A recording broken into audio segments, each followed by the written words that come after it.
My name is Dr. Alexander Rose, and as hard as it may be to believe, I am a vampire. Well, at least partly. I don't even truly remember how this came about. You see, I had a problem with certain controlled substances. I was a user. I also gave freely out of the pharmacy connected to my clinic. There were many that I shared with. All of this culminated with one night, one bite, and my life changed forever. I'm now hunting for my sire, the one who turned me into this, and for any knowledge on my unique condition, while trying to fix the life that I found myself in. I fight the urges. I work to try and make the world now a safer place for those like I once was, and for those like I am now. To prove my humanity remains, and that I'm more than monstrous.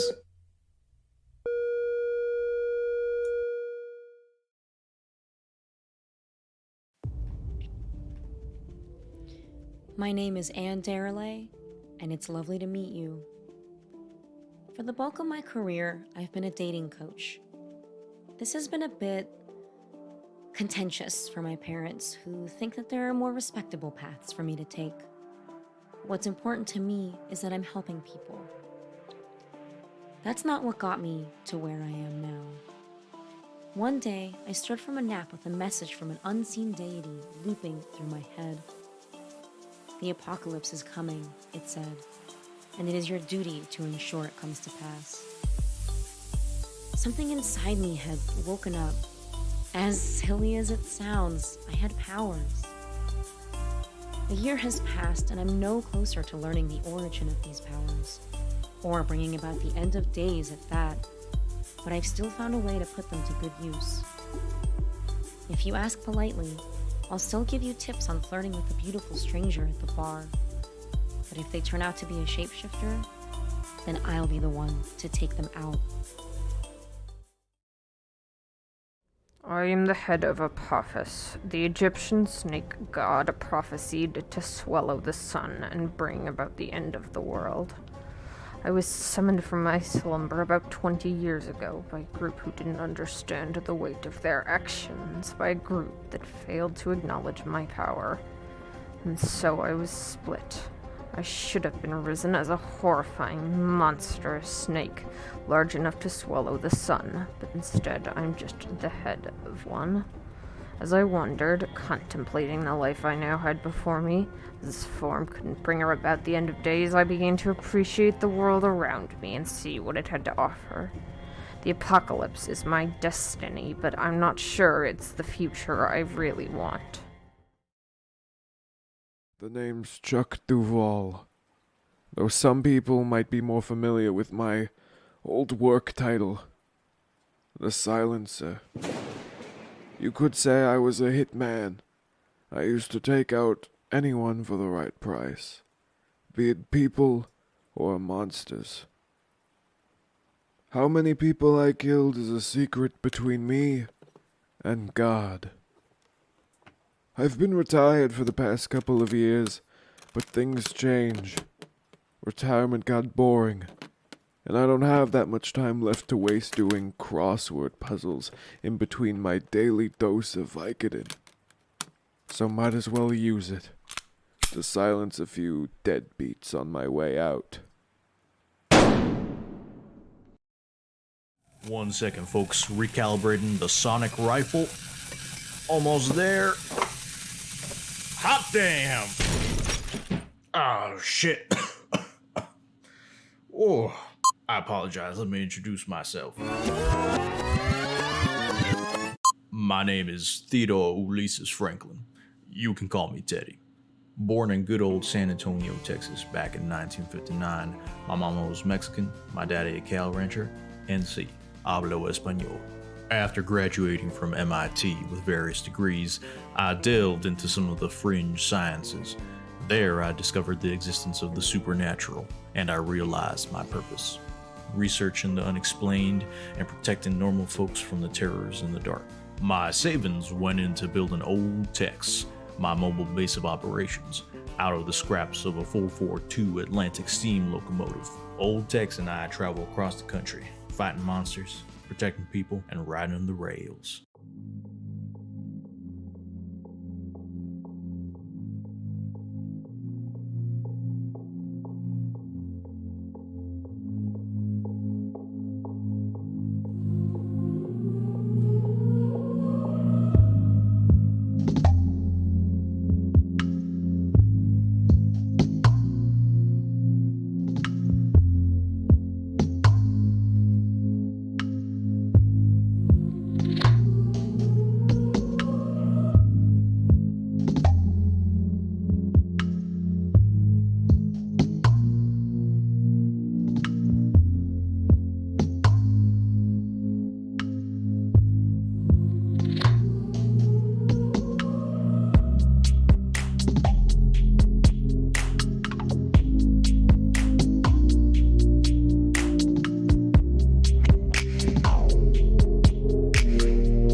My name is Dr. Alexander Rose, and as hard as it may be to believe, I am a vampire.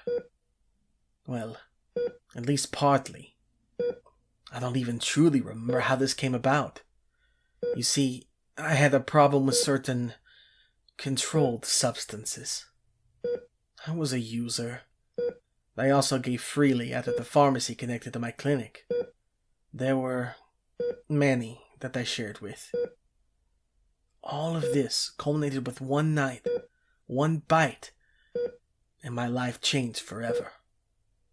I'm now hunting for my sire, the one who turned me into this, and for any knowledge on my unique condition while trying to fix the life that I found myself in. I fight the urges. I work to try and make the world now a safer place for those like I once was, and for those like I am now. To prove my humanity remains, and that I'm more than monstrous.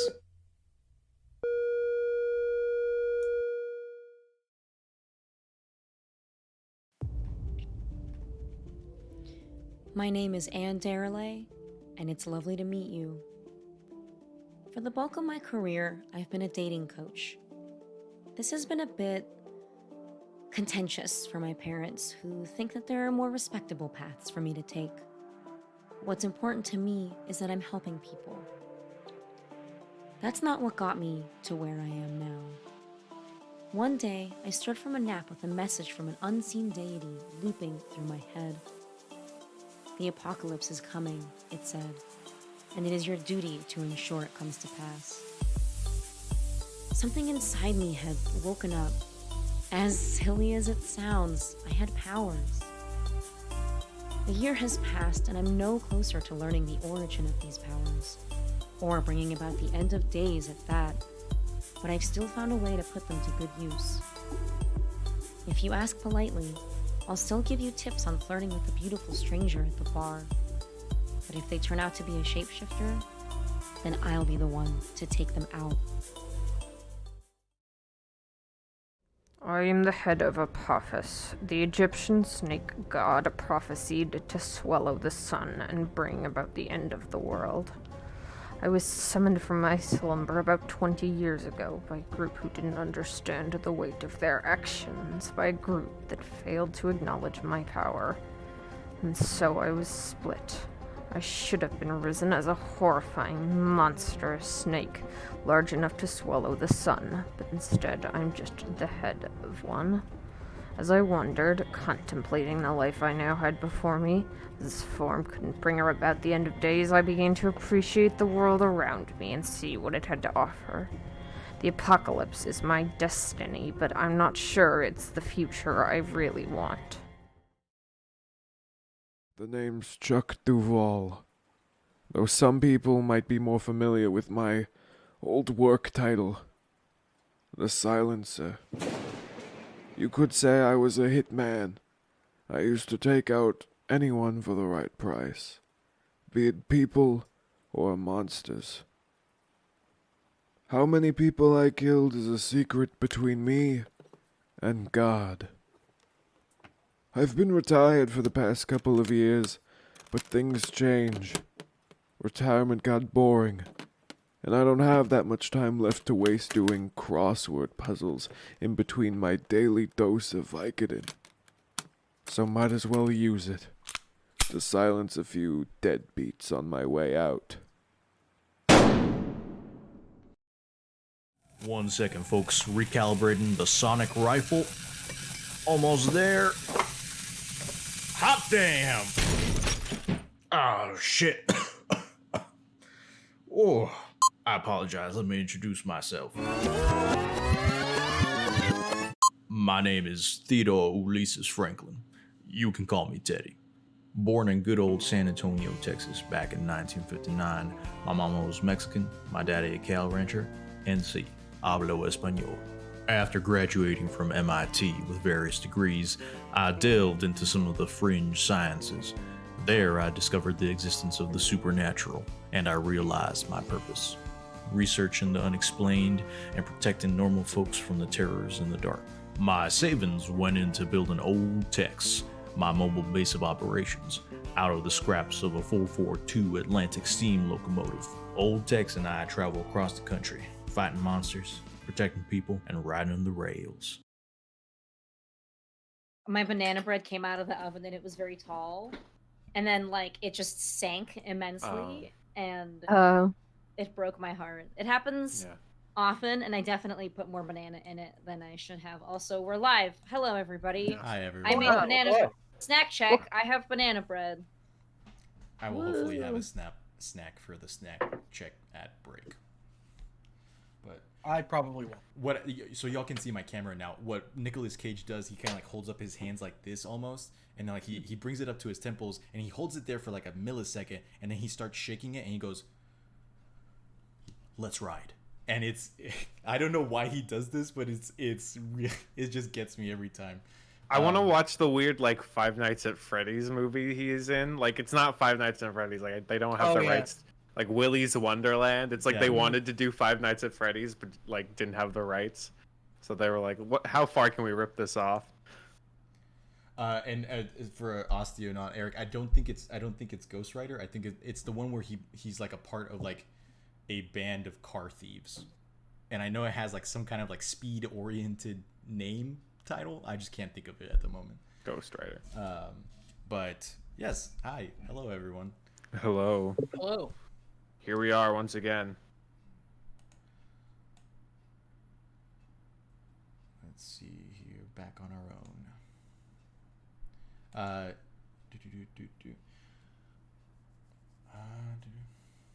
Cool beans. I think we're pretty set up on there. Dustin, are we good music wise? Do you have it prepped? Yes, okay. I did not loop. That's why. I was like, I thought I did it. I thought I did the thing, but No, you're good. Discord groovy time. well, I also didn't loop, so that was on me. Okay. But yeah, thank you everyone for coming. We're probably gonna just kind of launch into announcements very quickly as we kind of push in. Well, hang on. Let me do the welcome first. Yes, and please then do. Welcome to Turntables RPG. We are an experimental tabletop RPG stream where every player GMs and every GM plays. The continuous narrative of our story is passed along from GM to GM, allowing us all to take turns role-playing as characters in the cast and flexing our GM skills. Beautiful. And now it's all you.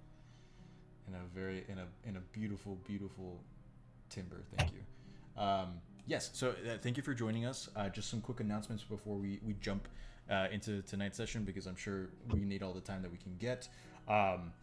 There was, for those of you who maybe aren't on Twitter or anything of that nature, there was a kind of like a big launch, a big movement to boycott Amazon products this week. And obviously Twitch is an Amazon affiliate. And so the reason that we are still streaming tonight is partly because we want to continue supporting St.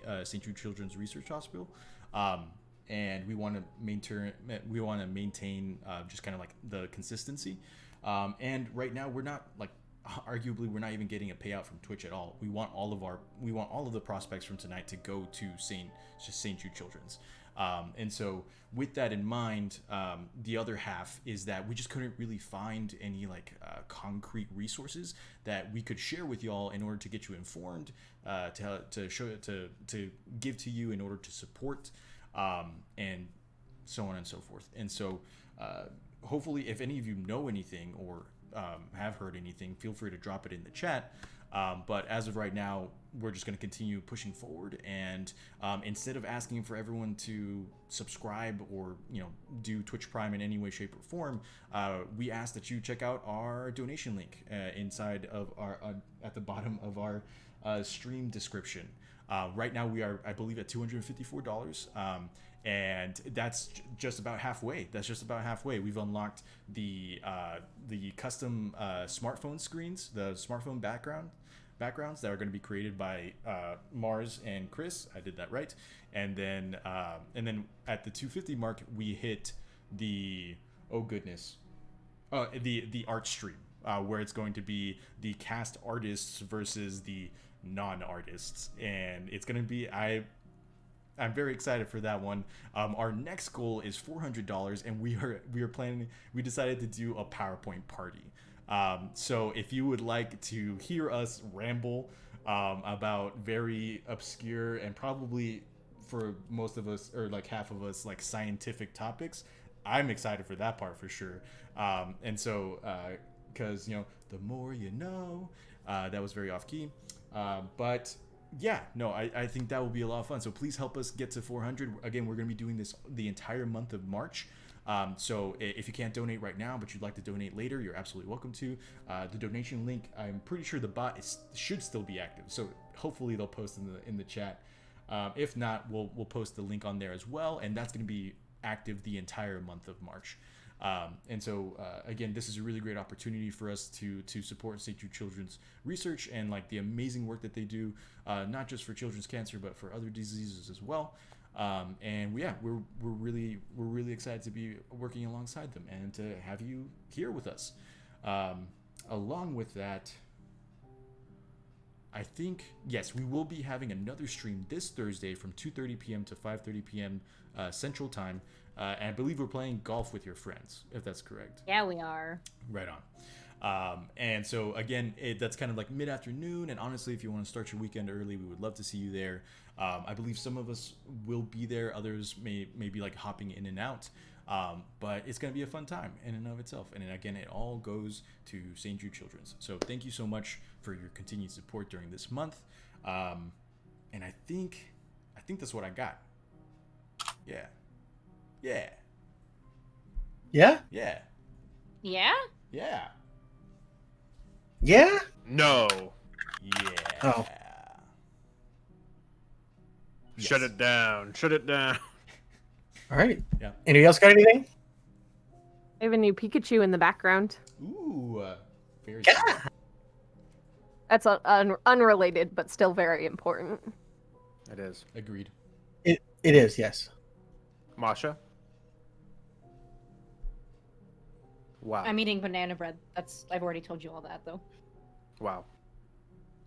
You know, it's crazy how fast the opening goes when we don't have two old men to talk about Twitch Prime. What do you mean? What do you You're mean? so right, So I think we should do it. No, I'm checking. No. But yeah. Okay, shall we get started? Yes. Let's do it. I guess.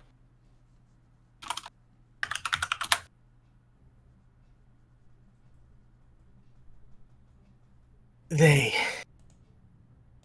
are the morning sun.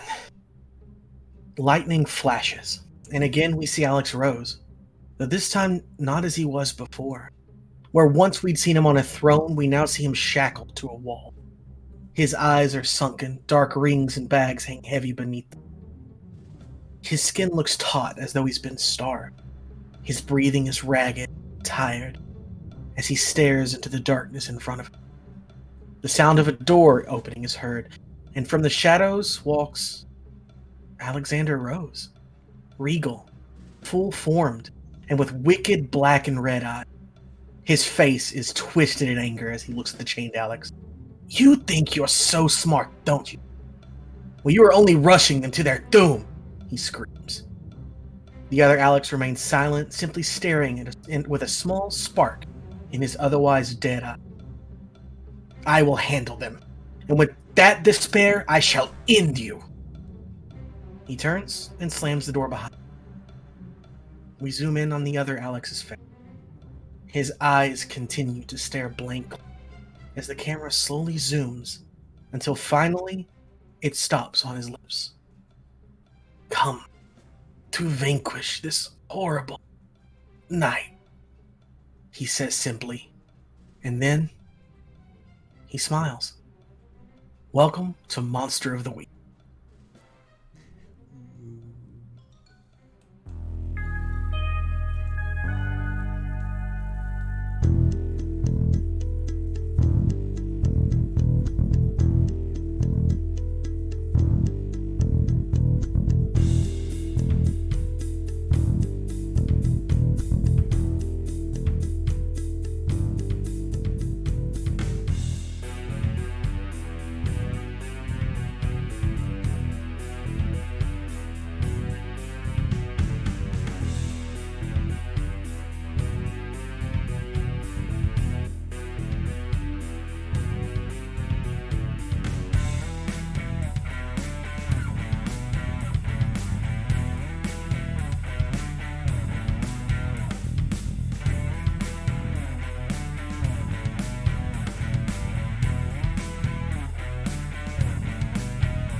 cup today?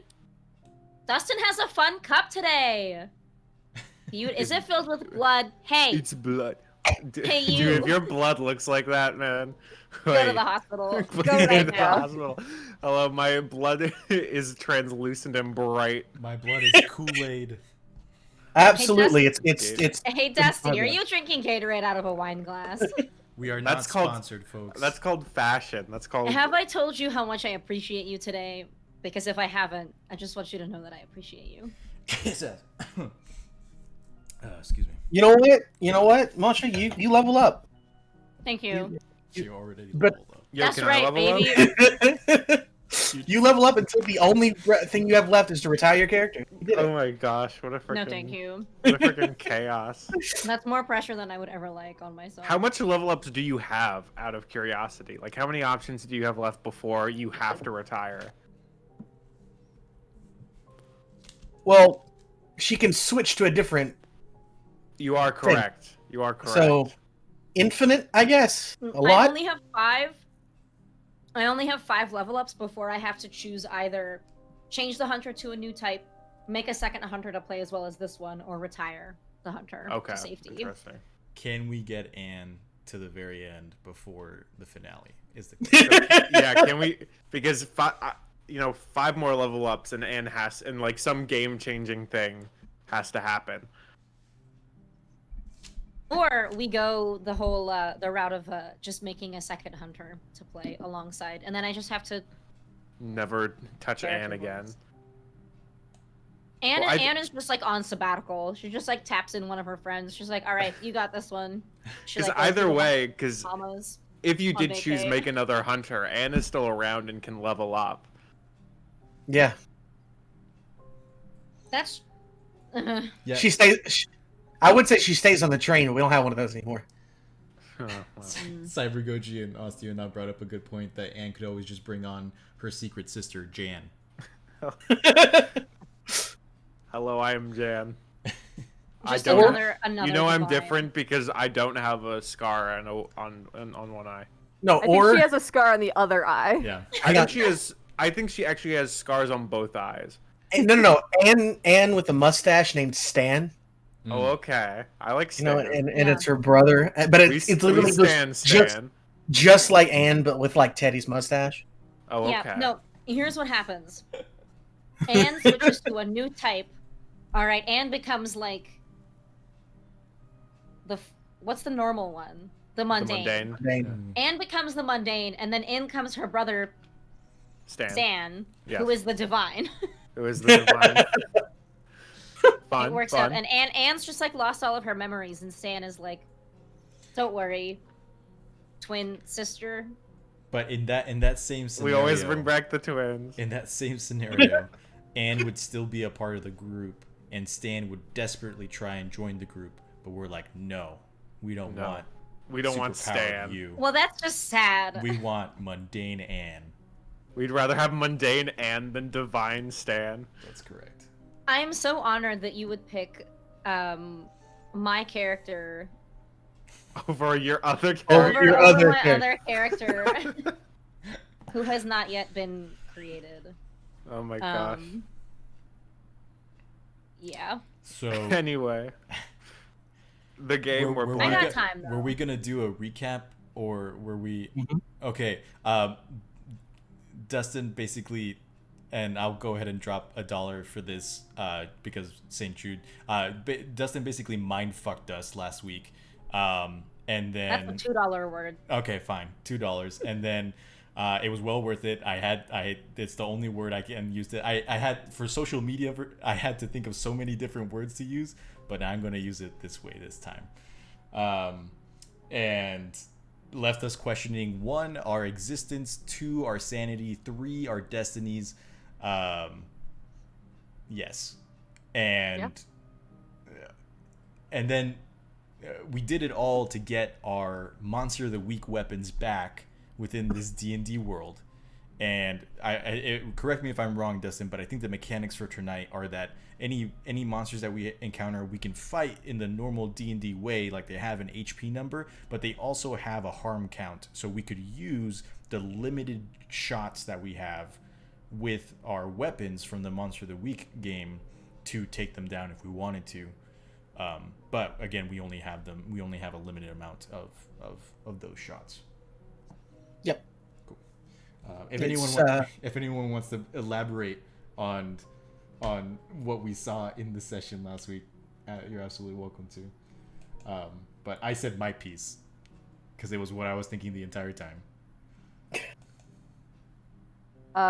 Apophis and Alex's sister Cassandra, or Cassie, went and faced Ra, kind of. That was exciting. Ra was not too happy with Apophis.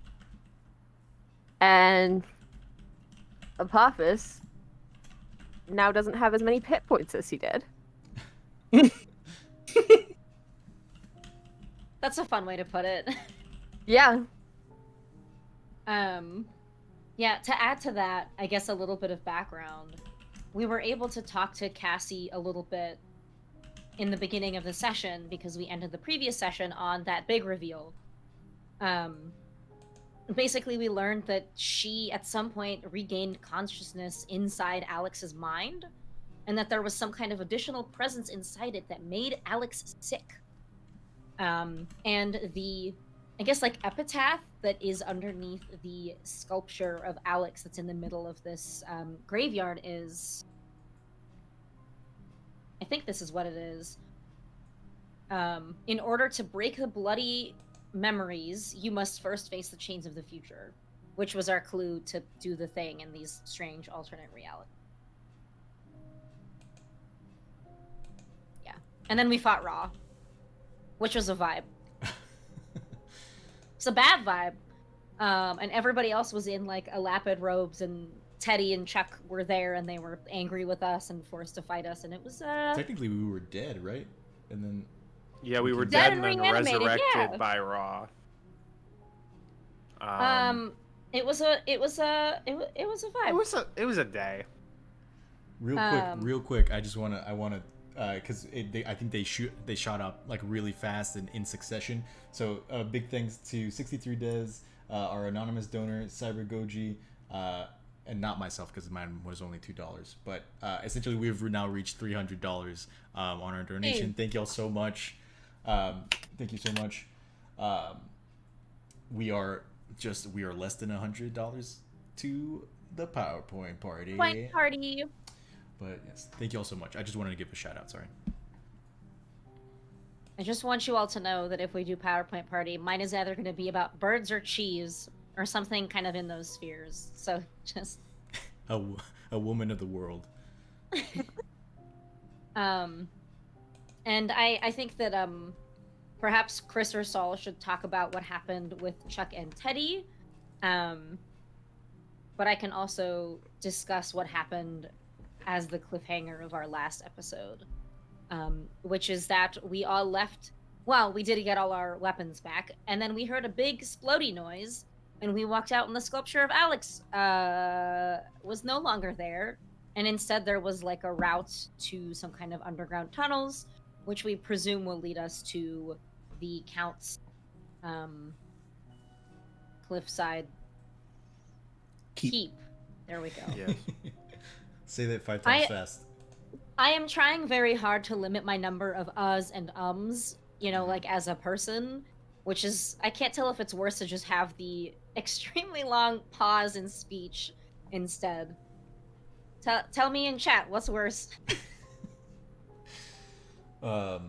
So there I was, Yep. in the belly of the beast, in my one of the most dangerous and landmine-filled situations I could be, visiting my friend's house for dinner.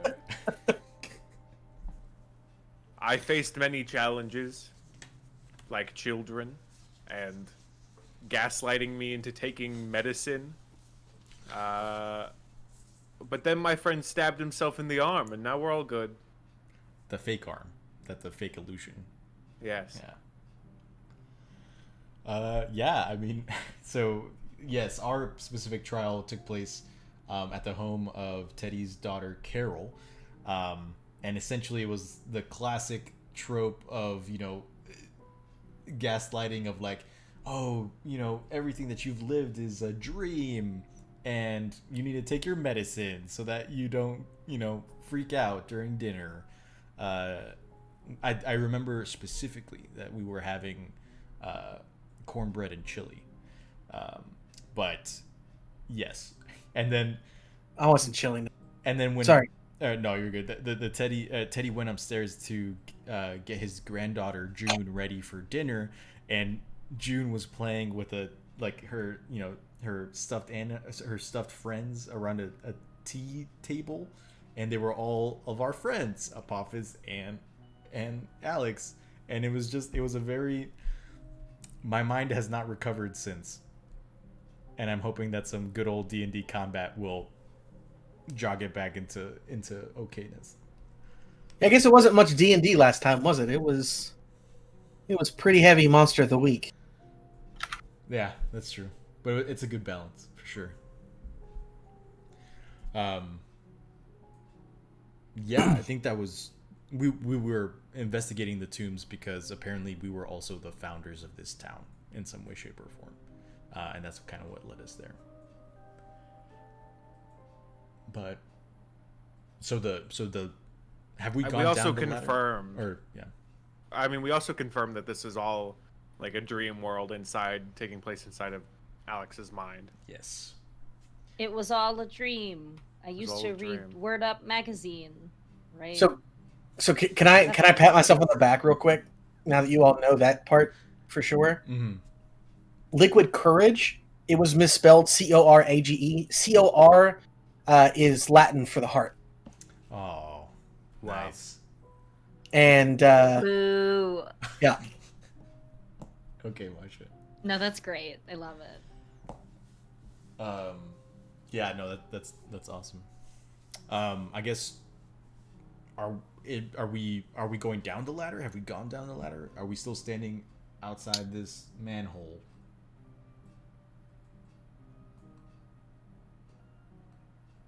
I think where we left off, we were just outside of it. So yeah, perhaps we should game plan a little bit before we go down into a spooky dark hole. Do any of us have dark vision? I love D&D. I don't see in the dark. I also believe I do not see in the dark. Now that Teddy, I'm thinking, can you see in the dark? I mean, no, because I'm also just human. But my All human, aren't we? Prototex has a headlamp. Problem is, I don't know how we're gonna get Prototex down this shaft. Elsa, Just drop him? Can he fit? Oh gosh. No one repeat it. No one repeat it. Children's stream. There's nothing wrong with that. So She's just repeating, She's just repeating what we've already said. Let's yeah. keep going. There's nothing wrong Anyway, with so question for the DM. Does it look like Prototex can go down the hole? I mean, it is a stairwell. Okay, cool. okay, so it's not like a rung ladder. No. It is a stairwell that looks like it circles. I use those a lot. I've realized because I use that in my last mystery too, with going down the crypt. But it's a good look. You play a lot of Castlevania, so it's okay. I don't actually, believe it or not, I don't personally play that much Castlevania. However, Wow. Alex did quote Castlevania today in the opening. Wow. A more lesser known quote. I wore my Belmont Crest shirt just for today. Neat. Okay, Thank cool. you, Eric. I think Chuck looks around and is like, okay, as he's sort of like, he's holding his, because you said we got back all our stuff, like, so Chuck got back his rifle, his revolver. He's got his rifle. Oh, just my rifle, not my poo revolver. I don't know why I made that noise. You got your revolver. The classic sound revolvers make. Bring back the scat session. Actually, no. I think that he did have his, because everyone else only had one thing, but they only have one thing. So, but whereas Chuck has the pistol and revolver that do similar things, they're just different ranges. Yeah, different. It's just for different range. Yeah. We'll say that he is both. Okay, either way. So I think Chuck's just sort of like, like he's sort of like checking out his rifle, as he's sort of like, like loading a bullet in. And he's like, okay, are we all good? We all. Chuck is back in his element now. I think Teddy probably has his sonic rifle kind of like slung around his shoulder. Probably not ready to use it yet, but he does have his staff / heavy crossbow staff ready. Anything else we need, or are we all ready to go down into the belly of the beast, as they say? I think that I am literally incapable of holding all my weapons at this point. There was one thing that I forgot to mention last week, and that is that there's light, like daytime, specifically over the hole that the statue left. Oh, so it's like a beam of light. Yeah, so it's like a yeah. Okay. It's like a beam of light. Yeah. Neat. Like a check mark about where to go for our next storyline mission. That's it. Yeah, it's actually a giant golden exclamation. Oh wow. Yeah, like a meteor fragment in Breath of the Wild. I think Chuck goes up to Teddy and is like, "Hey, Teddy. Hey, Chuck. Just want to make sure you're okay, because what we just kind of went through was kind of a weird, kind of messed up situation. So I just wanted to make sure you're all good. You're processing." Yeah, definitely not processing at the moment. Probably will later, considering that we went into a fake reality inside of a fake reality that's inside of our friend's head. A little bit of Inception going on. Yeah, so I'm kind of, I never watched that movie.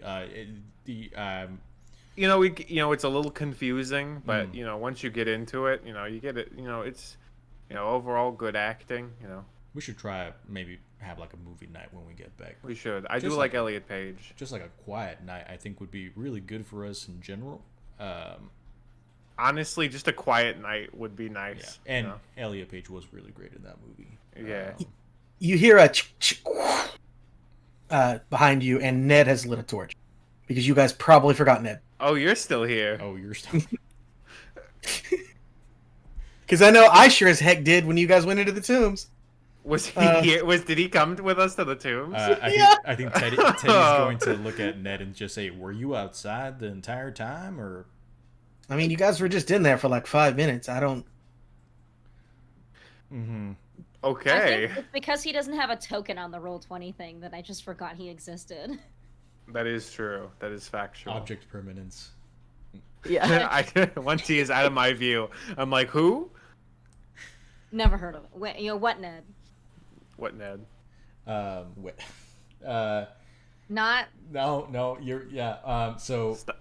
I think Teddy is just going to. I think Teddy's just gonna look at Chuck and say, "I appreciate you checking in." It did shake me because I haven't seen Carol and June in a real long time. Well, maybe we should see them, like in real, Maybe, but let's focus on getting out here first. I think there's a lot of things that we all kind of have to talk about once we're out. Oh yeah, I got you. I do. Again, I keep telling this to literally everyone. We need to have a lunch. Yeah, you know what, Chuck? You're right. You've been right this whole time. We desperately needed that. Thank you. Lunch. That is really what I need to hear. I don't hear that a lot. I'm not saying we should go to Big Zeddy's, but you know, maybe like a nice picnic or something. Yeah. Yeah.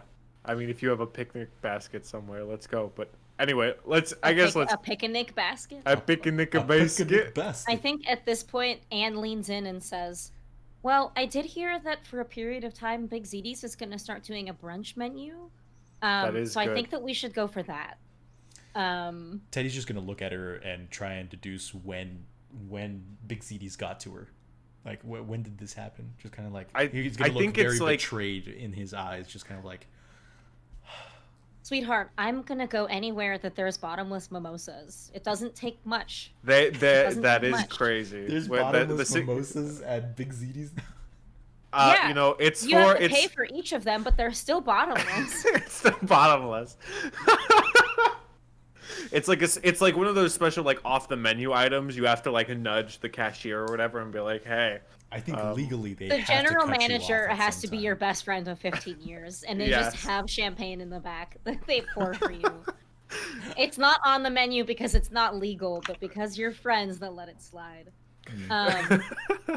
Anyway, sorry, Anyway. am I ruining the headcanon No. for Big ZDs right now? No, I'm totally okay with All right, this. excellent, good. Anyway, so I think with the brunch menu, they're gonna add like another pancake to the order. Like instead of just being one It's pancake, two it will be 2 pancakes. pancakes. Yeah. that's wild. I hope that they So approve that. tired. I've been so tired of ordering multiple one pancake meals. It is really good. It really, it really will save. I just We imagine. made it. It was eggs one session. Yeah, that's And what I now was. it's We pink. skipped it last session. Now it's pink. I just like the image of Okay, Apophis Dustin's falling standing. asleep, guys. Dustin's falling asleep. No, guys, I just like the image of no. Apophis going He's at the not- counter and he's just being not like falling one asleep. pancake, and one pancake, and one pancake, and one pancake for Dustin's a good not, solid 30 Dustin's minutes. not falling asleep. He's playing- oh, he's reimagining playing- he's all the playing video games. all the HP numbers of all the monsters just going higher and higher. I mean, they are grinding as we speak, so they're leveling up. Oh, good. They're down there. I would like my character to do something before we go through this frightening hole, please. Okay. Apophis, can I see your arm, please? Yes. And Apophis shows Anne his arm. Can I mean, like, in-game, Anne would be trying to determine how many hit points down Apophis is. Mars, can you just tell me? Yes. Apophis is at 30 out of 50 out of 51 hit points. Okay. I have Lay on Hands as a paladin. And I would like... Which is funny because I also have Lay on Hands as the divine, but there are two different kinds of Lay on Hands. I would like to heal you a little bit. So, I think that, like, Apophis gives me their arm, and I just perform Lay on Hands. And I would like to heal you 15 hit points. That is very nice.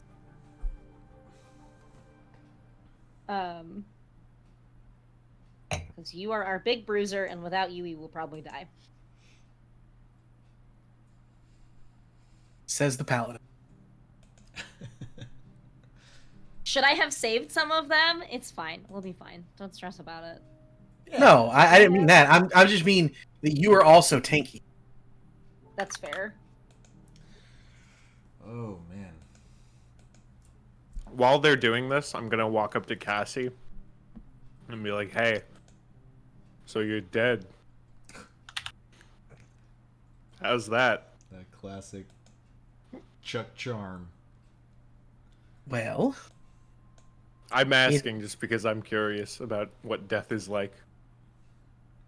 well, it's pretty horrific because the first thing that you see are two giant fangs coming from a person that you've loved and trusted your entire life. And then you feel yourself getting weaker and weaker and colder, Yeah. and then the darkness comes. Now, is that hell? I just want to figure out if that's what hell's like. That was how I died.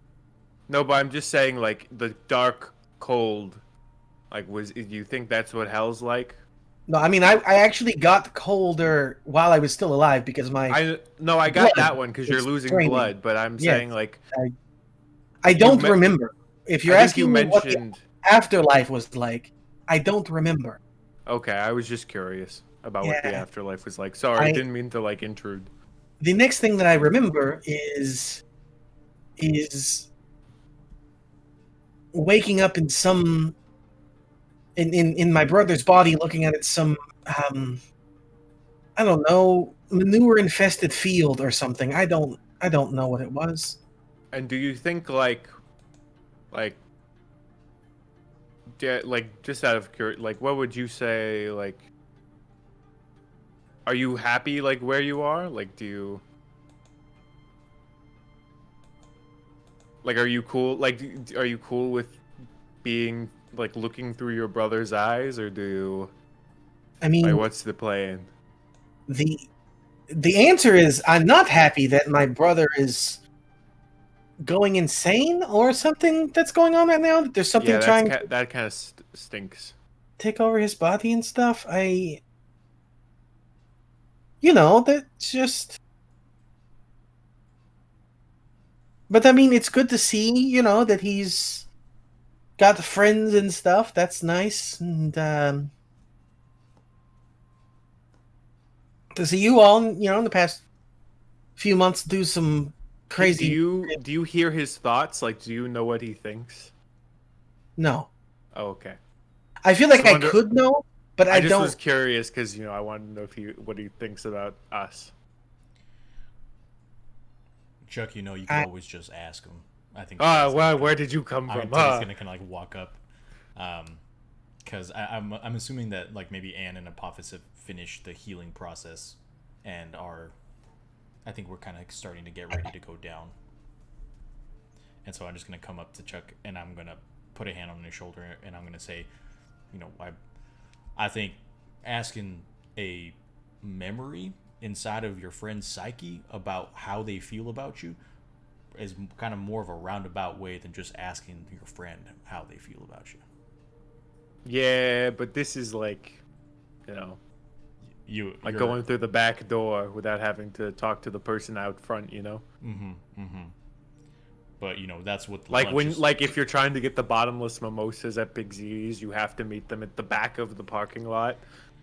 Right, I really don't trust these mimosas that y'all are talking about now, but More for me. We'll get you some. But I think Anne and Apophis are ready, and I think okay.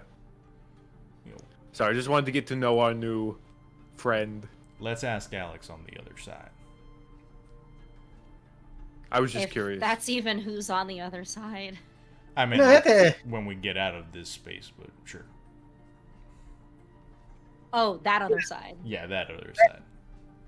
That is kind of weird, rude that you just talk about me like I'm just a figment. Yeah, I don't know why you would say that, Teddy. I mean, I'm pretty skeptical about two minds living in one space, but there is really not that much. I mean, my theory right now is it's just like the piece of her blood, like the blood that he sucked, is like a part of her, or whatever, and so it's like her blood living on inside of him, Sure, and that somehow carried her consciousness. But then we get into the metaphysical of whether or not blood can carry a human consciousness along with their thoughts, and memories. Yeah, I think the question is what is a soul, and that's something that's not quantified by science. Well, I'm curious with what that answer is. Hey guys, should we go through the hole? Yes, please. Hey guys, it stinks down here. Ned! Ugh! I'm gonna hop down. We're not responsible. Okay. I'm not responsible for that child. I'm responsible for Ned, are you kidding? Okay, you have fun. Well, you guys can stay here. I'm gonna go save our friend. How does Ned fit into this? Like, why would Alex bring in Ned of all people? I guess we'll just have to ask him. Like, out of all the people we know, I climb down whatever I get down the hole safely. I don't take There's stairs. Okay, there's stairs. Okay, like, yeah. I gotta have at least one every 1 hour. I'm not just jumping down the hole because fall damage is a thing. I understand. No worries. No worries. What are the rest of you? Yeah. I guess we go in. Apophis, yeah. Or I Oh, go in. also, I was just gonna say following Anne down the hall. Yeah, I think Alright. Teddy will be second to last with Prototex in the rear. Okay. You step down, and this is what you see. Ooh. Well, I need to do this. Should we bring over our characters? Yes, you will be here, is where you will start. Oh, normal sized Anne. Amazing. Normal size. How about that? That's weird. How about that? I didn't see where you pointed out that we would be starting. If you could point that out again, that would be great. Right up here. I'm peeking with yellow. I honestly am not seeing I don't a see thing. anything. Oh, Yeah. is it? Oh, it, that's because Is it this corner? I am on the GM. Screen. Okay. Here? Yeah. It's all good. Okay. Yeah, basically you're coming down these stairs. Got it. And winding up.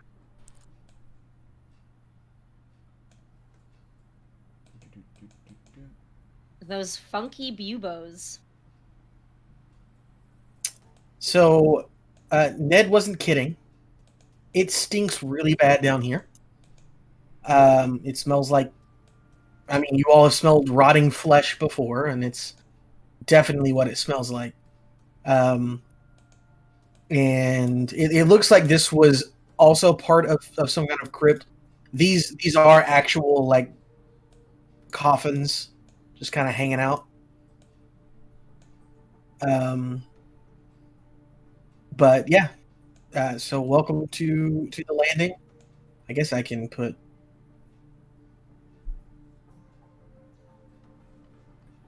Please hold. Not you. Do do do do do do do do do do do do do do. It's just gonna. I'm just gonna end up doing the limbo. There we go. Okay, here are your NPCs. Edgy. So many. Ned. We have so many to Edgy keep Ned. track of. The Expendables. I don't think so. I mean, if you think they're just memories, I mean, Honestly, Teddy's a little harsh. Teddy just doesn't understand, but he wants to. Cassie do be kind of fine though. You're right. You gotta zoom in real close though, because it's hard to see detail on Roll20.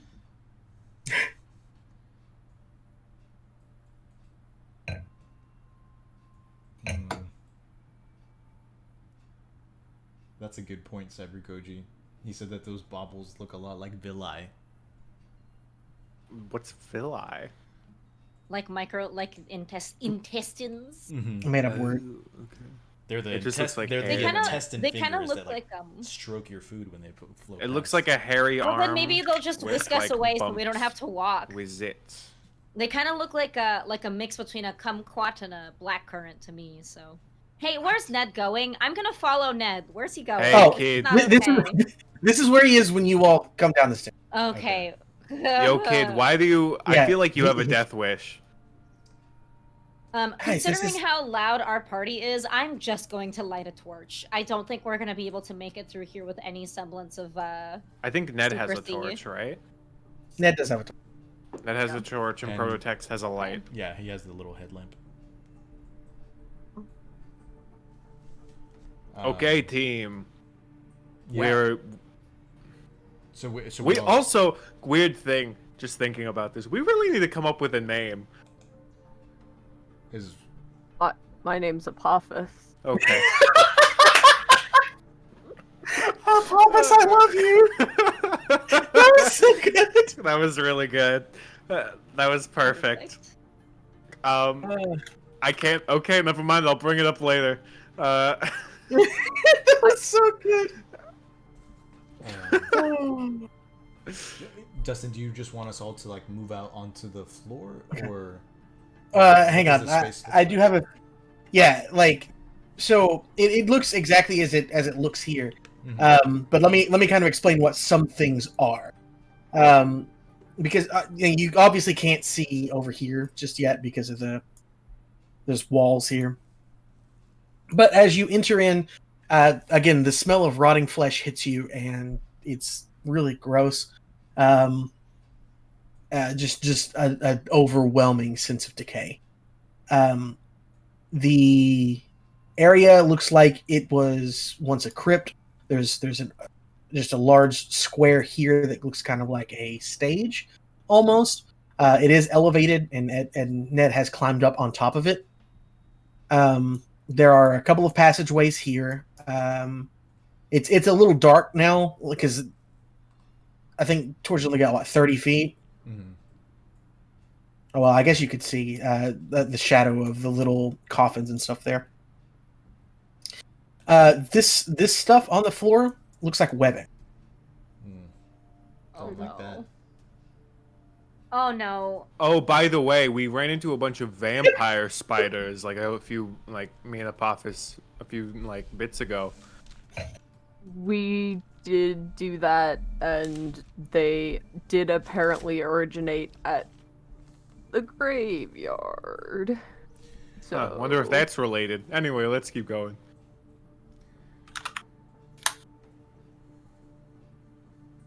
All right. So what are you all going to do from here? Again, there's only one way forward at this point. Which is, again, if you could remind me. Oh, I mean, you can see it. You can either go back this way, or you can push forward into one of these ways.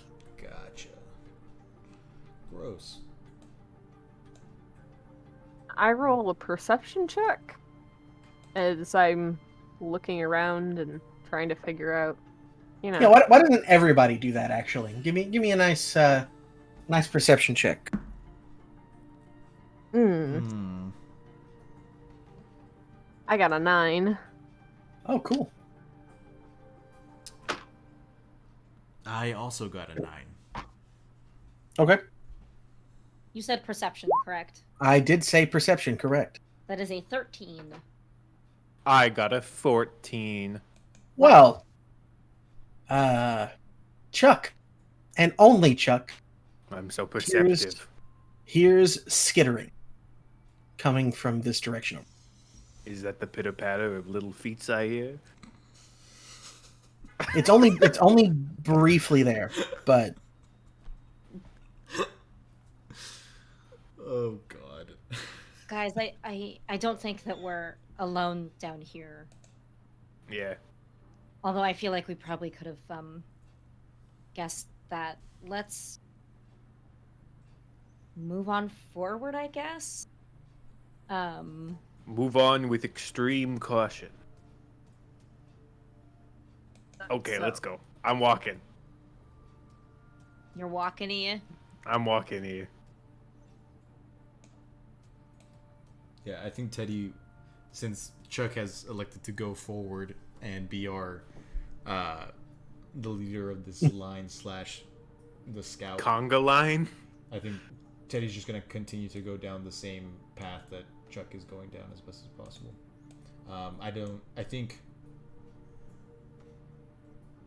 I'm not sure if there's any point in being stealthy because we walked in with torches and light and everything. I feel like it's just. Yeah. I think Chuck will try to stay try a to be little. quiet. I think Chuck will try to stay a little quiet, like a little like I'm hunting wabbits. As he's tiptoeing across. okay. So where are you going? I guess I'm trying to. Where am I going? I guess I'm trying to head this way. Yeah, so the tunnel at the very bottom, which I don't think we can see in the. So I'm trying to I'm gonna be heading around here. Dustin, I'm not sure if you can scroll down a little bit. On the thing? Yeah. Okay. Yeah, just so that we can see that bottom tunnel. Yeah, right there is good. You just go ahead and shift like this for no reason. Sure. That's so crazy that you would do that. Yeah, it's weird, right? What's that Okay. about? Anyway, off I go.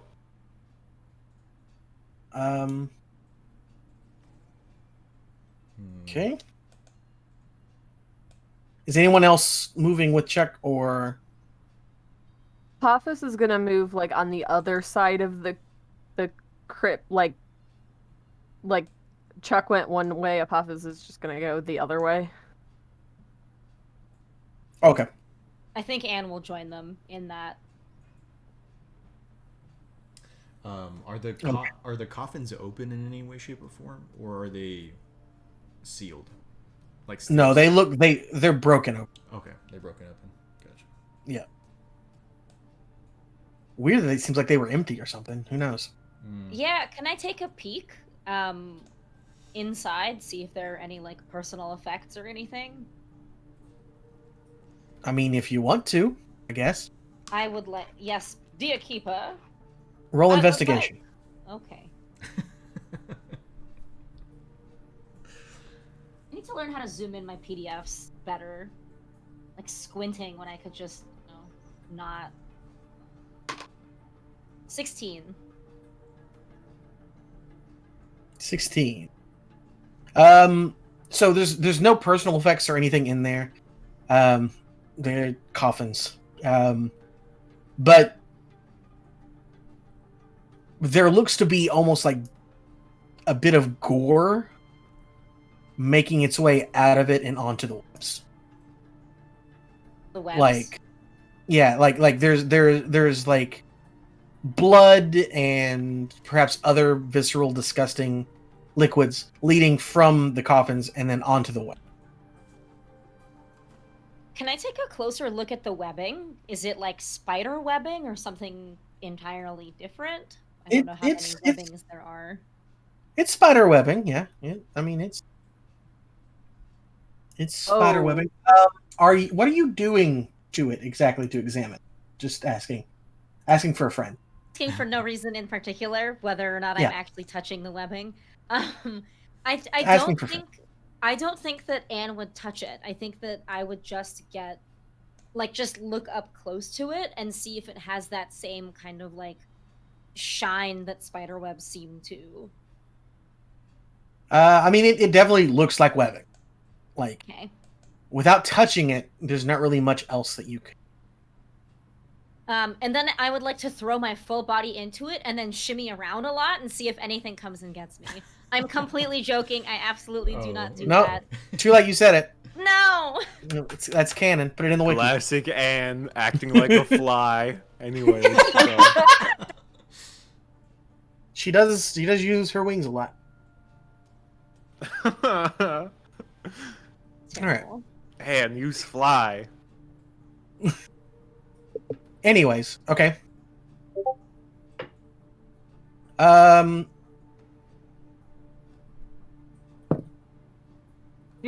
there like nameplates around the coffins or anything? Not really.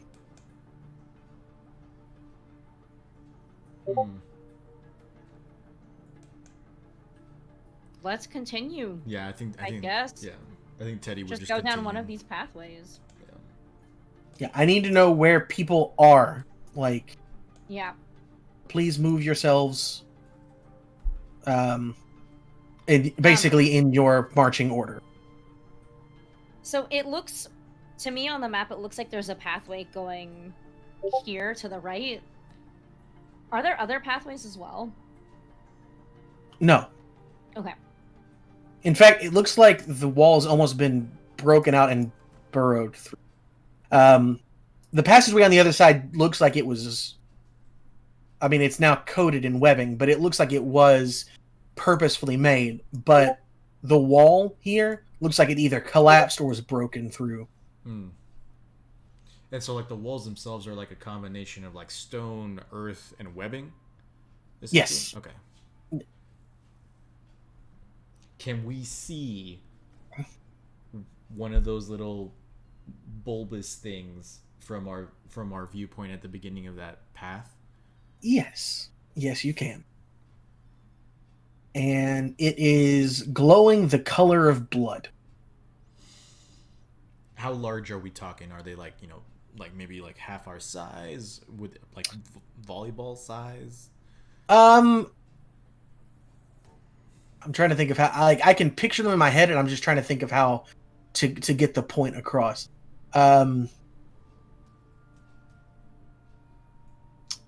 They probably come up to... Which of you is the shortest, do you think? Ned. Okay, well, I guess you're right. They probably come up to Ned's knees. Okay. That's not terrible. Do they look soft? Gelatinous? Yes. Okay. Yeah, they look quite soft. Okay. Nice and wrapped up in webbing, probably. Okay. I think Teddy's going to look at the rest of the group and just kind of say, I may have not have watched Inception, but I've watched plenty of alien sci-fi movies to know that I really don't want to touch those things. And I think we should maybe proceed in a single file line. And I think Prototex and myself will maybe go last, since Prototex is the clunkiest. That works for me. I'll stay front. Should we maybe have someone with less of a ranged weapon option go in the front? I mean, sure, if you want to. I am officially volunteering to go in front. Okay.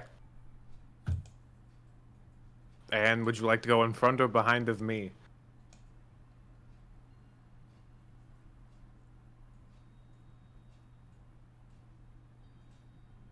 It's a thinker. For you. What? After I'll me? go after you. Teddy, do you want to move yourself?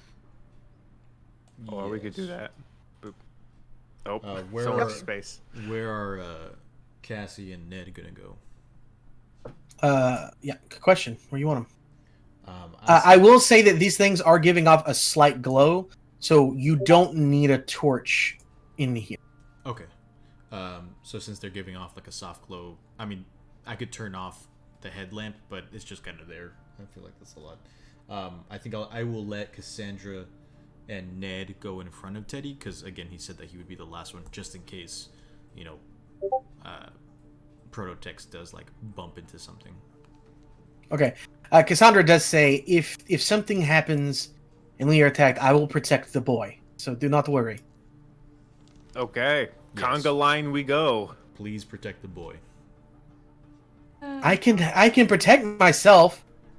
You'd have no magic and are a child. I'm not He has a a good child. point. Do you have a weapon on you? I got a stick. Couldn't even get a sword. What kind of stick? Like, is this just kind of like a branch that he picked up outside? Absolutely it is. Jesus. And he brought that into a tunnel that has like gelatinous spider eggs that are probably gonna pop at a... Okay. I think Teddy's gonna say, put the stick away, first of all. This is what we get when we work with the Necronoma Club. I'm gonna take that name. Yeah, we're I'm the gonna hand- Necronoma Club now. I'm gonna hand Ned one of my many javelins, and as I give it to him, just say, please don't poke your eye out, but I really do not want you to be without anything. Steve, I'm gonna throw it. Don't throw it. don't It's the throw it only right thing you now. have. Shall we- It's because we gave him an even bigger stick. We gave him a bigger, pointier stick. More lethal stick. Yeah. So, do we feel like we can make it through this hallway without touching any of the webbing, or we have to touch the webbing? Oh yeah, no, there's no way. There's no way possible. Okay. Friends, I have another idea for how we might go about going through this tunnel to begin with. Burn it down. Well, that's option C. Okay, hold on. But it's an option. We can poke at the webbing and see if that causes something to come out at us where we can be in a bigger room, before we are all single file and have nowhere to go if we are descended upon by, say, a squadron of yucky looking spiders. So do we want to give the webbing a little shimmy and a poke first? See if something even comes out right away? Ned, come here. That seems like a good plan. Ned pokes it with his javelin. Anything happen? Roll perception, everyone. Okay. That is a 15. Just chuck roll perception or everyone? Everybody. Okay. I got 15. a 15. Oh. 16. 11. Nope. Nope. You like. I don't like that one. Yeah, nothing really. Just None? nope. Nothing. Nothing seems to jump out at you. Nothing seems to, like, the web moves, but it's like he did just poke it with a stick. Okay. Ned, did we ever talk about not being a liability in this mission? I feel like we had some kind of conversation about it at some point where we were afraid that, you would get hurt or something along those lines. At this point, it's more like you're endangering us. Don't want you puking your pumpkin guts everywhere. Let's hold off the poking stuff until we have a better standing. Because right now, half of us are still in this tunnel. She literally just said to do it. But when we had filed out and entered the larger space, this is what got to work in a team. Ned, listen and adjust. Whatever. Hey, kid. You just gotta work hard. One day you'll be at my level. Yeah, and threatening children with knives and guns, right? Look, hey, okay, let's just go, guys. Anyway. Hasta la vista, baby. Boop, boop. Yeah. Apophis. Let's go down the hole. This other hole. We're just going on so many. Gotta go through the silky hole this time. Okay, we're going children's charity. Yeah, I feel like y'all should be making donations in some way, shape, or form. No, I'm not. I'm not a part of this. And as a reminder, if you hold down the Alt key while moving tokens, you can you're not locked into the grid. Mm-hmm. Oh.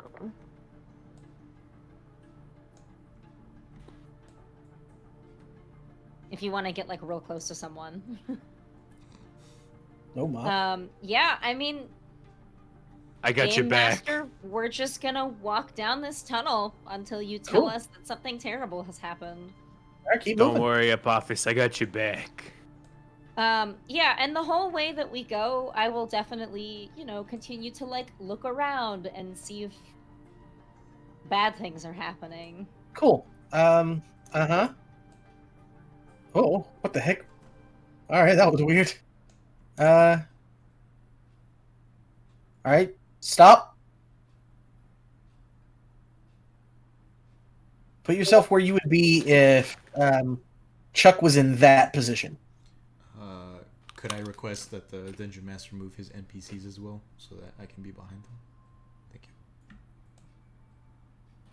I was going to let you position them because basically they will go as fast as Teddy urges them to. Gotcha.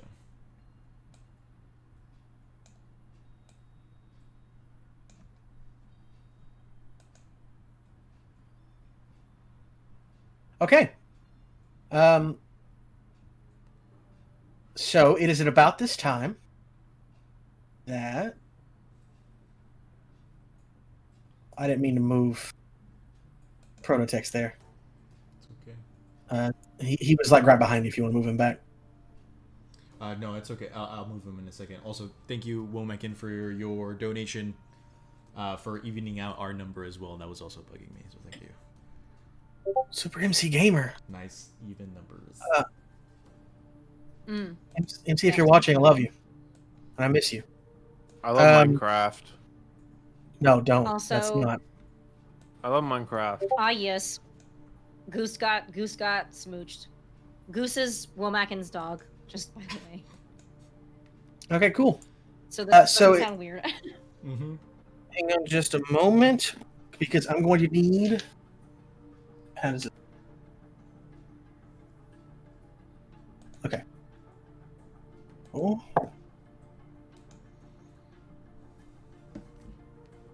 Chuck, does 14 hit you? My armor class is 14. I don't know. I don't remember. If it matches, it hits. Okay. All right, and Apophis, no. 9 for you. No, it does not hit me. Okay, and for Prototex, okay, cool. It's definitely not going to.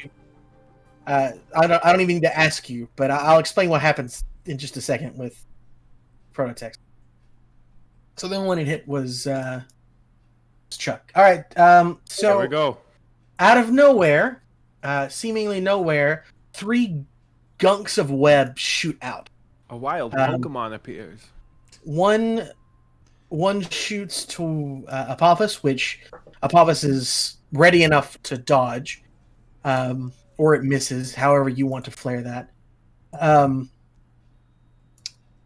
Chuck is not so lucky, as a sticky gunk of web hits him, and so you are restrained.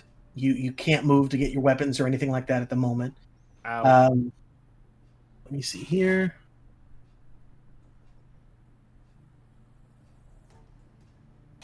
And that's all for right now. And then back here, I don't take any harm or damage. not yet. Okay. They use string shot. Chuck's speed falls. No. And this falls from the ceiling and lands on its back. Ah, Oh, I do not like that thing. that's not. Nope. I'm webbed. It looks so soft Um. in like a So- really terrifying way. Do I need to remind you about these things? They're I think vampire, you should but- for our audience, maybe, Sure. So and me. these are large spider-like creatures that are made of a corpse. They are bloated corpses with the head of a spider sticking out of the different parts of it. So, like, they're not all uniform. The bodies themselves are rotting and decaying, different ways. There's 8 arms just kind of ripped through them on the ground, and again, they smell really bad. And they look hungry. Well, I need you all to please roll initiative. Oh man. Okay. Yucky. I got 12.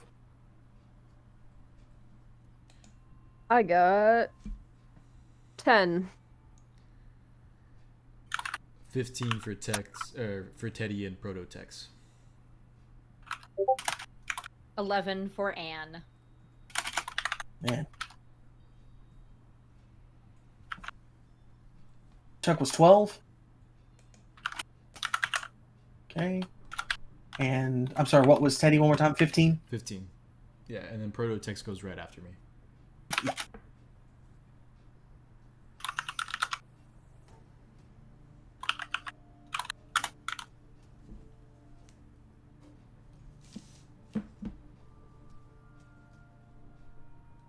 Okay.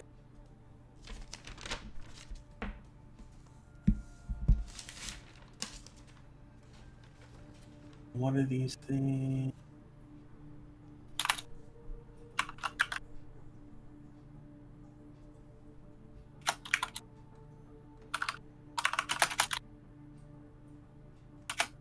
So just for my sake, I'm gonna mark some things here real quick.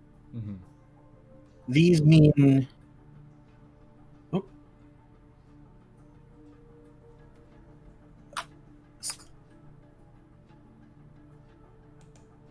Don't worry about those colors. They mean nothing other than to let me know which ones you are aiming at.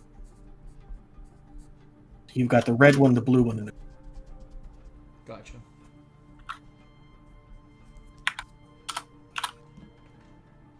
And the reason I haven't told anybody to go ahead and go while I do this is because they're going to go first. Is this They considered ro- a surprise round? This is not a surprise round. They just rolled really well. They rolled an 18 on their check, so just gonna throw that one out. Okay. And rather than roll individually for each of them, I just went ahead and rolled for all of them because it's the same creature. Same, like, creature type. Just to streamline things. Okay. So this one is going to scurry up to Apophis. This thing looks very familiar to you, Apophis. Well, not necessarily familiar because it is still differently and gross. But it's, it's there. And it is going to claw at you. Not very nice. Nope. It's gonna be 23 to hit with its claw. Yes, that hits. Yeah, I would think so. That's gonna be 7 damage. All right. And then it's going to try and bite you. Less likely with a 9, which I think we've already determined does not hit. Does not. Okay, so that's that one. The next one's going to, feeling like it's already taken care of Chuck, it's going to take a bite at Anne. So its bite is going to be 15 to hit. That does not hit. Okay. And then it's going to claw at you. For the same thing, so not going to hit it that way. Okay. And then finally for Prototex, coming at him with a natural 20. Lovely. Yeah, gotta love it. So that's going to be 14 damage from its claw. Okay. And then it's... Oh, wait, no, never mind. This one is prone. So it does right itself in order to attack you because it rolled a 1 on its webbing to try and web. So I went ahead and had it fall off the ceiling. Gotcha. So I guess Prototex can take an attack of opportunity because it does have to get up from a prone stance in order to attack. Sure. Let's see here. He'll go ahead and use his Force Empowered Rend. And that's a 16 plus 7, 23 to hit. Unsurprisingly, that does in fact hit. Dope. And then that'll be 5 points of force damage to the creature. As one of the cannons just kind of like rotates around and like shoots it with a blast of force. All right. Didn't like that. And then the funny thing is that it rolled another natural 1 for its second attack, and so it obviously misses, and it's getting frustrated. It's okay, guy. We all have those days. Yeah. I'm happy about it because it also crit, so it got a crit on both sides. It was a 20 and then a 1, which is kind of how I usually play D&D. I either do real good or uh-oh. And we'll say that it actually clamped onto one of Prototex's Hooks? a really hard part of it and hurt itself. So it chipped a tooth and took 5 additional damage. That's bona fide cast iron. All right. Speaking of Teddy, take it away. Ooh, yay. I guess, so question for the DM, if I were to move to this spot right here, would I have a shot at green, or is it kind of like covered by the wall? Here? Mm-hmm. No, you get it. Okay. It's just that my shots would be at disadvantage because it's actually would Firebolt be at disadvantage because it is a ranged attack, but it doesn't. I don't think it has like a minimum range like weapons do. It just says that like the maximum range that you can shoot is 120 feet. Would it still be at disadvantage? For like if I were to move there and do Firebolt on the corpse spider. Nope, no disadvantage. Okay, cool. Then I think that's what Teddy will do. He'll move here, and Yeah, he'll go ahead and shoot off a firebolt at the creature. And so that I rolled an 8 plus 7 is a 15 to hit. That's it. Nice. I don't believe that I have to. Oh, well, I will go ahead and count that. That's going to be 18 points of fire damage. Oh, jeez. All right.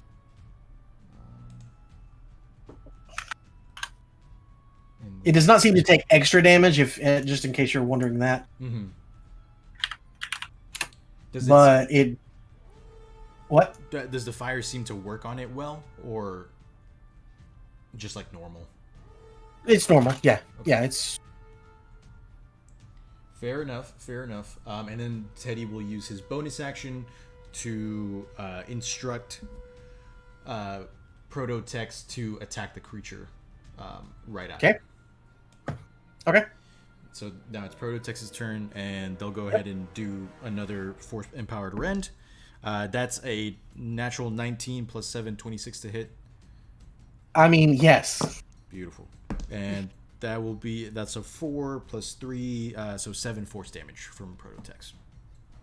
Boy, this creature does not look like it's feeling too hot right now. This poor thing has rolled 2 ones and it's just got the crap beat out of it. I don't like spiders, and it bleeds into my characters. Apparently so. All right, is that all for Yes, the two of you? That's all for us. All right, Chuck, it's your turn, and suddenly you are hit with a burning sensation. Ow, It ow, ow, hurts. ow, ow, And you're going to take 4 acid damage Oh god. It burns. as the webs begin to almost seem to digest you. Sorry, how much damage? 4? 4 acid damage. 4 damage. Boop. Okay, cool. Can I get out? You can make a strength check. Okay, cool. I'll do one of those. A saving throw or just a. Just a strength check. Okay. Boop.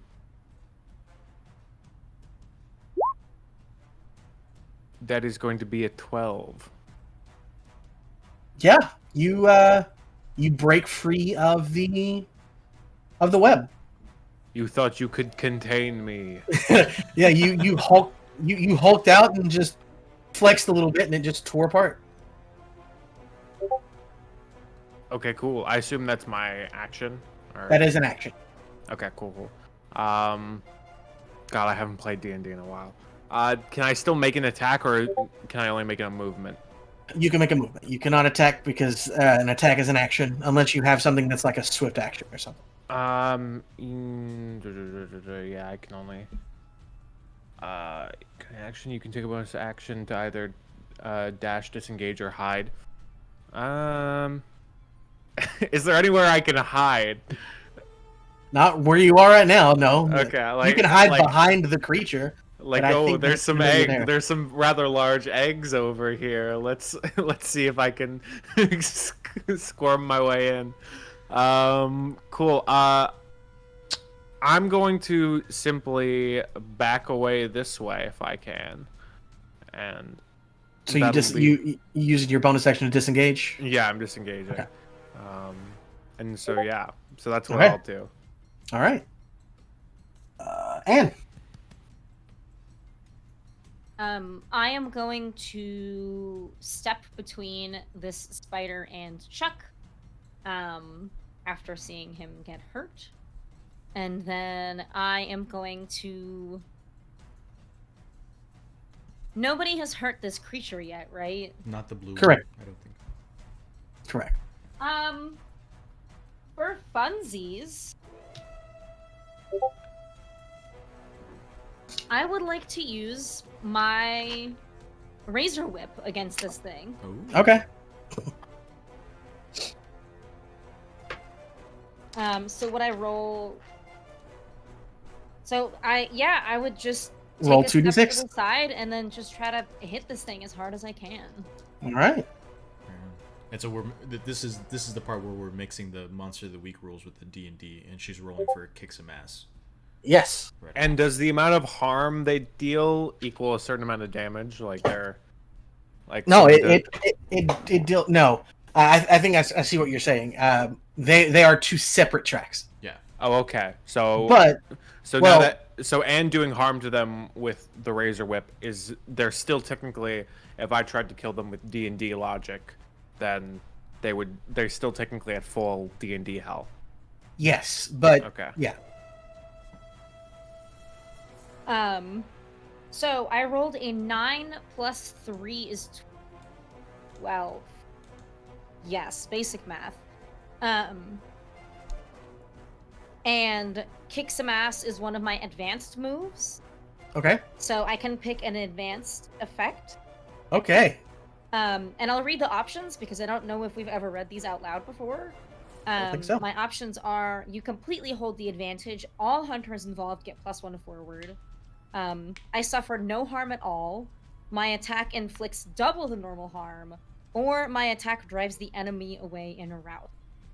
I think I'm gonna go for my attack inflicts double the normal harm. Okay. Because I would then do 6 harm. Hand Okay. area messy holy to this spider creature.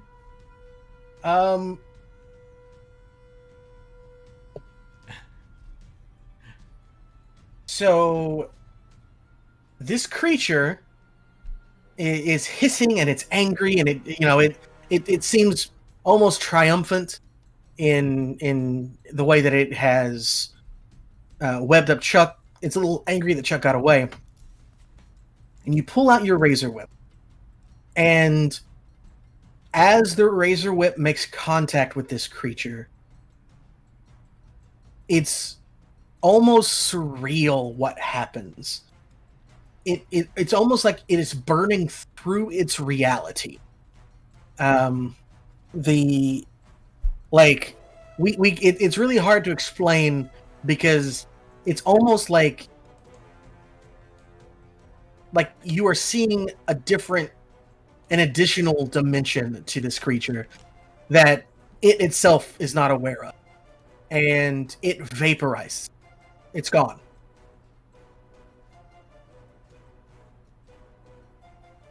There's no corpse left behind. There's no ash. It is literally just gone. And on top of that, a lot of the pustules around the place disappear. They're just gone. What if all of these and are like Alex's memories, and you just erased how his memory of knowing how to drive? Hey, Chuck. Hello. The damage you took is gone too. Oh, dang! I'm so cool. Like he never took the damage? Correct. It's like he never took the damage. Interesting. We have altered time itself. I am gonna take a deep breath and say to myself, yeah, that was a good idea. I'm assuming that because I attacked with Monster of the Week rules, I don't get an extra attack. Correct. Okay. Would I get a bonus action? Yeah, your bonus action and your movement and all that still the same. Basically, your action was use this. It was not attack. It was use this item. Well, unfortunately, I don't think any of my spells or anything can be bonus actioned. So I am just going to step to the side so that Chuck doesn't get kind of caught in the corner of this tunnel. All right. And that will be the end of my turn. Okay. Apophis. Is going to bring out his great sword and try and slash this thing to bits, basically. Okay. And that is 18. That is 21 to hit. Yeah. You could have stopped at 18. You would have still got it. And that does 2d6 slashing damage. So, oh well, that's a 4. That's 4 slashing damage. Plus your Okay. strength Well, modifier? plus your Oh, strength. plus my strength modifier. 7. Okay. Isn't it also plus your proficiency bonus? Not for Nope. damage. Nope, Yeah. not for this game. Not for the game I've played for like 4 years. It's fine. Don't Okay. tell Trevor I said that. And then I'm gonna do my extra attack. Yeah, I was about to Just- say, I think you get to do it again. Just do the same thing, basically. Yeah, swing again. That is a 18 to hit, Yes. and another 1. And another 4 damage, or another 7 damage. All right. It hisses in anger.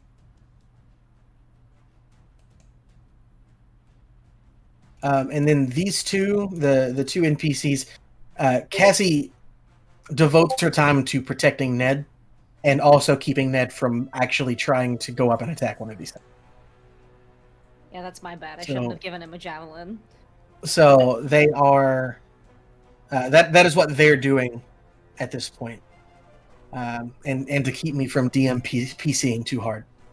So they're just kind of hanging out there. But it is the monster's turn again. So this one is going to try and correct its mistake with Prototex and try and bite Prototex again.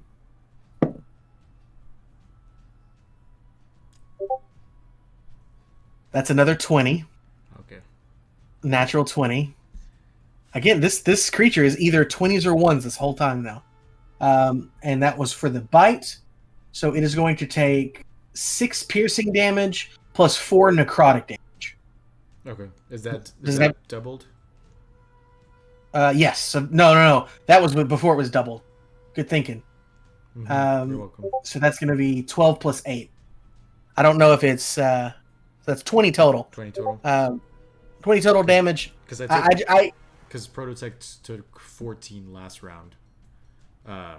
So yeah, that's Prototech's like there's a loud crack and smoke begins to kind of like spew out of Prototech's kind of like upper body because they are down. Yeah. Okay. It's also max HP is down by 8 Okay, sure. as the area around the bite begins to decay. Okay. Let me make sure that that's not like because he's a construct. I just want to make sure that's Yeah, that's no. fair. Okay. All right. So yeah, it feels pretty smug about itself now. It's not that's going gonna to crawl. by the time I'm done with it. It's going to crawl forward. Then there's this one who's going to take a bite at Apophis again. Alright. That's going to be. So it's biting first. It's going to be 18 to hit. 18 hits, yes. Okay. So same but not doubled. So 6 piercing, 4 necrotic.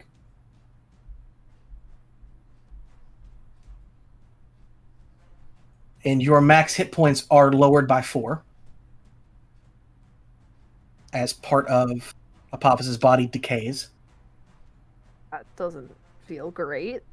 Oh, how much damage did it do total to Prototex, Teddy?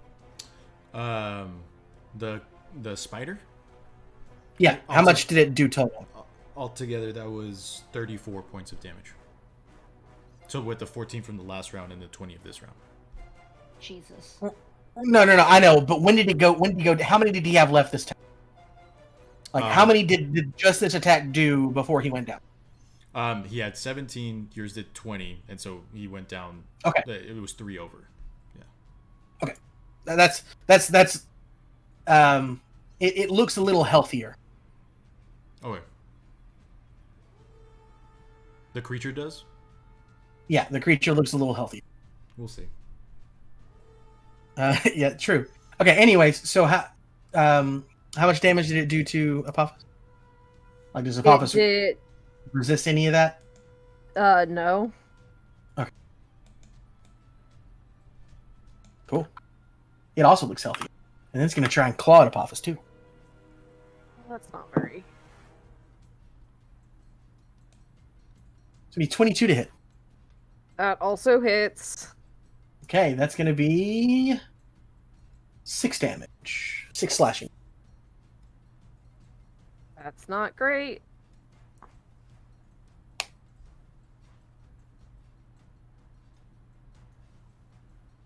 That's their turn. Because there's only 2 of them, and there were only ever 2 of them. Cool.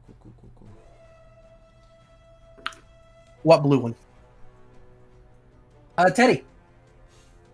Yeah, so Teddy, upon seeing his new train buddy fall to bits, I think he is just going to shoot a firebolt again at this creature. Okay. So that's an 11 plus 7, 18 to hit. Yep, that hits. Dope. Let's see if it roll as good as last time. 5, 8, so 13 points of fire damage to the spider in front of him. And I think that was his action. His bonus action will be to cast Sanctuary on himself. It's a Okay. first level spell. Wait, did my damage take out the creature, or is it still there? No, it's still there. Yeah, he's going to cast Sanctuary on himself. Until the spell ends, any creature who targets the warded creature with an attack or harmful spell must first make a Wisdom saving throw.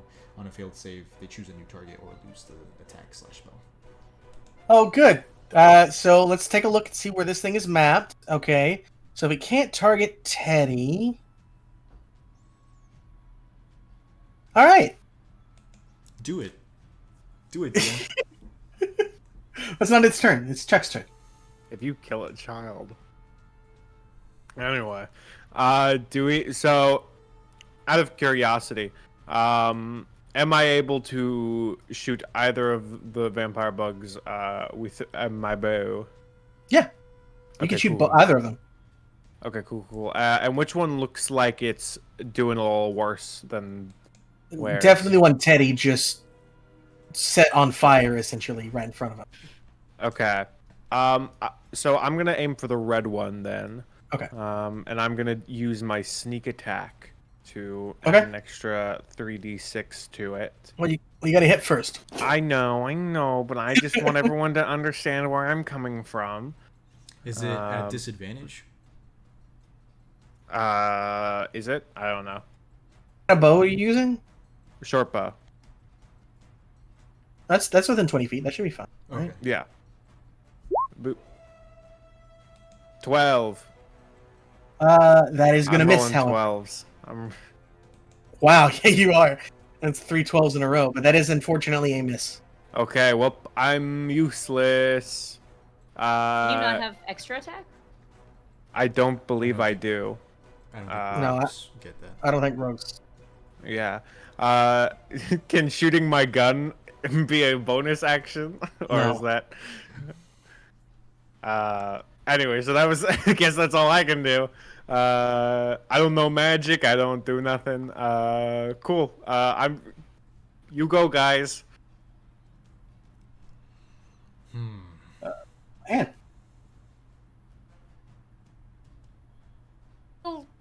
Like, there's a lot going on down that tunnel, and I don't think I can get to it, so I'm going to go ahead and step up to this red guy and try to attack him. And I would like to do so with my flail, a D&D weapon. Wow. A D&D weapon. Oh, specifically made for D&D and not seen in any other way, shape, or form until D&D I mean, like, exists. not the monster of the week weapon. Sheesh. That would be a 23. Just stop doing math. Yes, you said you started your thing with twee. Yes, it hits. Okay. Help. There we go. What? Dice be hard. That's max damage, baby. 11 bludgeoning. Okay. It does a good crunch. Not dead, but it hurts. Well, Anne likes the sound of that crunch, so she's going to attack again. Okay. Do what you want. That's a critical failure. It's okay. You guys want me to do crit fail stuff, or like how nice you want me to be? That's up to you. Did you ever come up with the crit fumble tables? I mean, tables? No. I improv. And so yeah, we'll just say what flail. As your flail is sent flying to the other side of the thing, as you swing and it slips from your hand. Lovely. I'm just so amped about my first hit making contact that I chuck it over my head and release it as if it was a javelin. Yep, and it goes, and it's over here now. That's You can go. Flails are unruly. You can go get it if you want. Osteonaut says, in an old campaign I played in, whenever we'd roll a nat 1, we'd roll again to confirm. And if you rolled another nat 1, you die! You just see, I would die. I've done that before. That's terrible. Yeah, that's sometimes I just don't want to tempt fate, not like that. I am not going to try to go get it at the immediate moment. Okay. You say so.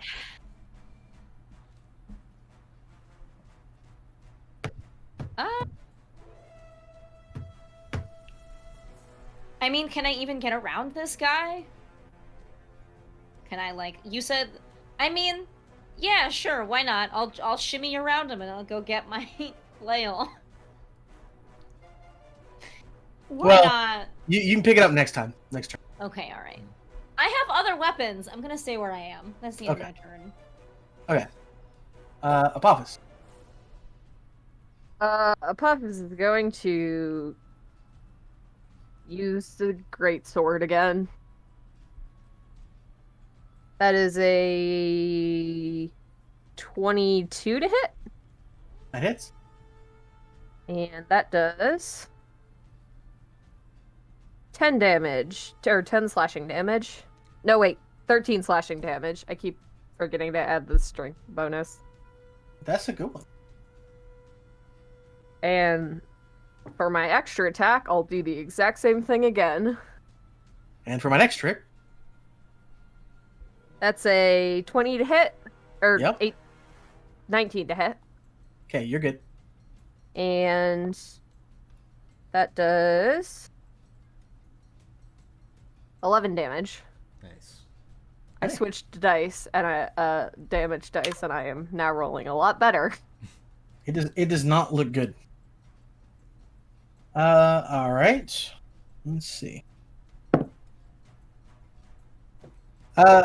Hey Anne, what's a stabby make stab do? What's a javelin do? What's damage? Uh-oh. 1d6 plus strength. Although it could be dex depending on... But yeah, 1d6. Piercing. All right. All right.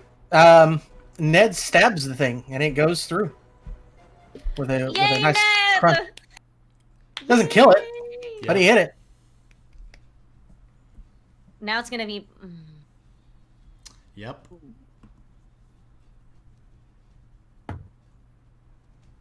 Not great. All right, so it's the spider's turn. We'll start with the red one real quick first, just to, I think he still got the javelin because he stabbed it. He didn't throw it. Correct. All right. So here comes a bitey bite. Hand is 7 hit you? Me? No. Yeah. Okay. What about 17. Yes. Okay, so that's a claw. That's going to be 7 slashing damage. Very rude. Ouch. Okay, so now it's this thing. How does Sanctuary work again? If it attacks me, it has to make a wisdom saving throw. Okay. What's its target? It's got to beat a 15. It doesn't. So it's going to turn and take a bite at Ned. I do not regret my decision. If Ned dies because of you... Is it my fault? I wasn't the one who gave him a stick. And put wild notions in his head. I did no such thing. You're the one who told him that he was useless. I told him not to come. I warned Where, the boy. what was he supposed to do? Hang out outside. Where there's weird stuff going on? He's like I said he was a liability, but that's... I don't know, man. If I was like 16 and someone looked me in the eyes and told me I was a liability, I'd probably just cry. So, Yeah. Maybe, Ned's doing good. And if he had done that outside, he wouldn't be being attacked by a spider right now. So, Dustin. So it rolled another 1 and impelled itself on his javelin again. So I went and rolled damage. It is still alive, so, it's not... Oh, and it gets 2 attacks! I was hoping you would forget. That's right. Multi-attack. Not a nat 1, but that is a nat 3, and so it's still going to somehow miss Ned. All right. The boy just Teddy, you got lucky that time. The boy just happens to have the luck of the devil. Good for him. Yeah, he's got the luck of Jack himself. Teddy. Who's Jack? Yeah, Teddy's just gonna... Jack, the skeleton, Jack, or not skeleton. No, the pumpkin. Pumpkin man. Jack-o'-lantern, guy from first episode. Teddy's just gonna do another firebolt on this now spider kebab. Yep. Might as well cook it. Yeah, that's a 10 plus 7, so a 17 to hit. That's a hit. Beautiful. That's a 9 and 7, so 16 points of fire damage. That is a cooked corpse kebab. Blech. I prefer s'mores.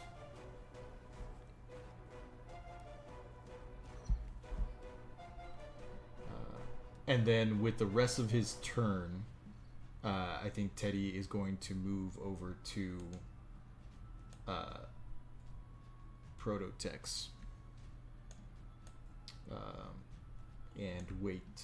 Or I will wait until combat is over. Okay. But yeah. Chuck. Hello, it is me. I guess if at first you don't succeed, try again. I shall shoot the red one with my bow. Do it. Let's hope I don't get a 12. Do it. That's not a 12. No, it is a 12. That's a 12.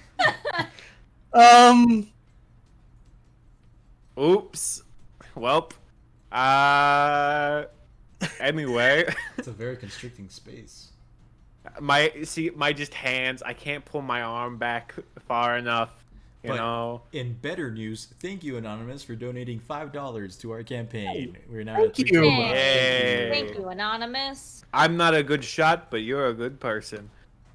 Hey. That's 4 12s in a row. That is 4 12s in a row. Can we get to 5? Anne, Yes? it's your turn. Chris, you're adding your dexterity modifier to these, right? Yeah, he's rolling in He's the. using roll. in I the- keep rolling 6s. Gotcha. Yeah. Well, so like the first time the 2 times I've shot my bow, I've rolled a 6. Then the time before that, it was a strength modifier, which is 0. So I just rolled straight up a 12. And the time before that was initiative, which I have a +3 for. So I rolled a 9. So. Gotcha. Wow. All right. Masha. Leave my flail for now, and I'm just gonna pull out one of my other 4 javelins and just take a stab at this thing. Okay. Taking a playbook out of Ned's methods here. That is a 13. Right on it. Got him. Alrighty. My biggest talent is rolling d6s, so let's see how that goes. Oh, wouldn't you know? Minimum damage. That's 4 piercing. Okay. And then I have extra attack. So basically, just like take a stab, pull it out, just stab him again. That's an 18 to hit. Okay, it's dead. You cannot roll under. It has 1 hit point. You hit it and it's dead. Okay. But I mean, if you want to see how much you kill it by, Not 4 damage. Great. Aha! I have killed thee. Wow, it was a lot easier to kill that first one than the second one. And I think that now that the green one is still just barely alive, right? No, the green one's dead. Oh, okay. In fact, That's what I Ned's gonna show up with it still on the javelin. And say, "Look what I did!" And I'll turn to him with like my javelin still in the other one, and I'll be like, "Hey, Ned, you did it!" And then I'll give Teddy a side eye, and I'll say, "Liability, my ass." Oh, I think Teddy is mourning. Yeah. There it is. Yeah. Donate. I think Teddy is mourning the loss of his train. Yes, I am not paying attention to Anne in any way, shape, or form.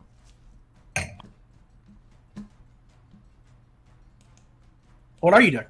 If we are out of combat, I think Teddy is kind of just like probably standing in front of Old Tex, and maybe like he like slides like, you know, some like, I'm assuming that the specific smith's tools that he has from his artificer stuff look like, you know, like wrenches and screwdrivers and things of that nature, like modern tools, but they're just kind of like hanging limply on his hands, and he has no idea like how he would even fix something like this. He's just having like flashbacks to a decimated train in a train yard, and I think the tools themselves kind of begin to glow, and they raise up his arms, like maybe he does it unconsciously, or they're moving his arms just like magically, but he's gonna spend the next minute casting mending on Proto-Tex, and it's gonna take a minute, so he's gonna be doing this for a while, but essentially yes, thank you, Eric. One arm. He's got multiple tools in one arm, and he's just kind of like he's casting mending, and yes, at the end of mending, Proto-Tex will come back with full health minus the 8 that the acid reduced, or whatever the maximum health thing was, so he'll be at 23 health. There you go. And so that's what Teddy's doing for the next minute. All right, what's everybody else doing?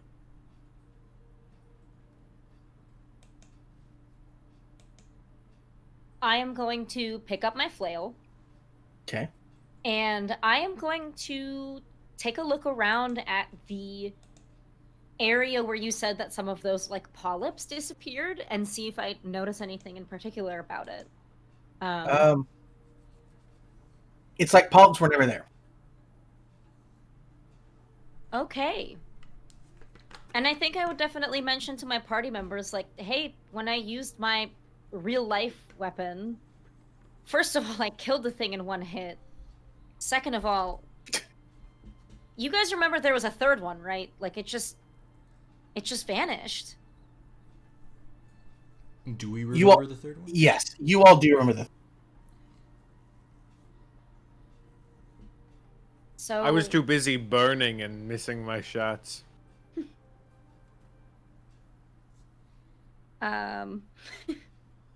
Sorry, Chuck. Yeah, I'm sorry.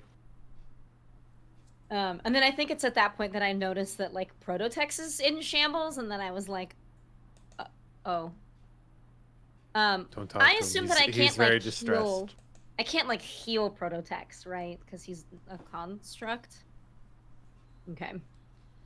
No, but the idea is that like if he's wounded, I can use mending to heal him for 2d6, or he can use his own repair function, but he has to be conscious. If he's dead, then I have to use mending for a full minute to bring him back. Okay. DM, do I see any way out? Yes. So up here, yeah, no, it doesn't look like it, but that's just because this whole this everywhere this fit everything except for having an extra way out. But yeah, up here, the tunnel continues. Actually, my mistake. I'm not using mending. I'm just expending a first level spell slot, and it's just taking a minute in order to do this. But I need to have my tools on me, so that part is correct. Okay, sounds good. How many slots do you have left? I have 2 first level slots left and 2 second level slots left. Oh, okay. Yeah, You're chilling. I'm a half caster, so I don't got that much. Okay, team, I found the way forward. So when we're ready to go, we can go. I guess it'll be just a little bit longer. He's just kind of like, essentially using like a Phillips head screwdriver as like a wand over the wound. Chuck leans into Anne. Don't talk to him. He's very distressed about his train. I won't. I'll leave him be. You know, he's kind of a mess. I mean, do you blame him though? I mean, literally lost an arm, and I think the train bothers him more than the arm.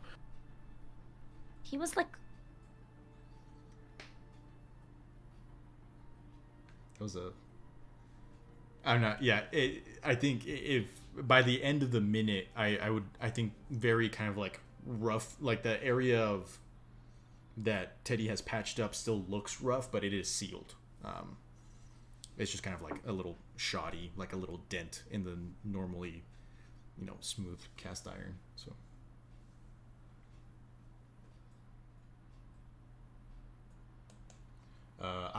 We're good to go, and like he kind of like pats the body of Prototex, and Prototex like lights up once more. The fire kind of like being cast back in, or like being stoked once again. Okay, let's go, team. We got a vampire to save.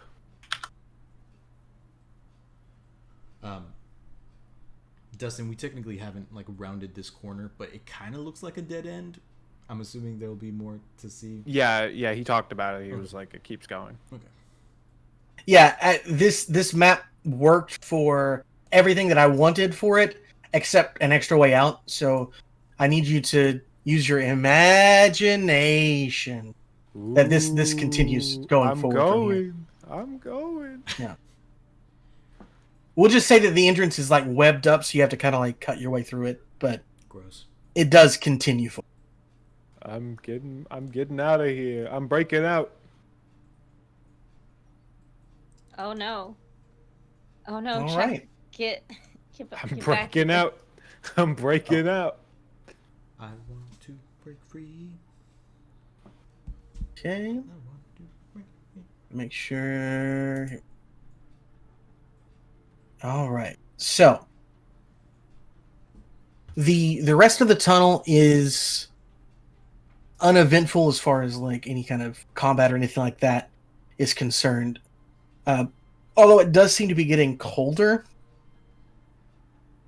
The more you go in, and it's almost like the darkness itself, like even your torches don't seem to shine as bright as they should as you go through this tunnel system. There's no more webbing, no more corpse smell that you can tell. And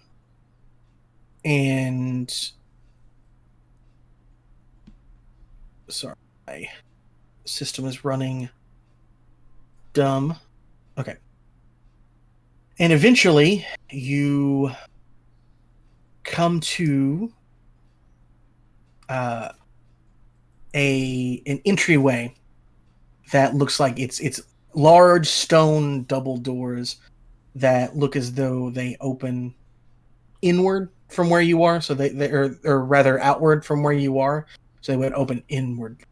It is a good trek, like it is a good hike to where you are now.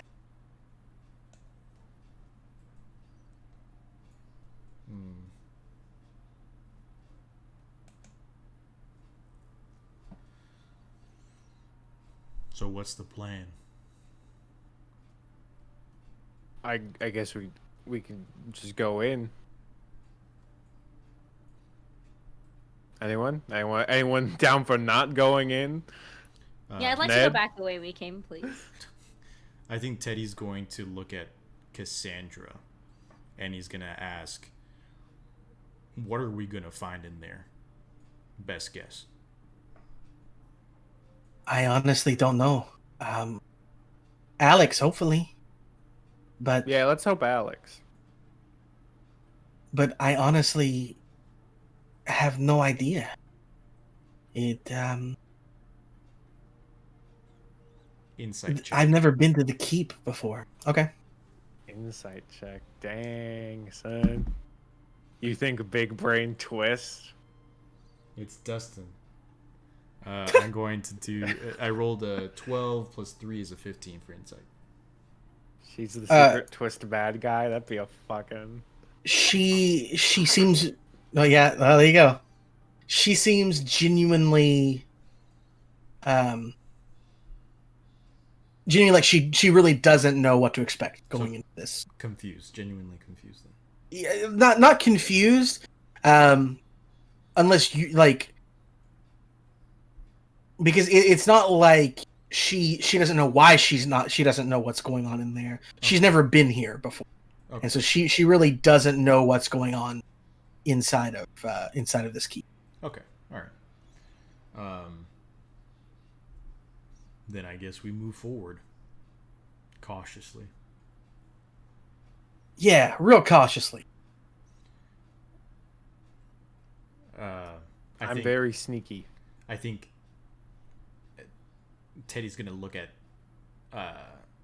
or Teddy's going to turn to Ned, and he's going to say,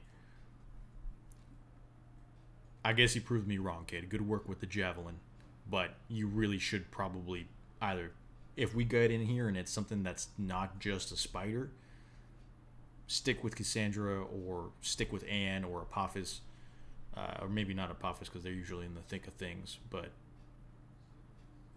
I'm not joking when I'm saying that there are consequences." Man, now I just want the final boss to be a giant spider. I want to make the giant boss a giant spider just so Ned can be like, "You said it wasn't a spider," but anyways, sorry.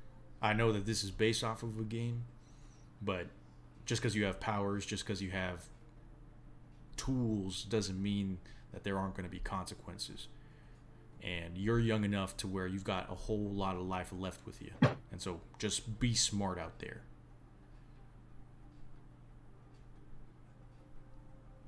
And I know that I may be young, and I know that I may have done some dumb stuff. Like almost destroy the concept of Halloween in your town. But I really do just want to help. And I don't want to just be told, "Hey, you're just a kid, and you can't do anything." Okay? I'm just a kid, and When life is I came to this world, I thought for a second that maybe I could finally do something good. Maybe I could finally be strong. Maybe I could finally help. And yet I showed up just as me. Just who I am and who I was. Do you remember any of the magic you knew in the normal world, or did you? He doesn't. No, it's like you can't cast it here or something. Yeah. Oh, okay. And even if I could, I need the book that you guys have. No. Yes, that book we have. Yep, that book we have. Let's go. I think Chuck is going to just... Chuck. All right, I'm sorry. I think Teddy... What am I going to do? Tell me.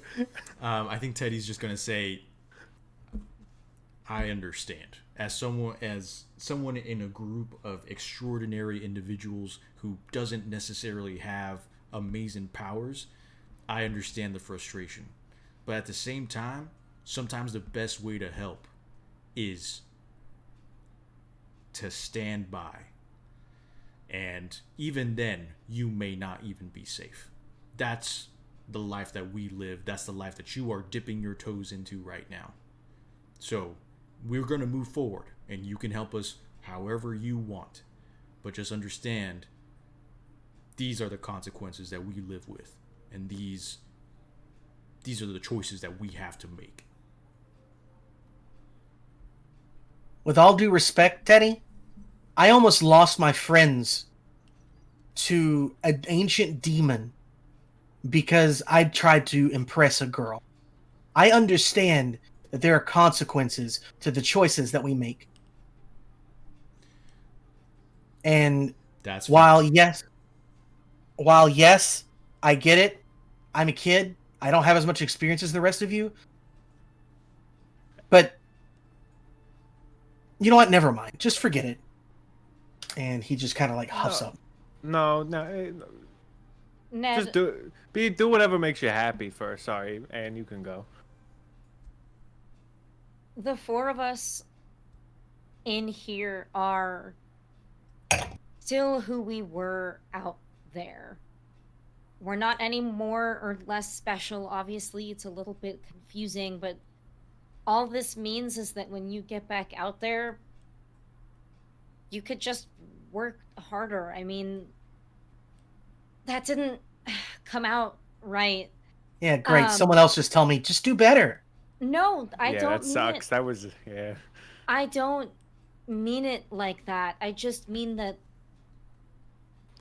right now we don't really feel like the heroes of this story. But that's what we have to be.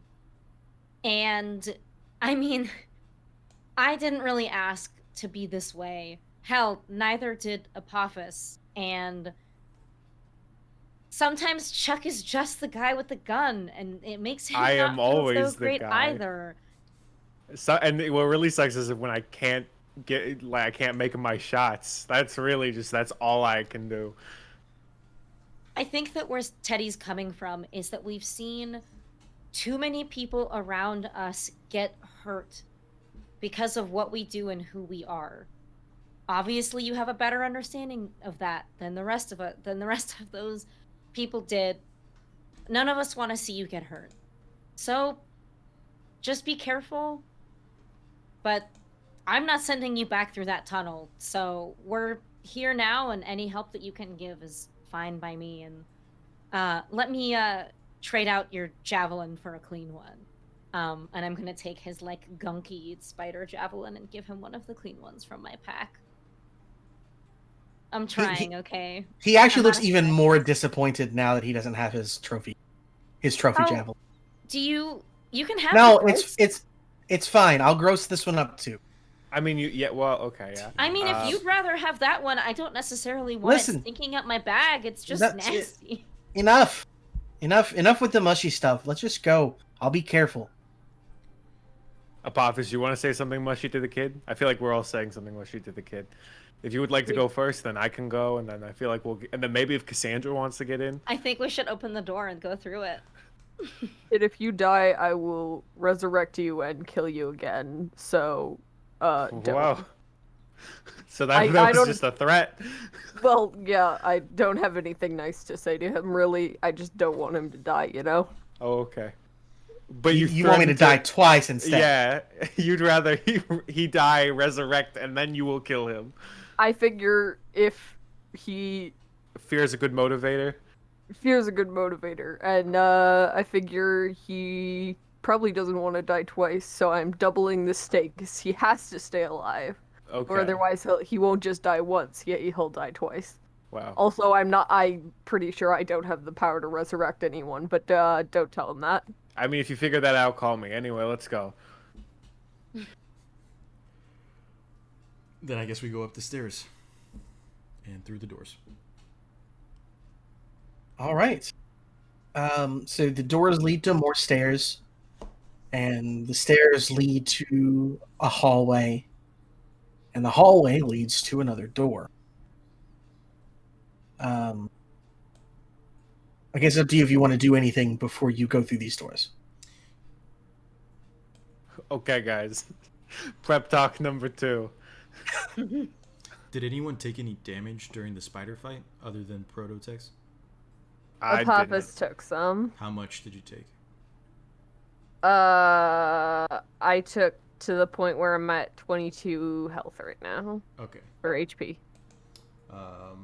Then Teddy is going to cast Cure Wounds at 2nd level on Apophis.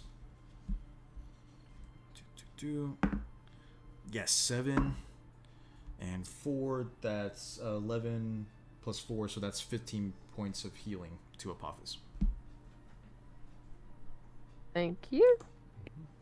Now I have to do math.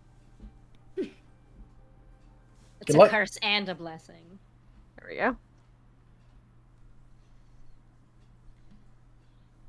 Thanks for the healing, Teddy. No worries. We need to talk after we get out of here. I'm just telling you now. We got a lunch. Maybe Big ZDs, maybe mimosas. Is Teddy directing that to all of us, or No, just... I'm just talking to Apophis. Oh. Yeah. Is this about the train? Because I swear I didn't have anything to do with destroying the train. I know that I just smirked, but Teddy's just kind of like stone-faced in that moment, though there may be like a little quirk at the edge of his mouth. But he says, no, it's not about the train, but it's something that I think you deserve to know. Well, okay, I will, catch you on the flip side then? I don't... Sure, I'll catch you on the flip side. I'll catch you on the flippity flop. Yeah, that's just what Teddy does. Okay. And Apophis kind of just, like, looks at him as he... I assume Teddy walks back over to Prototex. Mm-hmm.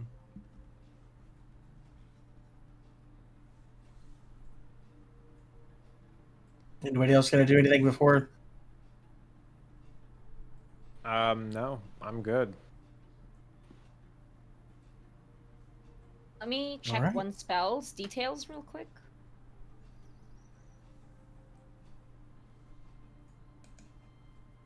Sorry, it's just easier for me to search it than have my book and like flip around a bunch. That's all good. Let's see. Oh man. Yeah, I don't think that Anne would cast any spells on anybody until she knows what's through those doors. So. All right. Let's call. 3, 2, 1. You press the door. You push the doors open, and it leads into what seems to be an audience chamber.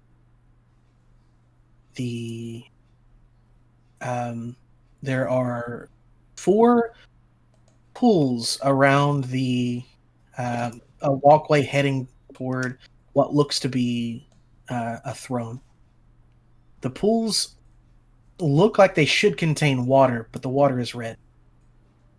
And seated on the throne is Dr. Alex Rose, drinking from a wine glass. And he says, you have finally arrived. You kept me waiting, good. huh? Oh, good, Alex. We did it, right? Yeah, we did it. Mission You certainly did. Mission accomplished. Okay, Alex. Come over here and I don't know if it's like a door, but like open your mind and let us out. Y'all want to step inside? Are we at the end of the hall, or can we move? Yeah. Oh. Yeah, you Oh, I have to put myself in here first. I gotta put... Anne's token is like a little bit bigger than everybody else's. For Yeah, some I reason, noticed. So she's still big Anne, I think. just not like a gargantuan Anne like she was before. And you're really tall. I think Cassandra's is also that size. And Ned's. And Ned's. Hmm. Me and Apophis Everybody are else is just smaller, except for Yeah, everyone Pam else is slightly smaller. and the NPCs. I can't adjust the size, sadly. Anyway, hello, Alex. Hello. I think Chuck's Nice. going to walk slowly towards him. Just gonna, Anyway, just wanted to know if you're okay. Everything cool? Oh, I am perfectly fine. Thank you for asking. Chuck. You're welcome. Just thinking about you, bud. Yeah. So, do you know the exit? Or Oh, yes. Yes, absolutely.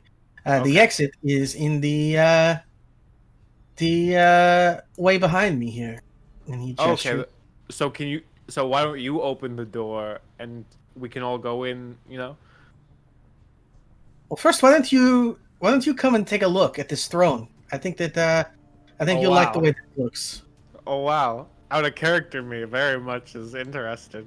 Chuck's just like, okay, might as well. I've got nothing to suspect. I think Is literally anybody gonna do anything? I think Teddy's, Yeah. Teddy would call out to Chuck and be like, hold up, Chuck. Alex, It's just Alex. What do you mean? yeah, Alex, we're really happy to see you. Where have you been all this time? We've been out in the town trying to track you down. I've been here. I was held prisoner, but luckily I managed to escape. Who was holding you prisoner? It was an evil vampire. As funny as that sounds. You know, that sounds pretty on brand for the castle that you're in. Do you need? Are they still here? Or were they the ones who brought us here? Yes. Yes, absolutely. And then he stops. And he looks at your group. And a look of confusion washes over his face. And as he sees Cassie, and as he sees Ned, and he's like, wait, what are they doing? Well, from our understanding, possibly Ghost, maybe her blood manifested consciousness, or just a memory, as Teddy likes to keep adding in there. Do you want me to bring up the kids, Chuck? Keep on bringing up the memory. Okay, I'm sorry. Jeez. Anyway, the kid. I don't know why the kid's here. Cassie is frozen in place. Like, she's staring at Alex with her eyes are wide. And she looks a little pale. That's him. Yeah, of course it's him. It's Alex. Yeah. No. That's the dark thing that showed up when I did. How do you know? Because I can sense it. I've been sensing him since I grew consciousness in here. That's not my brother. Well, that's no. Okay. What? Don't be ridiculous. Oh no. I don't know who that woman is. If only there was someone who could tell if someone's lying. And it's just like, Let me just see what the...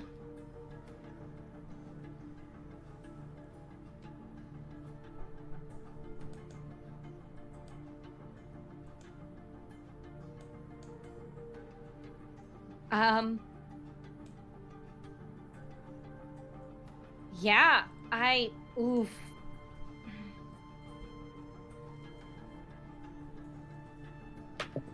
I am going to cast Zone of Truth. no, you gotta say it right.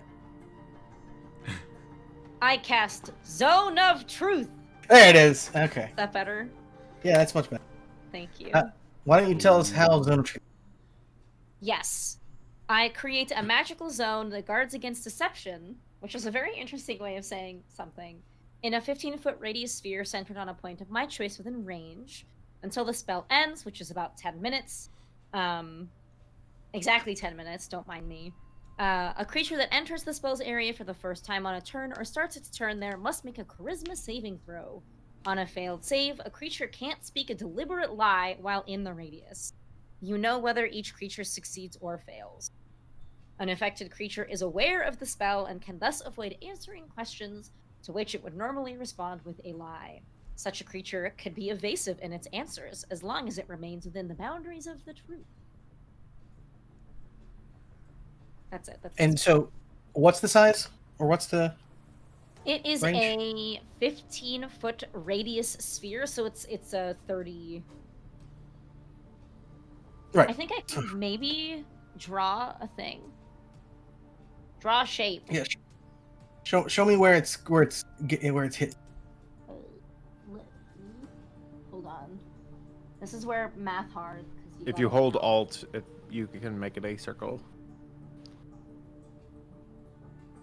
when you're doing draw shape. Yeah, and if you just show me where you're dropping it, that will just... Whoop. Hold on.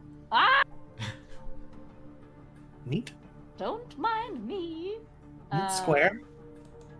Hold. Oh, this is painful. You know what? Just about here. Just about. I would like to center it. Okay, this is just fine. about on Alex. No, That's fine. get Chuck in there. And let me also. I would actually have to get closer, Okay. so I would have had to step up a little bit. Or you could have Okay. gotten Chuck in there. Oh man, I should have. Oh no, I have But to yes. tell you my truths. All right. Anyways, what's the target? Oh. Well, I was like, it's Alex, of course. The target is. It's not very high. It's a 13. Well, he rolled a 2. All right. Now they're aware that they're under the effects of this, right? Yeah. Okay. believe. Yeah. Yeah. I'm pretty sure. Yeah. Unaffected creature is aware of the spell. All right. I also did scream, I cast Zone of Truth. So. He was starting to make his way down the stairs toward Chuck and just freezes in place as he can feel this zone affect him. And his face turns into a snarl.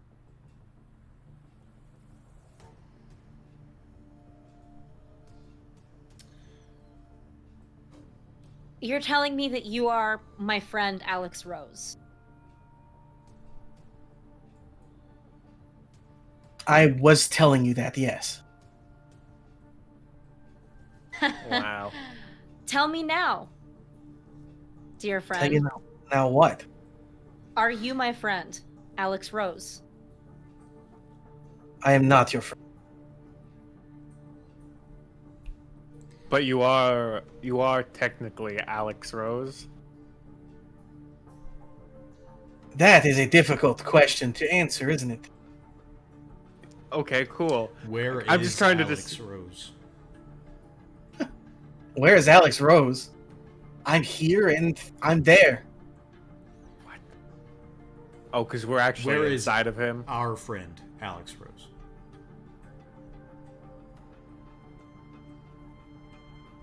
Beneath. Okay.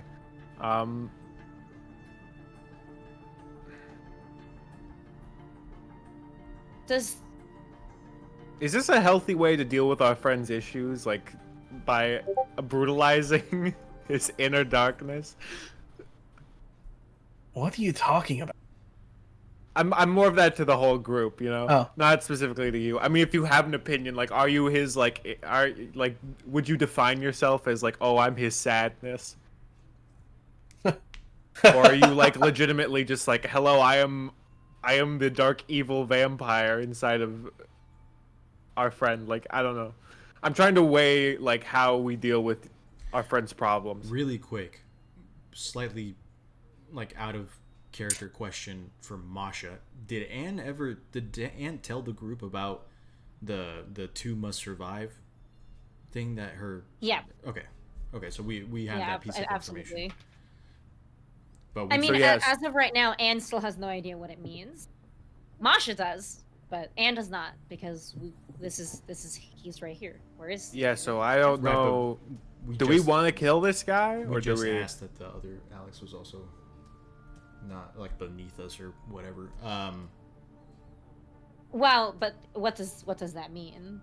Right. It could be anything. So are you going to? So are we all cool right now? Are we? Do you mean to harm us? Oh yes. Okay. Oh Does yes. that answer your question, Chuck? Yeah, I guess. I look forward to it. Then. You know Jesus. what? This spell, this stupid thing. You want the truth, and I will give it to you. You know, You seem to think that I am. What was it you said?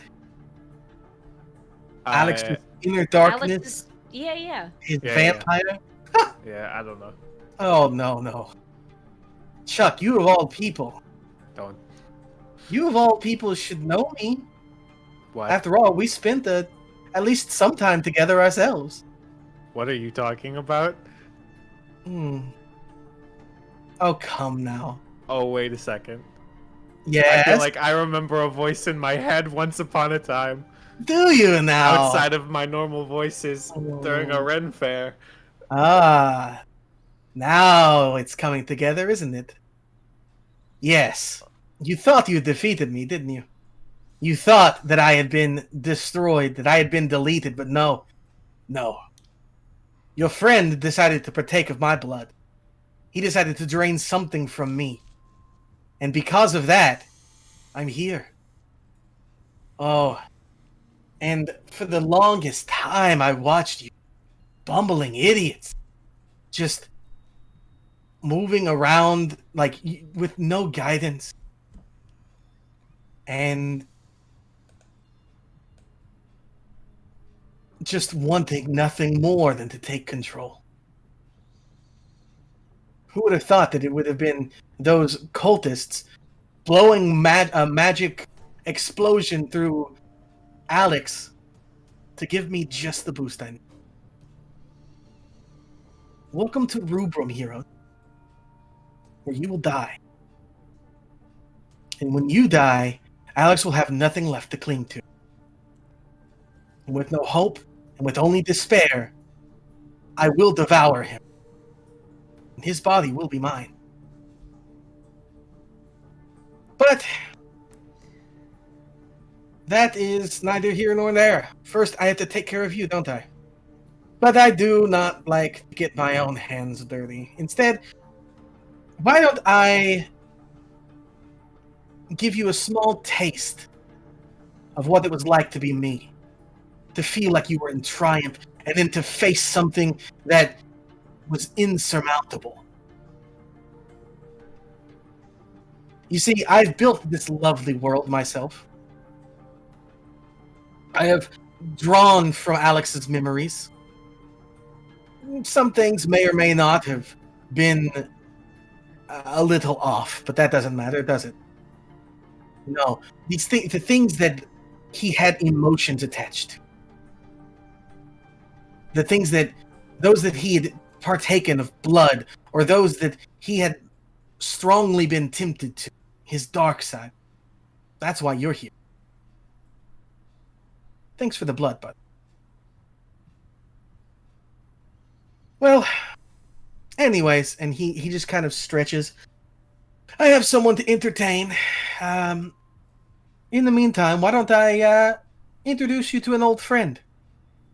To the one that put an end to me, and will now put an end to you. And he places his hand on the ground, and he rips his hand up, and standing there on the stairs next to him, it's none other than Birdie.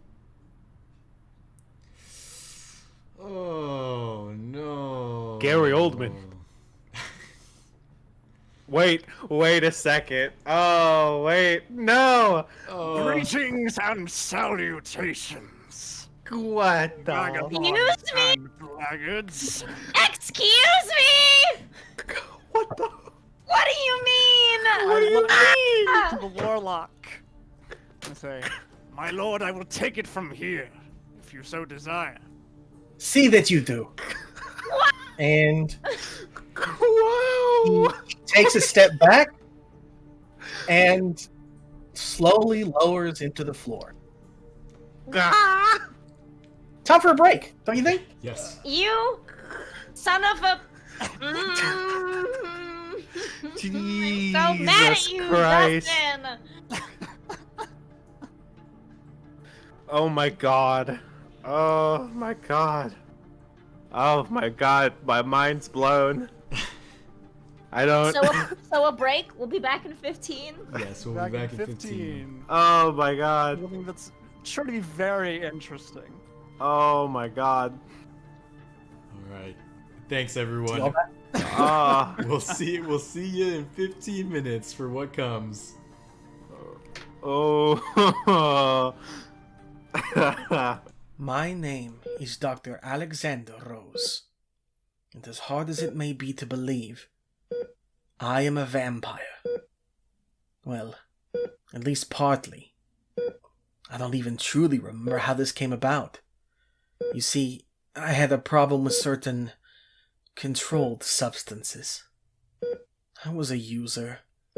I also gave freely out of the pharmacy connected to my clinic. There were many that I shared with. All of this culminated with one night, one bite, and my life changed forever.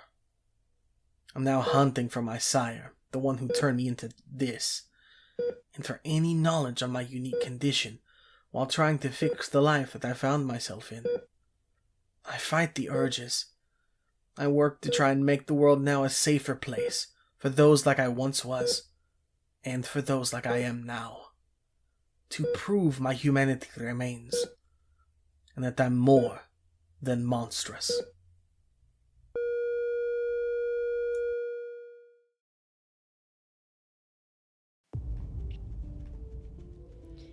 My name is Anne Darelay, and it's lovely to meet you. For the bulk of my career, I've been a dating coach. This has been a bit contentious for my parents, who think that there are more respectable paths for me to take. What's important to me is that I'm helping people. That's not what got me to where I am now. One day, I stood from a nap with a message from an unseen deity looping through my head. The apocalypse is coming, it said, and it is your duty to ensure it comes to pass.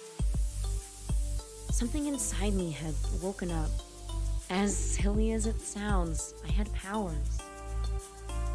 A year has passed, and I'm no closer to learning the origin of these powers, or bringing about the end of days at that, but I've still found a way to put them to good use. If you ask politely, I'll still give you tips on flirting with a beautiful stranger at the bar. But if they turn out to be a shapeshifter, then I'll be the one to take them out. I am the head of Apophis, the Egyptian snake god prophesied to swallow the sun and bring about the end of the world. I was summoned from my slumber about 20 years ago by a group who didn't understand the weight of their actions, by a group that failed to acknowledge my power. And so I was split. I should have been risen as a horrifying, monstrous snake, large enough to swallow the sun, but instead I'm just the head of one. As I wondered, contemplating the life I now had before me, this form couldn't bring about the end of days, I began to appreciate the world around me and see what it had to offer. The apocalypse is my destiny, but I'm not sure it's the future I really want. The name's Chuck Duval, though some people might be more familiar with my old work title, the Silencer. You could say I was a hitman. I used to take out anyone for the right price, be it people or monsters. How many people I killed is a secret between me and God. I've been retired for the past couple of years, but things change. Retirement got boring, and I don't have that much time left to waste doing crossword puzzles in between my daily dose of Vicodin. So might as well use it to silence a few deadbeats on my way out. 1 second, folks. Recalibrating the sonic rifle. Almost there. Hot damn! Oh, shit. Oh, I apologize. Let me introduce myself. My name is Theodore Ulysses Franklin. You can call me Teddy. Born in good old San Antonio, Texas, back in 1959. My mama was Mexican, my daddy a cow rancher, and sí, hablo español. After graduating from MIT with various degrees, I delved into some of the fringe sciences. There, I discovered the existence of the supernatural, and I realized my purpose: researching the unexplained and protecting normal folks from the terrors in the dark. My savings went into building Old Tex, my mobile base of operations, out of the scraps of a 442 Atlantic steam locomotive. Old Tex and I travel across the country, fighting monsters, protecting people, and riding the rails.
My name is Dr. Alexander Rose, and as hard as it may be to believe, I am a vampire. Well, at least partly. I don't even truly remember how this came about. You see, I had a problem with certain controlled substances. I was a user. I also gave freely out of the pharmacy connected to my clinic. There were many that I shared with. All of this culminated with one night, one bite, and my life changed forever. I'm now hunting for my sire, the one who turned me into this, and for any knowledge on my unique condition while trying to fix the life that I found myself in. I fight the urges. I work to try and make the world now a safer place for those like I once was, and for those like I am now. To prove my humanity remains, and that I'm more than monstrous.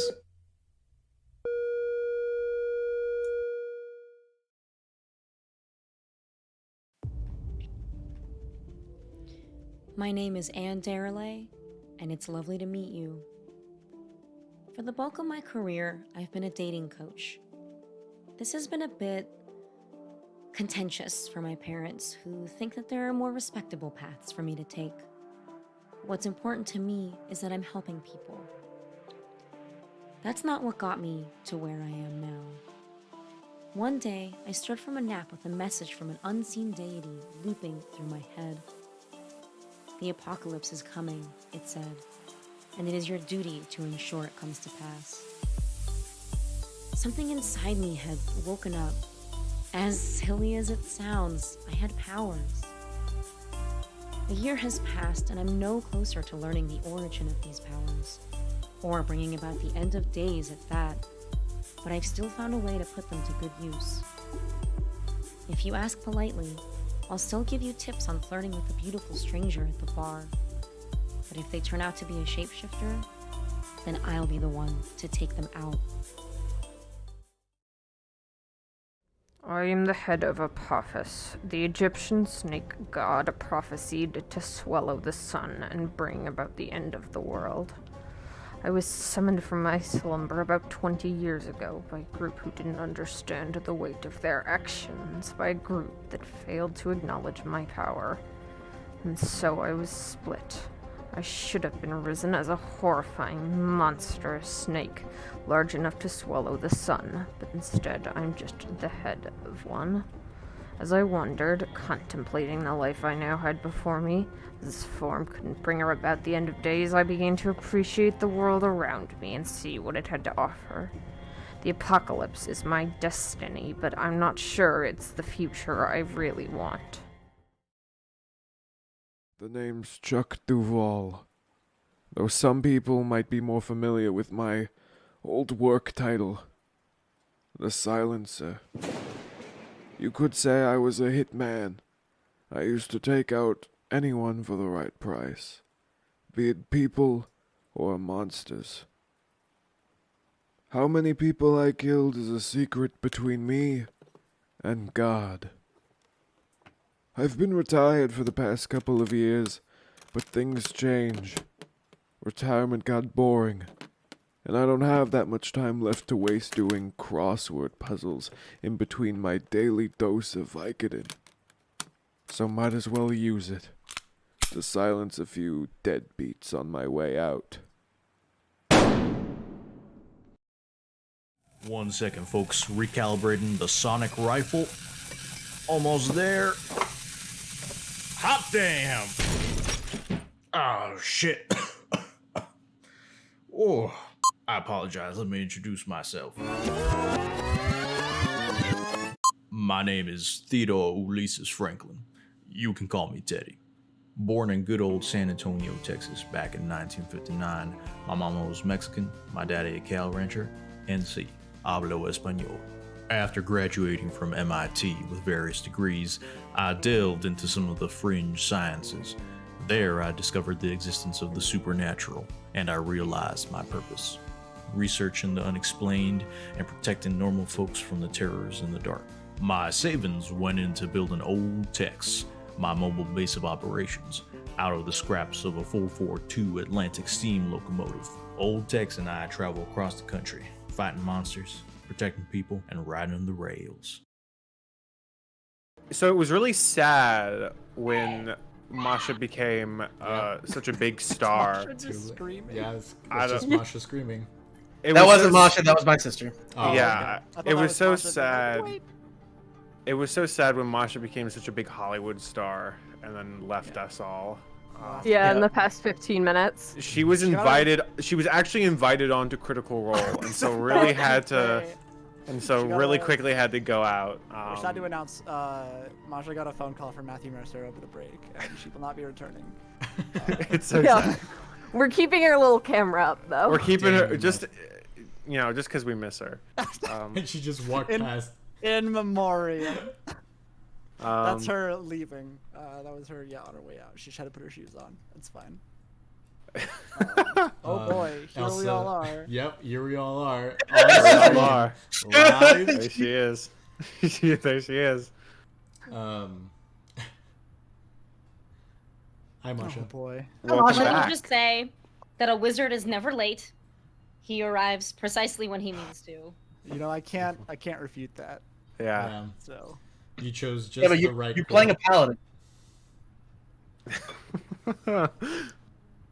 You're lucky we're doing this for the kids, punk. Oh my I am gosh. blowing your mind for the kids. Dude, freaking my mind is blown. Elsa asked for a snack check and pumpkin chocolate chip muffins. God, I'm so jealous of you guys. I Yeah. have a can of water, and that's it. I have Dehydrated. Canned water is instant so weird. noodles that I mixed with Carbonated. cheese and butter instead of Sauce. sauce because I didn't have enough time to make regular pasta. I'm out of fake wine, I unfortunately. feel like that. That's how I'm only gonna refer to Gatorade from now on. by the way. Fake wine. Fake wine, maybe blood? Question mark. only the finest vintage. Oh my I heard gosh. that 2021 was a good year for fake wine. No. Anyway, guys, Mhm. Here we are. how are you all doing? Oh, you know. A Yeah. little bit freaked out. Don't be freaked out. Well, I'm interested to see if this is the real Birdie. If his friendship was a lie all along, or if this is just a shadow, a facade. So we just getting into this, Dustin, or Yeah. Go ahead and do what you want to do, and Eric, you can call for the initiative roll unless they attack first. noted? Okay. So as I entered, I said, "Greetings and salutations, vagabonds and blackguards." I sort of look at you all. What business do you have here? We're just passing through, so if we could just... Well, You are in the zone of truth. I will move 10 feet forward. And, Yeah, cautiously. Roll a charisma check. Yeah, roll a charisma saving Oh, throw. I suppose I should do that, huh?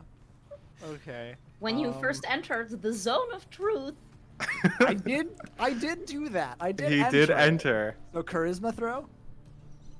yeah, charisma Yeah. saving throw, yes. Oh, that's good, baby. That's a fucking shit. That's That's $2 That's a for charity. children's stream. Yes. got me already. Masha, have you donated your $1 yet? I haven't yet because I'm waiting until the end of the stream. That's a just like donate it all 24 at once, you know? charisma save. A 24 charisma save? I think that Correct. saves. Yeah. Also, I think F-bombs are $2. I think I decided that earlier. Okay, you so- decided it. three. That's 3 smackos. 3 smackers to the kids. Only if you are able, of course. Yes. Of course. I think I can.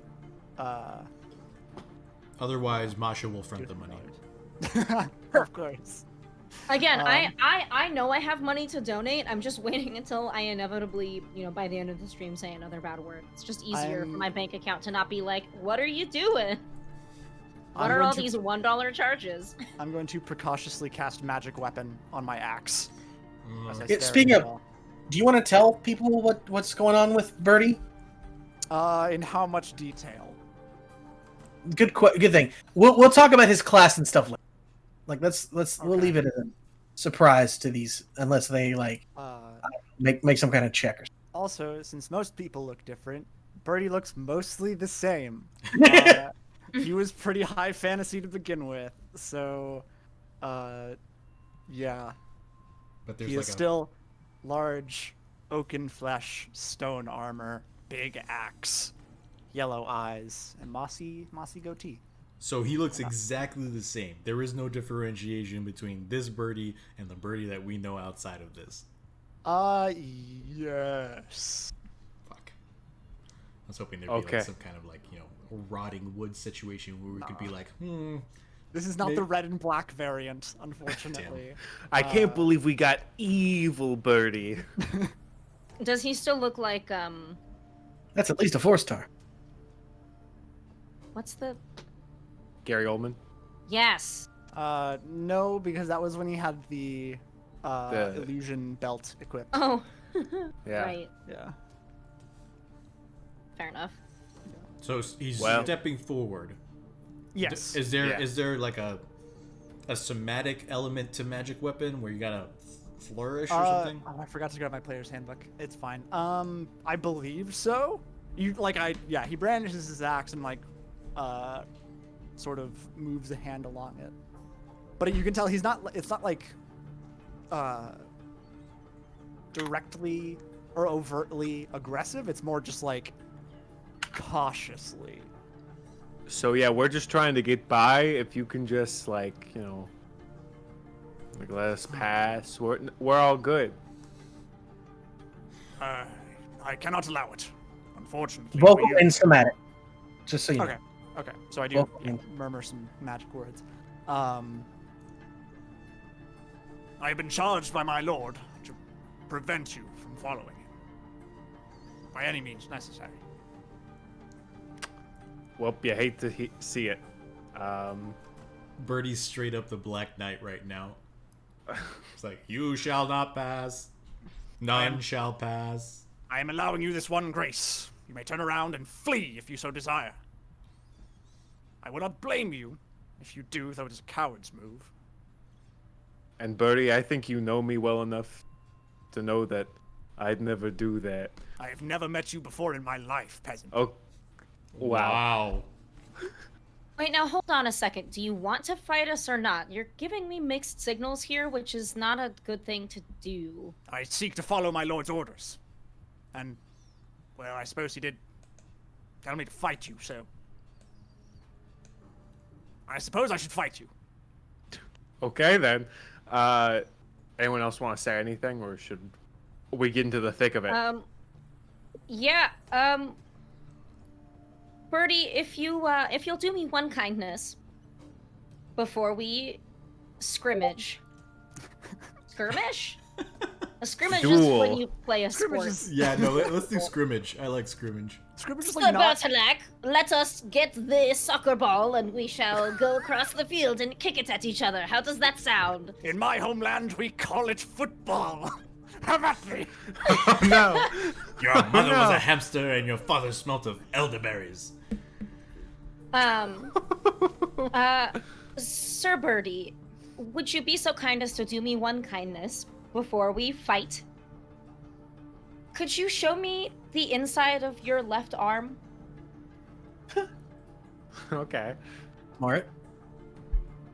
You're rolling dice real quick.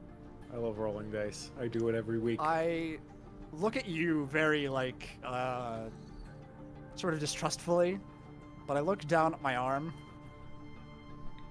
I mean, I'm holding my axe, so I can see the underside of my forearm is facing upwards. My interest is peaked slightly. Do I see anything weird? No. Your tricks will not work on me. Which... It's not a trick. I just like looking at people's arms. Oh, What's cool. so weird about that? Whoa! Do not. And I like feet. What are we doing here? Sir Beckham walks through the door. Sir Beckham is just summoned whenever someone likes a body part that they shouldn't. Anyway. Wait, so that was that. So that wasn't for like a plot reason. No, it was just they wanted to see if they had numbers on their arm. Oh, okay. Anyway, so I guess Chuck's gonna pull out his short bow, and be like, "Well, guess we're doing this," and then gonna shoot one. You know. Valid. All right. Valid. I guess initiative now with an attack from him. Roll initiative. Alrighty. Absolutely. Do you want me to roll attack first, or do you want me to roll initiative and then we'll get? No, to my because attack? I don't think it was really a surprise attack because No, I Birdie was already at- cautious of you. And, well, that's a. Well, you know, you can ask me for it, I suppose, if you're writing these down in order. Are you I got- in the thing? Yeah, you are. I am. Yes. I got a 21. I guess I keep track of.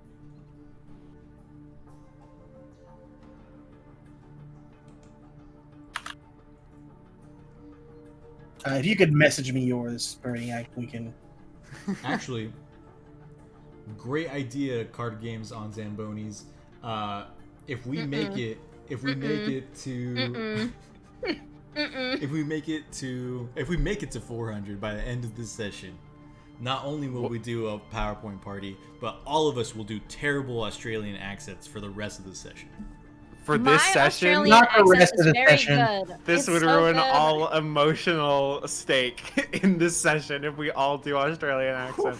For just let's say for the I don't want to say for a fight because there's no way we're gonna get to 400 during this fight, Not unless. with that attitude. Sorry, that was very negative of me. I apologize.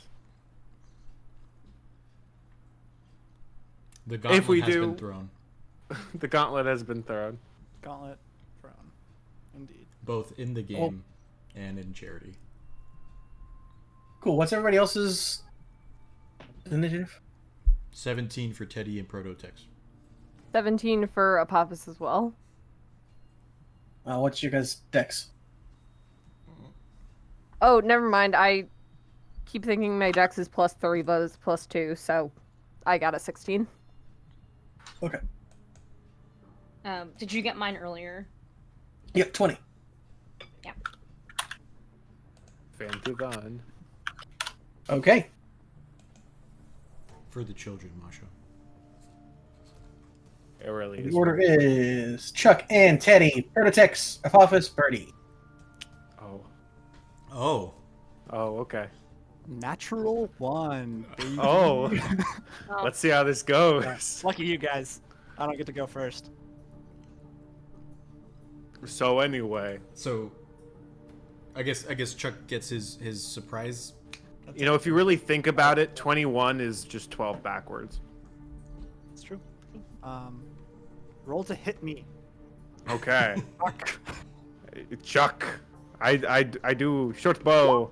Do it. 11. Oh, That's Why am I so bad? Okay, time to do my bonus action of disengaging. See you later. You don't need to. I know, but I like to say disengage. Hold on. Wow, 1, 2, 3, 4, 5. Okay.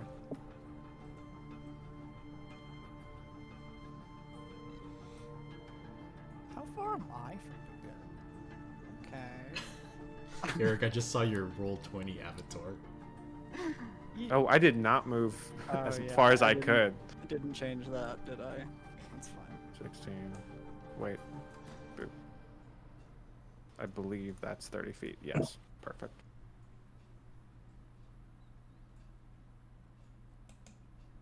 Guys, I feel like ever since I've regained my abilities of like shooting guns, I feel like my bow skills have been lacking. Are you ending your turn, Chuck? Yeah, I've ended my turn after And running. you're up. throw these 2 face downs and end my turn.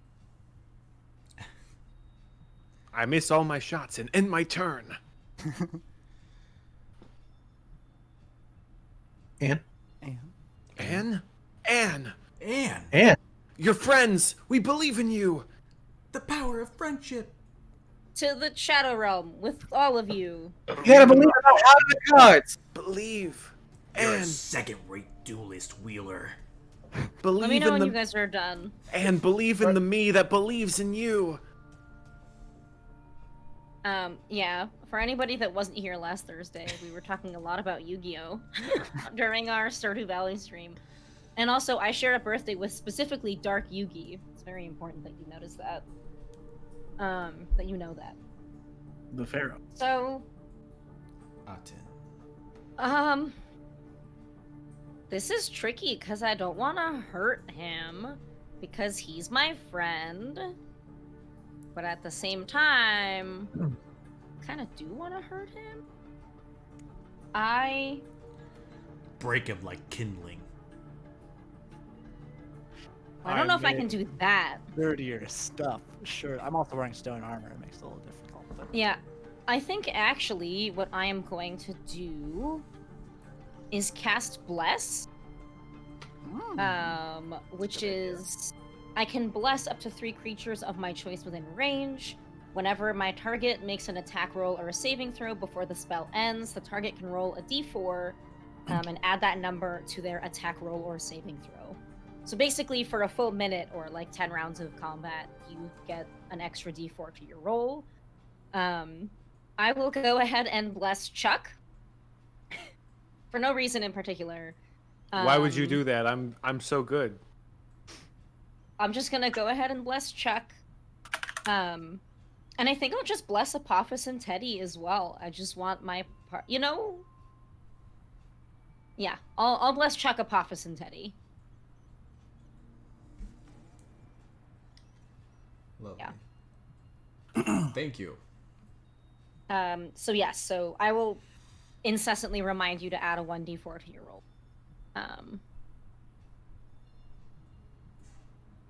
And question for the keeper: is this just like regular floor to the left and right of us, or are we like vaulted up?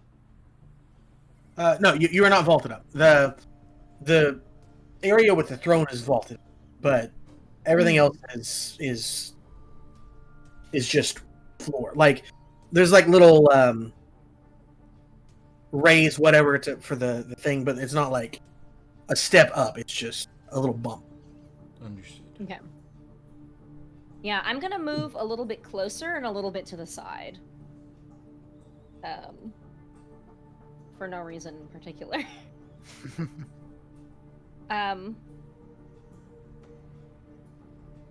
You know what? No, This is a bad idea. maybe. I'm going to move up here, and I'm gonna see if I can see Birdie's left forearm. Can I do that? Can I try to get a That good view of it? perception check. You roll a perception. Birdie, give me a sleight of hand check. I am not trying to willingly obfuscate my forearm, Okay. so I think, yeah. That is a 17. Yeah. There are no numbers on Birdie's left arm. Yes. Okay, I'm gonna take a deep breath. I'm gonna call out to my party. Guys, I don't think it's really him, so... I think the fact that he did not remember us was also a good indicator. Mega That was just birdie. me. You never know. Like, I wanted to be sure before I started wailing on the guy. You will have to do it in front of me though, Eric. So This is I where don't we know show our secret deep hatred for Birdie. yes, that's it. And that will end my turn. That will end my turn. Physically, yes, you can defeat him, but emotionally, Emotionally. You what can is defeat Teddy, him. you're up. cost? I think Teddy's gonna hear the call. And talking is a free action, correct? Mm-hmm. You get 6 seconds of speech, though. I mean, that's fine. If we want to get technical about it, but So I think Teddy's going to move up 5, 10, 15, 20 feet to right there. He's going to keep his sonic rifle up, but he's holding his staff, prepped for a firebolt, and I think he's just going to call out to Birdie and say, I really don't want to do this. It's just weird shooting a friend. So, what's my name? And he's gonna heft the staff rifle up to Birdie, to this hopeful imposter, and wait for a response before shooting. Guys, Birdie is sus. I feel like we should vote him out. The imposter. Am I free to respond? Yeah. I cock my head at Teddy, and I say, "It won't matter." Firebolt at Birdie. That's... Oh, we'll see. I don't know what Birdie's armor class is, but I rolled a natural 12 with a +7 is a 19 to hit. That hits. Dope. Nice. First blood. That's a 9 for the first die, and then the 7, so that's 16 points of fire damage to Birdie. Ooh. And I just want to slam it into his shoulder, close to his mossy goatee, hopefully catching it on fire a little bit. Singeing it at most. Well, that's that, and I think Teddy's going to use his bonus action to order Prototex to move up to where he is and take the dodge action. Sure, we'll do that. And then Prototex will just move kind of like right here. And he has 40 feet of movement, so he can move there just fine. And that's our turn. Okay. Apophis. All right. I have 40 feet of movement. So I have to figure out how far I am away from Birdie, which I don't remember how to do.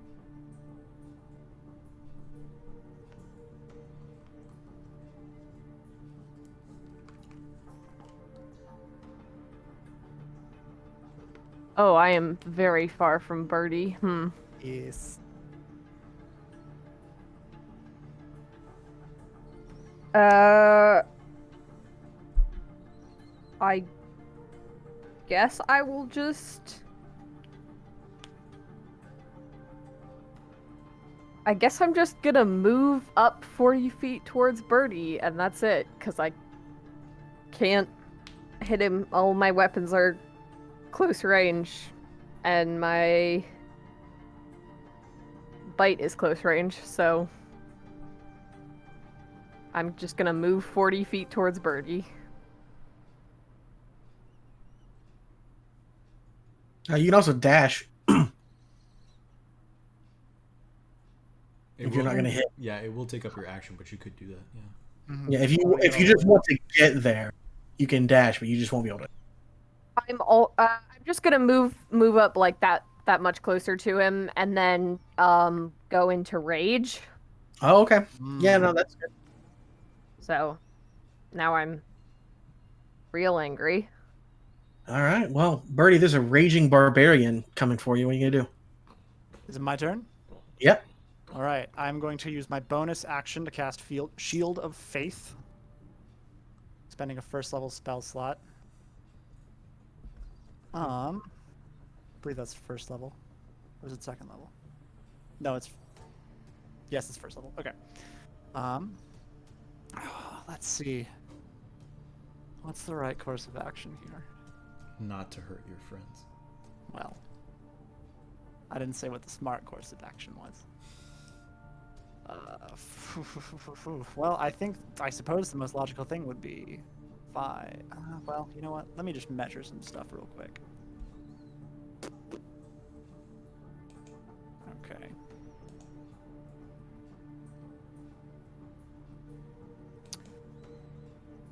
I'm going to move 5, 10, 15, 20, 25, 30. And I am going to...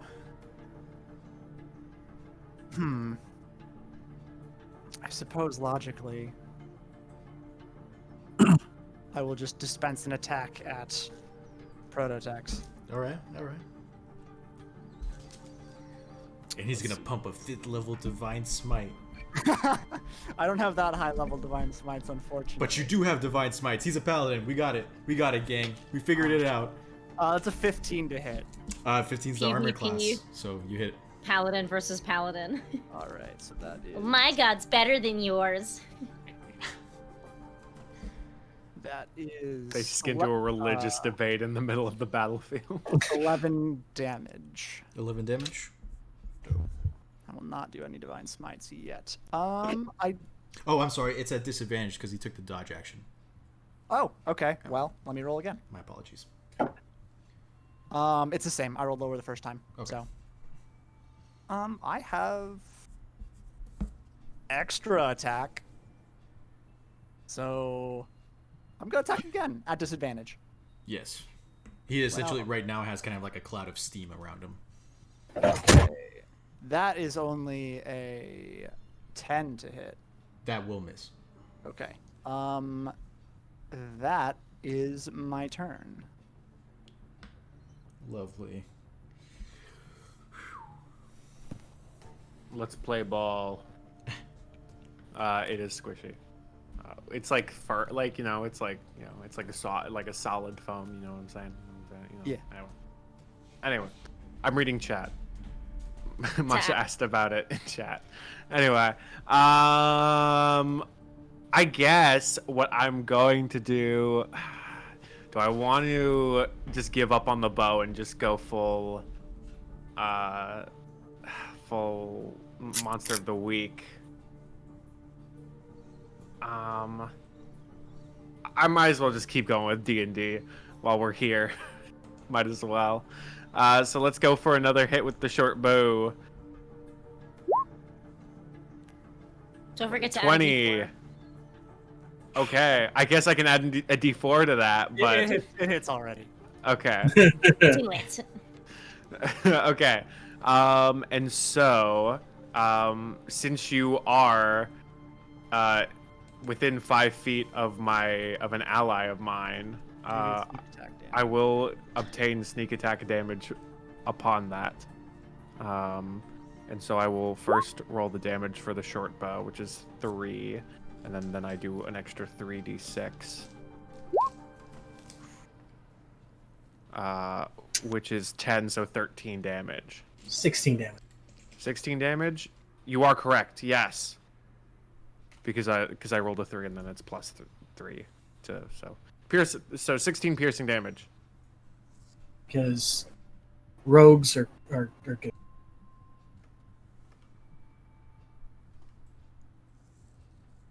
I did it. I finally hit something. You didn't even need my help.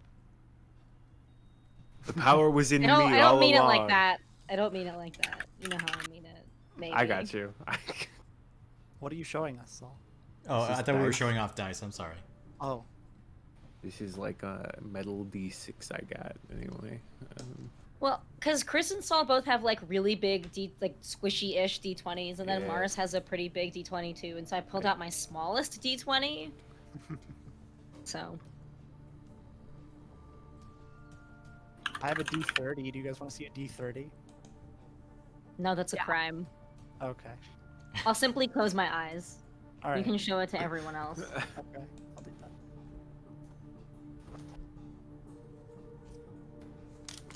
I have a D100 somewhere.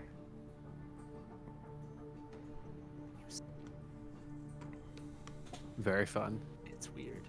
Ooh, wrong way. This be weird. Yeah. I like it though. I wish you could put pictures in the Twitch chat. I feel like We that do might go have a badly. Discord. That's right. We do have a Discord. You Someone can can come link in join us there. on Discord and share all your pictures of dice with us. If you're not already a member, which I think pretty much everybody is, here you go. But yeah, so a D100, you know, I also have a D100. It's basically a golf ball. There's some that like are able to land, but basically like with the D100 I have, it's basically just a ball. Like it will keep rolling unless it's stopped by something. All right, whose turn is it? Yeah, whose turn is it? 1 second. I believe that was just Chris. I think it's Anne's, I believe. Yep. Yep, you are correct. Anne is me, isn't it? Yes. That's a check. I believe so. You Anne. All right. Over we go. Over we go. Oh boy. Over we go. I'm going to try to hit Bertolac. Hout dessert. Bertolac. Please, can you do the thing? My name? Yes. Bertolac de Haut Dessert. Thank you. Lord of, well, more or less Lord of Green Castle. It's a little vague right now, but Because he's fake. hey, Fake birdie. you're fake. Yeah, I'm gonna walk right up to this guy and I am just gonna try to smack him with my flail. Because we gotta get to Alex and I just wanna do that. And I feel kind of bad about it because Birdie's a friend. But here we are. Pretty cool guy. Well, that would be an 11 to hit, which I assume does not. No, it does not. I am going to try again. Okay. That is an 11 again, which is embarrassing.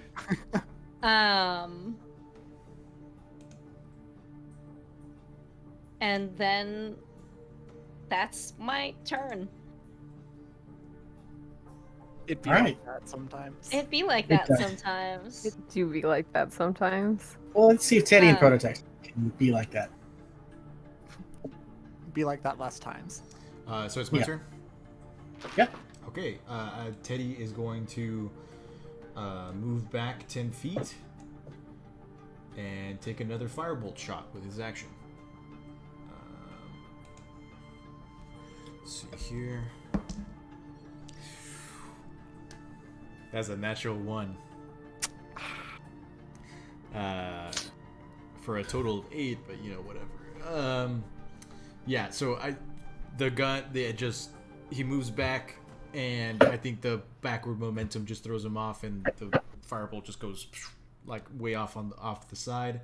And he'll use his bonus action to command Prototex to repair himself using his action.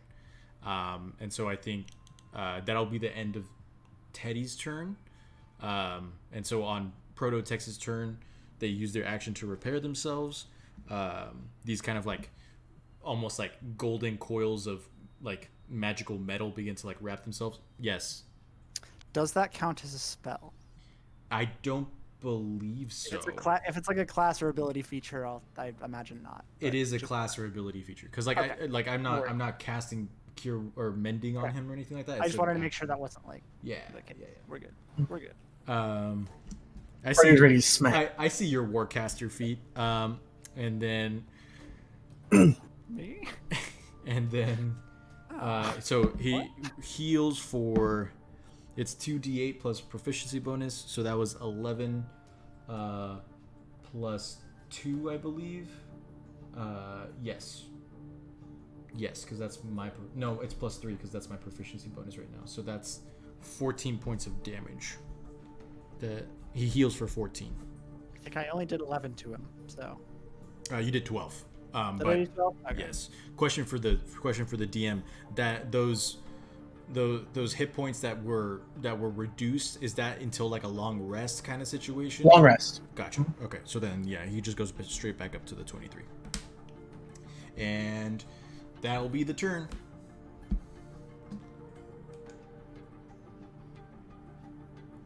Okay. And that brings us next to Apophis.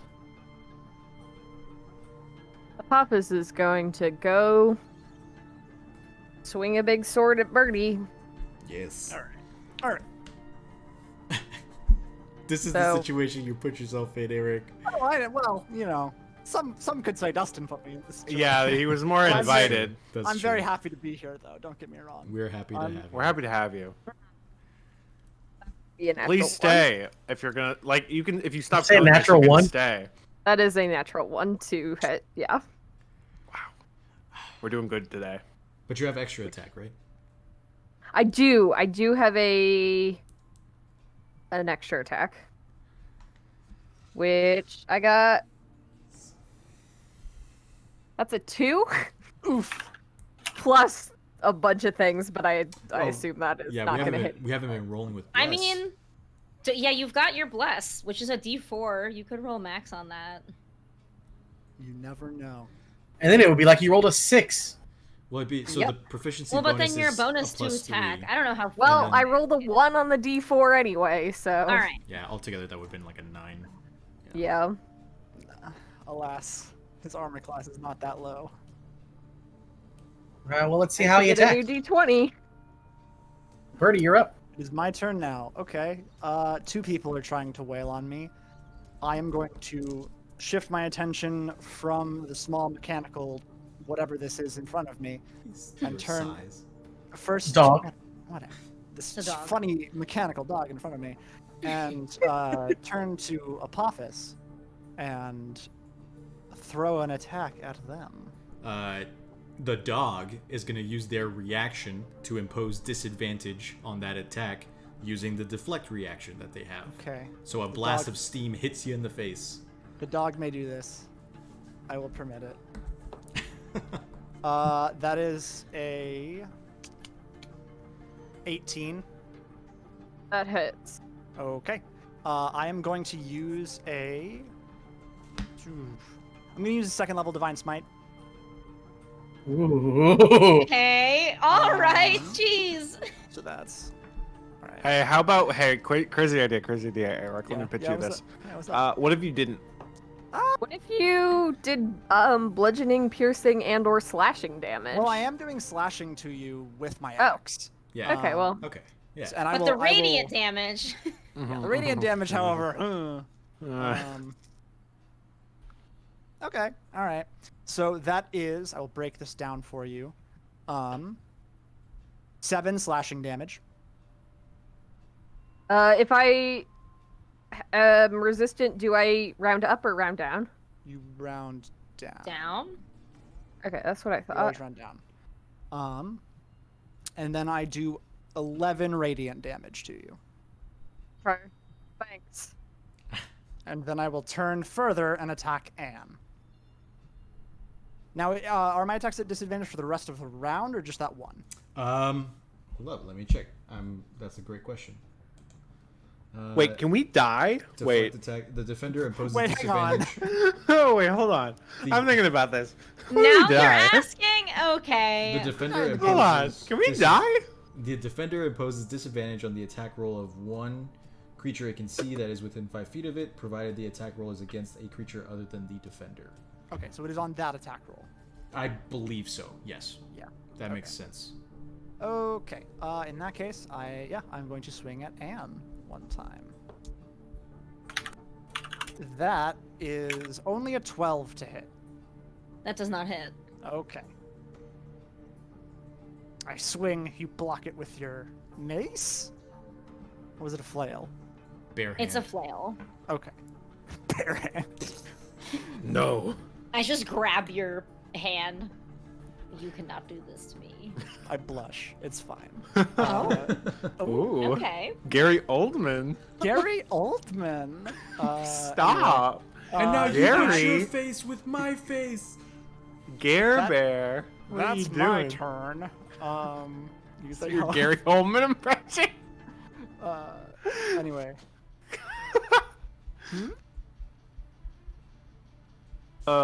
Anyway. By all means, who is next? I think it's Chuck, but I'm not positive. It's time once more to see if we can hit this this wood boy. Don't forget you have bless. I do have bless. Okay. Hold on, let me add bless to that. It's just 1d4. Why can't you roll above like a 5?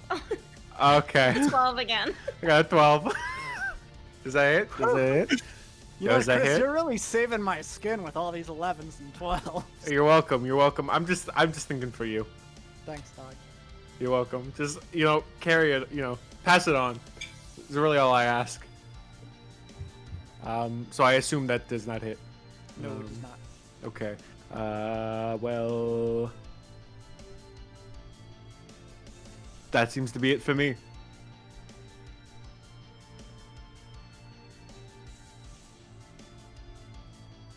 All right. Okay. Man.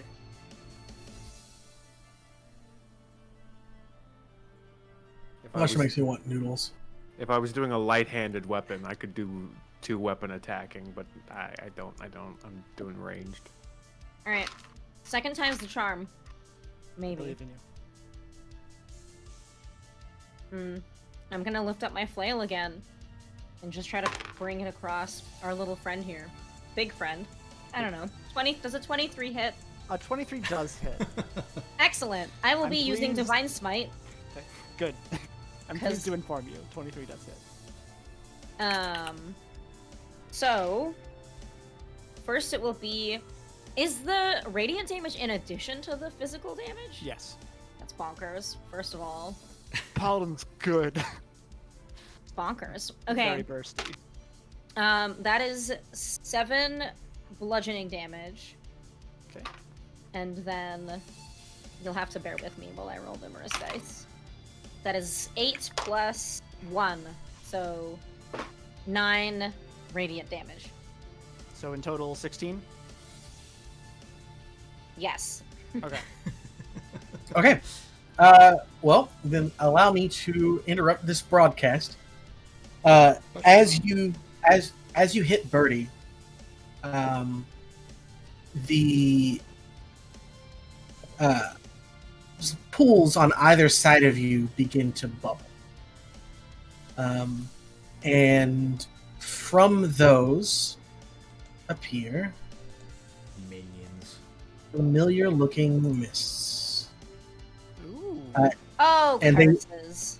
And they will take their turn now. They got a fog machine in here. The worst fog machine ever. Just Yeah. one question, I guess, before they go. Would I have had my second attack there? Like, could I have done my extra attack? You can do your extra attack, but it's an interrupt when a certain thing Okay. happens. Okay, gotcha. That they spawn. So, but yeah, they will take their turn next if that's Okay. better. So if you can hit again, I guess. I'm gonna try. Right? Yeah. Might as well. Do it. Kill me. How's that? It's an 11. It's not gonna. Ah. And that is the end of my turn. All right, and that brings us to the vampiric mists. But disappear. Hello?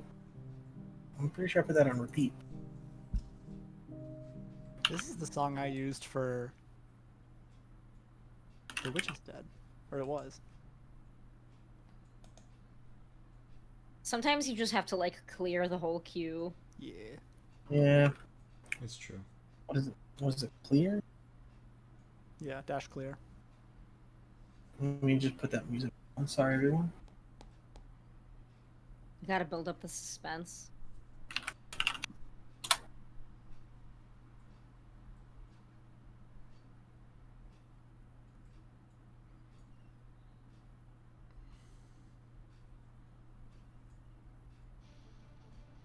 There we go. Oh. Okay. Whatever. There. It's there. We're done. Okay. So they are going to move in. Oh, wrong side.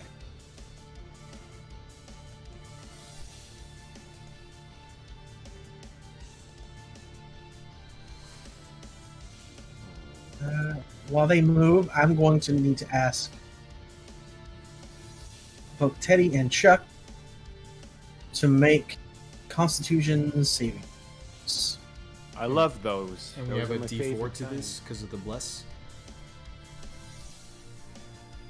If it's a saving throw, then yes. Okay. Okay. I got a 23. Wow, that's really Okay. good. Okay, I rolled a 10 with the D4 is a 13 with my con is a +2, so 15. All right. See. Okay. Yeah. Nothing happens. You all just kind of. Luckily, I did all my smoking in the 80s. Yeah. That's how that works, right? You smoke a lot and then your lungs get strong. Teddy walks out with a huge stogie and he's like, not even a problem. Okay. Yeah. So they you are able to resist its. You can feel like it's trying to drain something from you, but you're able to resist these effects. Give me a second. I'm just gonna refresh the roll 20 because I, for whatever reason, stopped seeing Teddy and Chuck. It's because the clouds No, on top of Teddy. we're under the clouds. Yeah. Oh, well, that would be why, huh? Yeah, Oops. hello. I like The- looked back at it. I was like, oh, that doesn't make any sense. Yeah. The clouds do actually move into someone's space. Noted. Okay. All right. Well, that's going to be their turn this time.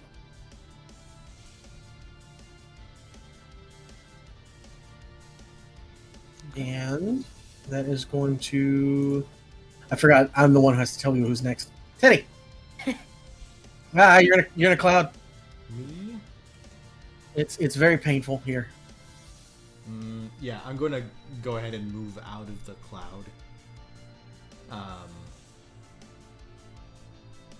And I think I'm just gonna 5, 10, 15, 20, 25, 30. I think Teddy's going to move right over here by this pool. I'm assuming that triggers an attack of opportunity, or if there is such a thing with these clouds, but he's gonna make that movement. Do they have? If they can take reactions, then. Yeah. Also, if I started my turn inside of one, do I need to make another Constitution saving throw? It's good music, by the way. It is. Oh yeah. Let me say that real quick. This is by a friend of mine, Glitch City. They made this for a Pokemon fan game, and this is one of the boss battle themes in it, and Rad. I love it. Just the whole. I'm just gonna shill for this game because it's just so good. So Pokemon fan games are games made obviously by fans for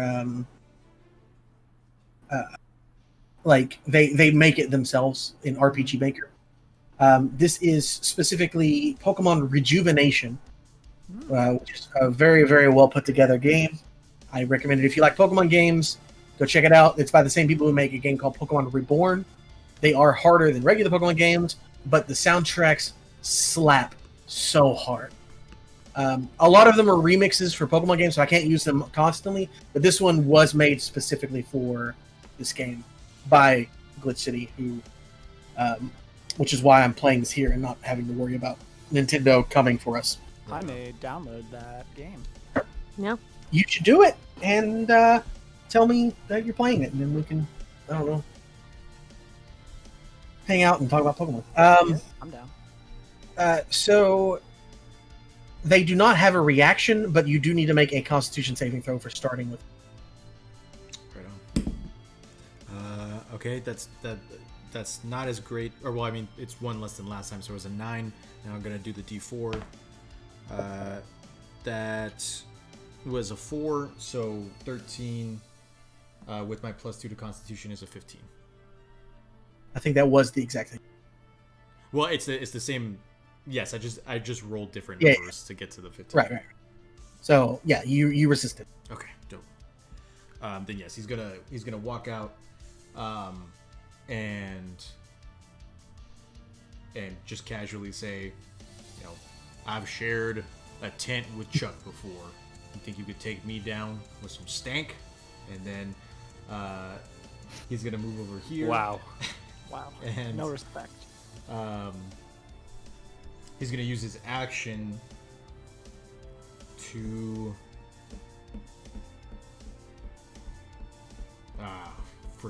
frick. Yeah.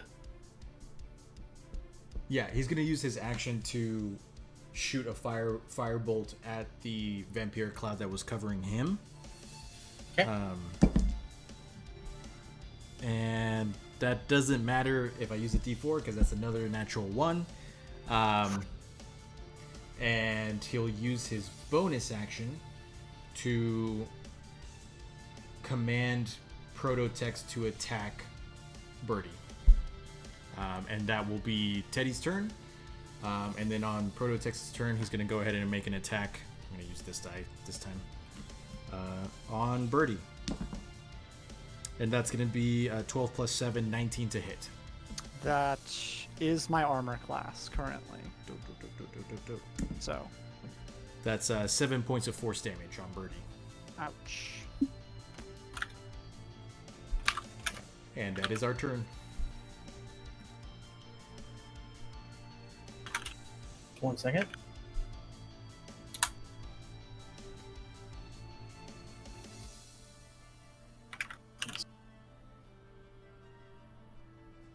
I'm pulling something.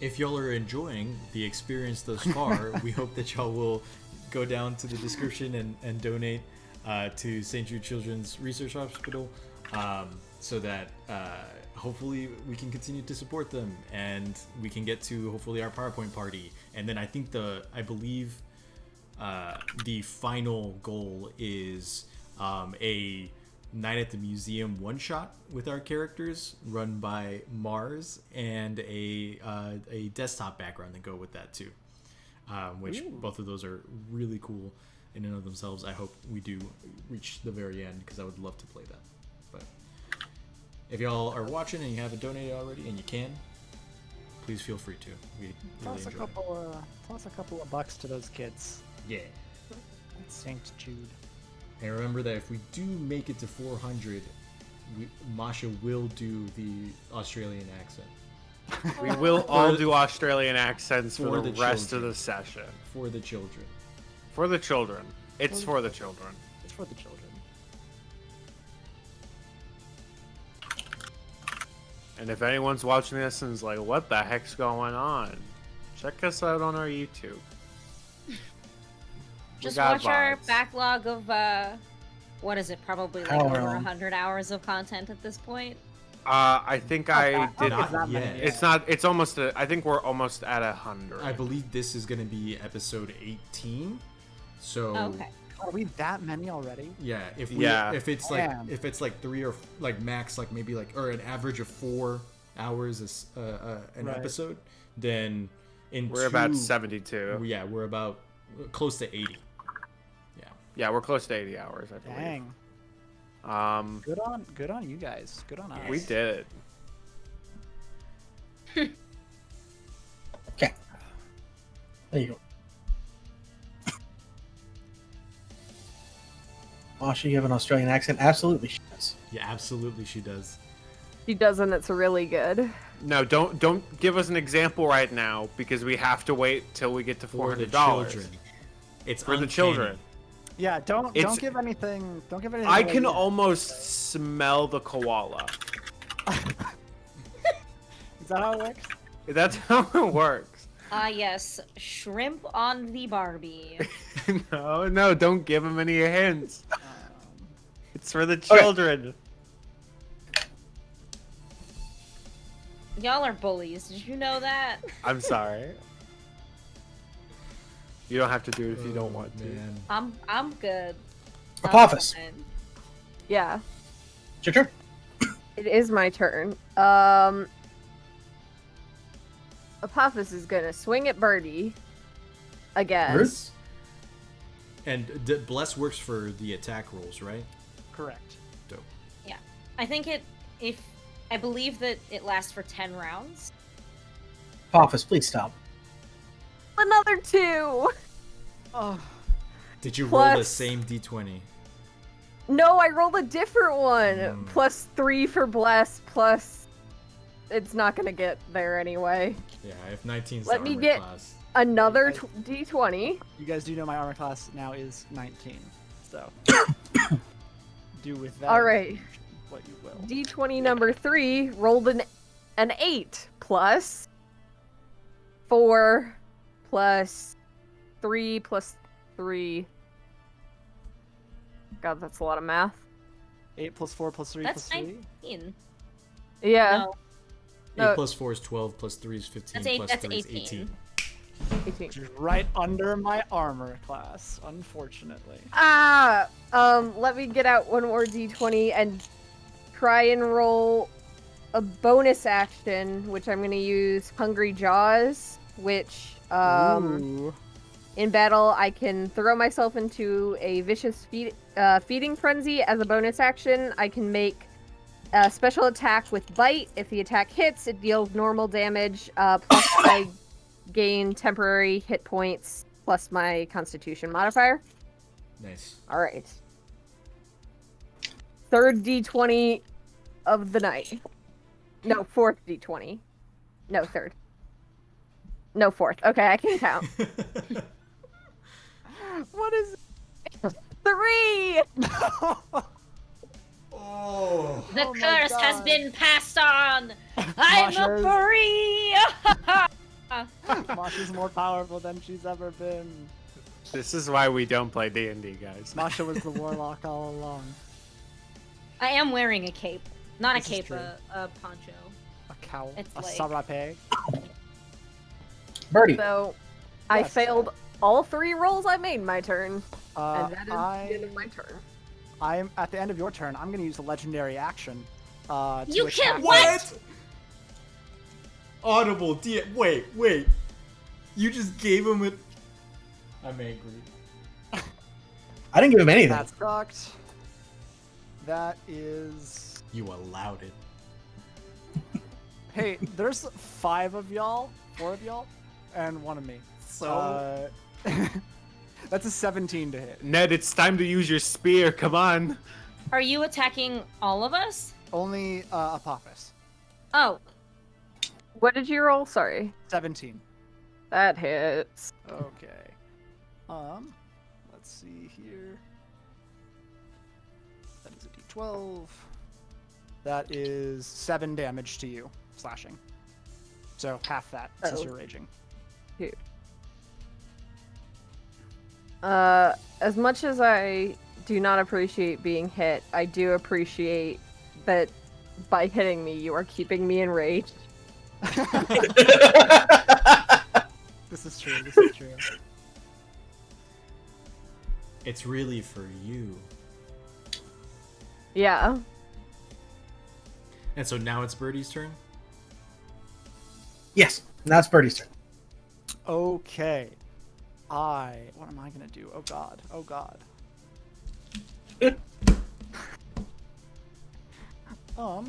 I am going to, I think, just level an attack against Anne. Steam in the face, disadvantage. With Alright, with disadvantage. Rude. That is a 10 to hit. does not hit. I am going to attack again. Okay. That is 15 plus 6 is 21. pockets in. Ouch. That's. Ouch, indeed. I'm gonna level a first level Divine Smite against you. Ouch. So that is d12 plus 2d8.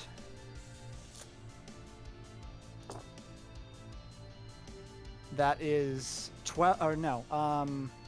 15 points of slashing damage. I rolled max, and 7 points of radiant damage. 15 plus 7 is 22. Have the mists been... Sorry? I have to use my calculator. I can't do this in my brain right now. Have the mists been hurt at all? No. Okay. That is my turn. Okay. Brings us back to the top with Chuck. Okay.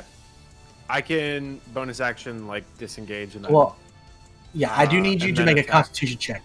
Okay, totally fair. With a Totally. D4. 15 and then 2, so 17. Yeah, you're fine. Okay, cool. So I'm gonna hold on. Let me do some measurements real quick. Okay. Okay, cool. I'm gonna come up to Birdie from behind, pull out 2 of my daggers, and be like, "Time to get up close and personal." And so I'm going to attack with one of my daggers, and then attack again, and then on top of sneak attack damage. So the hope is this will go well. If this doesn't go well, we'll see how it goes. Okay, first hit, That does 23. hit. Yes. And then here I'll see if the second one hits first, and then I'll do damage. The next one is also 23. That also hits, yes. 23. Okay, so then we will do 4 piercing damage, another 4 piercing damage, and then 3d6. 10, so 14 piercing or 14 damage. Okay, 14. Wait, no, I got that wrong. 18. Okay.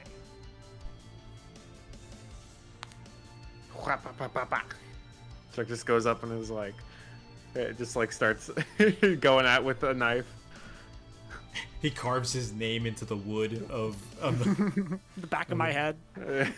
I do a little heart with like a C plus big ZDs.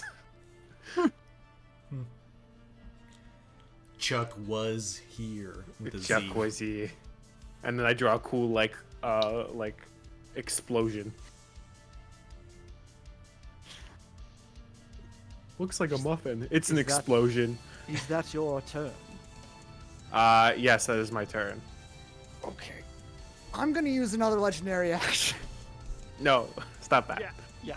Not to attack you, I'm going to cast Cure Wounds on myself. Curses. You bastard. Because I'm not super hot right now. That's $1 for... Did I swear? No, I swore. Oh, okay. Yeah, I was gonna say, I noticed that our donation amount went up.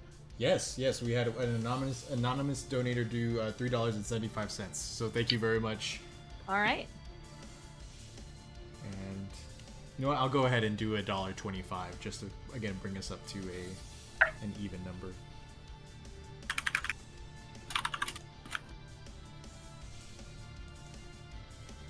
All right. That was my thing. So. All right. That brings us to Anne.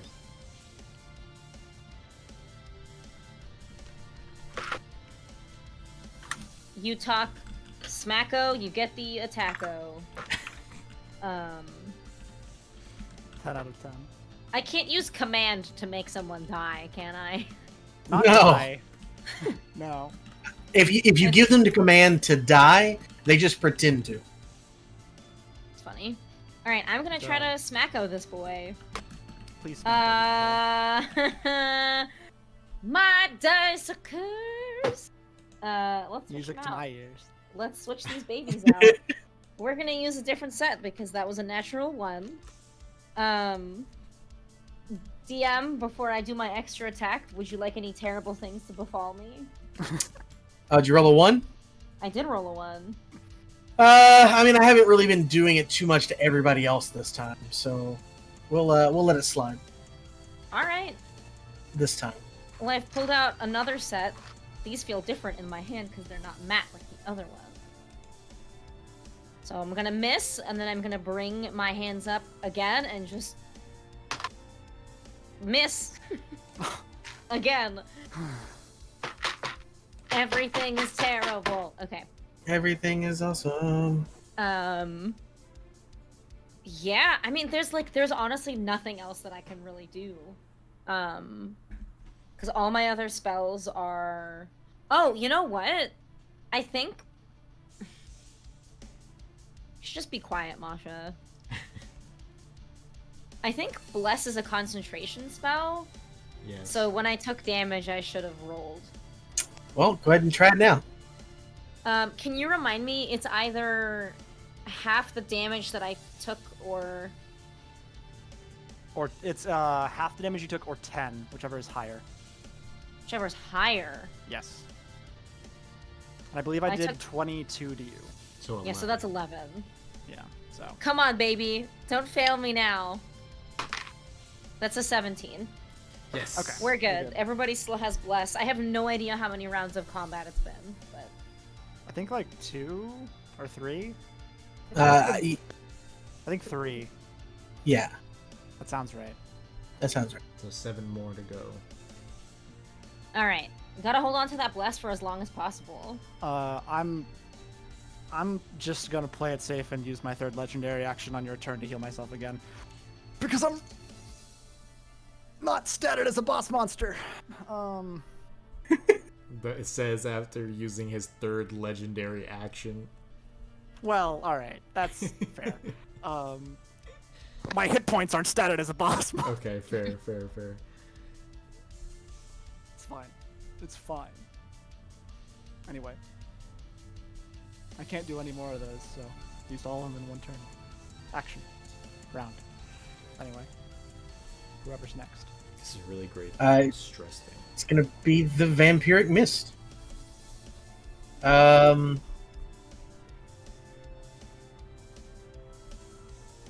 And they are going to right up here. And I need Constitution saving throws from both of them. The lung disease follows me. Wait, from my construct too? Yep. Okay, I got Spoiler it. alert, this isn't you breathing it in. Yeah. Dang. I got a 9. It's magic evil smoke. Okay. You have to breathe it. You said Constitution? Constitution. Nice. Okay. Natural 20. Oh shit. Go Prototex.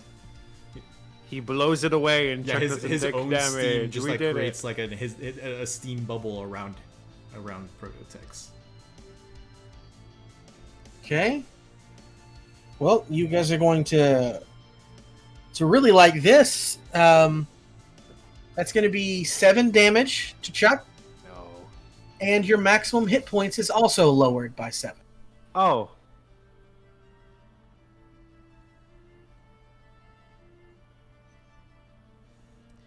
Is it Okay, so another hot mine's- cocoa delivery? You are drained. It feels as though something is literally draining the life force out of it. Is this what the social media is talking about? This is All truly right. the 5G. This is truly the 5G. Oh no, I've become intro Chuck. Oh no. My worst fear. All right. So that's their go. And so that brings us to Teddy and Prototex. Wait, am I an idiot? Hang on. I think I'm a fool. It doesn't matter. So Also, upon examination, you do not need to keep making it during your turn. This is an action that it takes as a cloud, so you do not have to make it every time that you start your turn inside the thing. Gotcha. Only if you're still there. Yeah. Okay. Is Birdie being covered by the cloud right now? Nope. No, the clouds are medium. Right, but I don't see Birdie on the map. I think Anne is currently covering me. For I can me, s- no. Birdie? Yeah, Birdie's fine. They're Yeah, here. Birdie's right there. Yeah, Anne is right on top of me on my map. Okay. Oh, not for me. Strange. Yeah, For me either. Okay, cool. Okay, It we're just good. it just fixed itself. Anne's right here. I think- Weird. I died. Roll. And Chuck is That's here. weird. Teddy is going to, instead of doing firebolt, he's at the beginning of the day I did the repeating shot for my crossbow, so he's just gonna level the crossbow and take 2 magical crossbow shots to Birdie. And so the first bolt.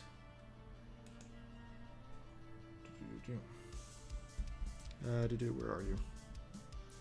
And then I just want to double check something very quickly.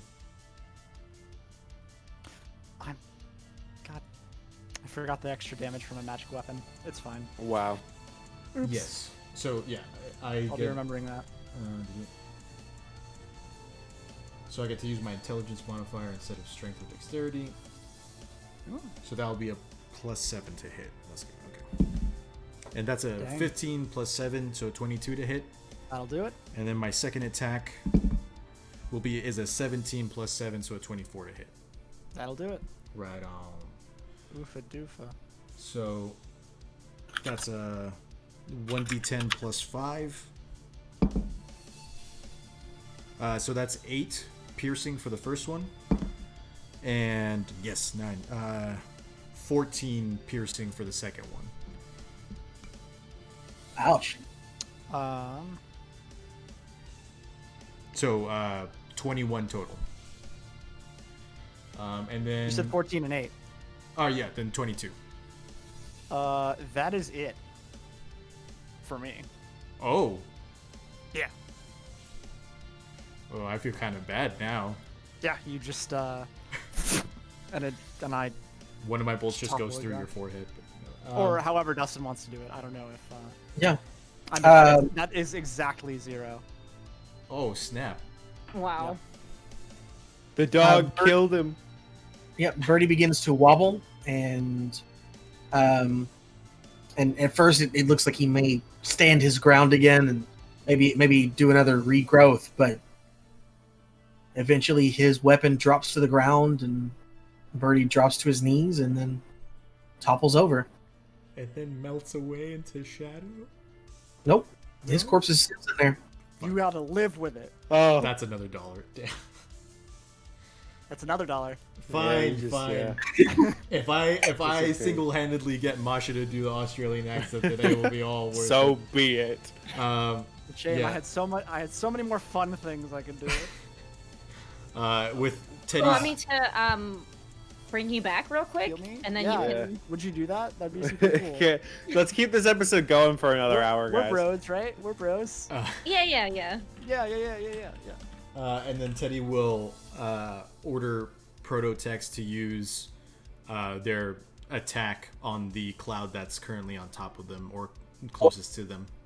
Nope, the clouds actually dissipate as a wave of magic goes out from Birdie. They shrivel up and then just become regular mist. The red inside of them seems to dissipate. Interesting. Okay, guys, if Birdie isn't actually dead, let's never bring this up to him. Right. Just seems like an awkward conversation. Like, we have Yeah, killed his you. corpse is still there. His For corpse the is there. record, if you didn't kill me that turn, I was going to use all of my lay on hands on myself. So Oh. good job. Yeah, guys. I don't know why you didn't heal yourself the last turn. Because I was at higher hit points the last turn. You had a rogue fighting you, and the rogue can do backstab. You know, everyone was rolling pretty low. I thought maybe the odds were in my favor. I am what you might call an expert. It's fine. Assassin. It's midnight anyway, so it's probably a good time to for this combat to end. Yeah.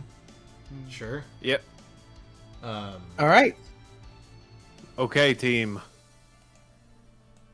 We did it. We got a vampire to save. Let's not like sit and question whether or not that was actually Birdie or not, and just keep on moving. Yeah, Teddy's gonna be a little shaken, but I think he'll nod and concur with Chuck. We all saw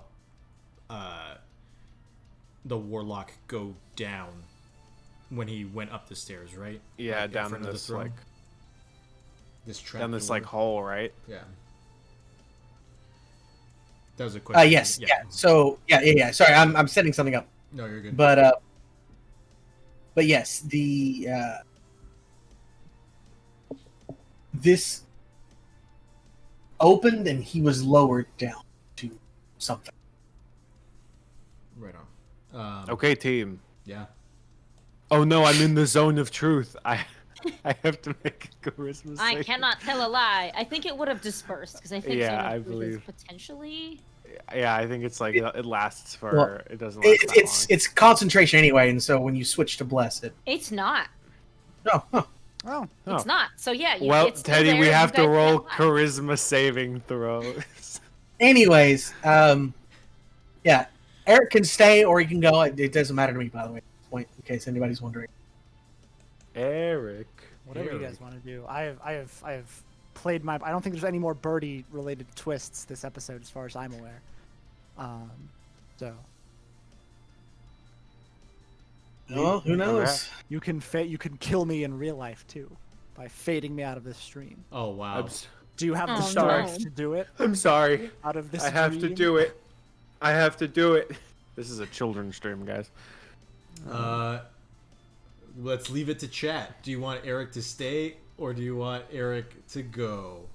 That's cruel to give that That's- to. It's messed up. Well, chat's gonna That- want that's him to messed up, stay. mate.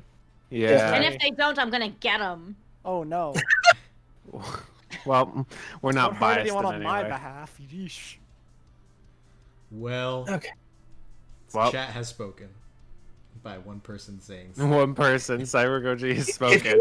you want Eric to stay, donate money to St. Jude.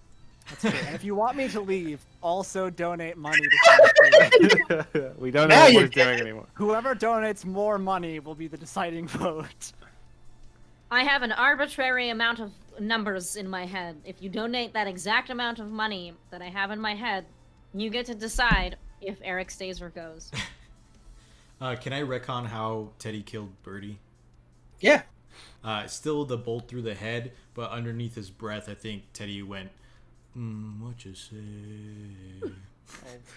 Oh, that's a little Wow. twisted. That's a little twisted that Teddy Yeah, would do okay, that. the old man speaking memes now, huh? Yeah, He's alright. hip. He's The Yeah, okay, he's that's hip fair. with Memes the from like 10 times. years ago, so Yeah. that makes sense. Well, Okay. when Apophis had their like Vine laden iPad, I'm sure that Teddy was like, you know, on his breaks would just like look over Apophis's shoulder and like laugh at all the memes. very true. Very true. Okay, I want to team. be a cowboy, baby. Sorry. Okay, team. We're going down the hole. We're just going through a lot of holes today. What kind Anyway, of hole is it this time? Stop it. It's just a question. I can roll for it. It's a rocky What hole. kind of hole is it? Is it dark? Is it wet? Tell me. Oh, It's stop. Masha. a Stop. question. Is This it anything like D&D. a manhole? I got. I mean, Is it slimy? Like, People got mad at me for the feet thing. I'm just saying, guys. Is hey it? guys in chat, what kind of hole do you want this to be? What kind of holes do you like? Oh my god. Please, please, Keeper. Please take me somewhere else. Please Elsa, you're take me too to it. powerful. We should probably continue the mystery. Huh? Please, Yeah, can we please I'm go? waiting. I'm waiting as well. Elsa! What were you expecting, Masha? What were you expecting? This is what you wanted. I think before, like, as they were going down the stairs I'm before tiny. they left Birdie's body, Apophis like crossed his arms over his chest and put his axe in like one of his hands. Oh. Because I think Apophis would feel real bad about leaving Teddy, Birdie we're so just kind tiny. of there. Small sap-like tear runs down. Oh, I'm big now. side of his- Teddy, I'm big. I'm Big Chuck now. Yeah, turns out you guys get shrunk whenever that happens. I'm also gonna drop proto text there too, if the Excuse DM me? would be kind enough to resize. Thank you. I pulled Anne over, but where did she go? She didn't.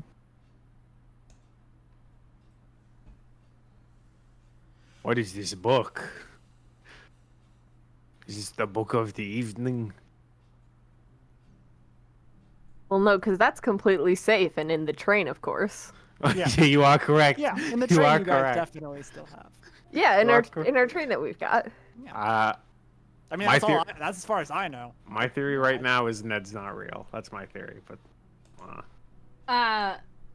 Slight problem. I can't make Anne appear on the map. So. this is so sad. Oh, there Oh. she is.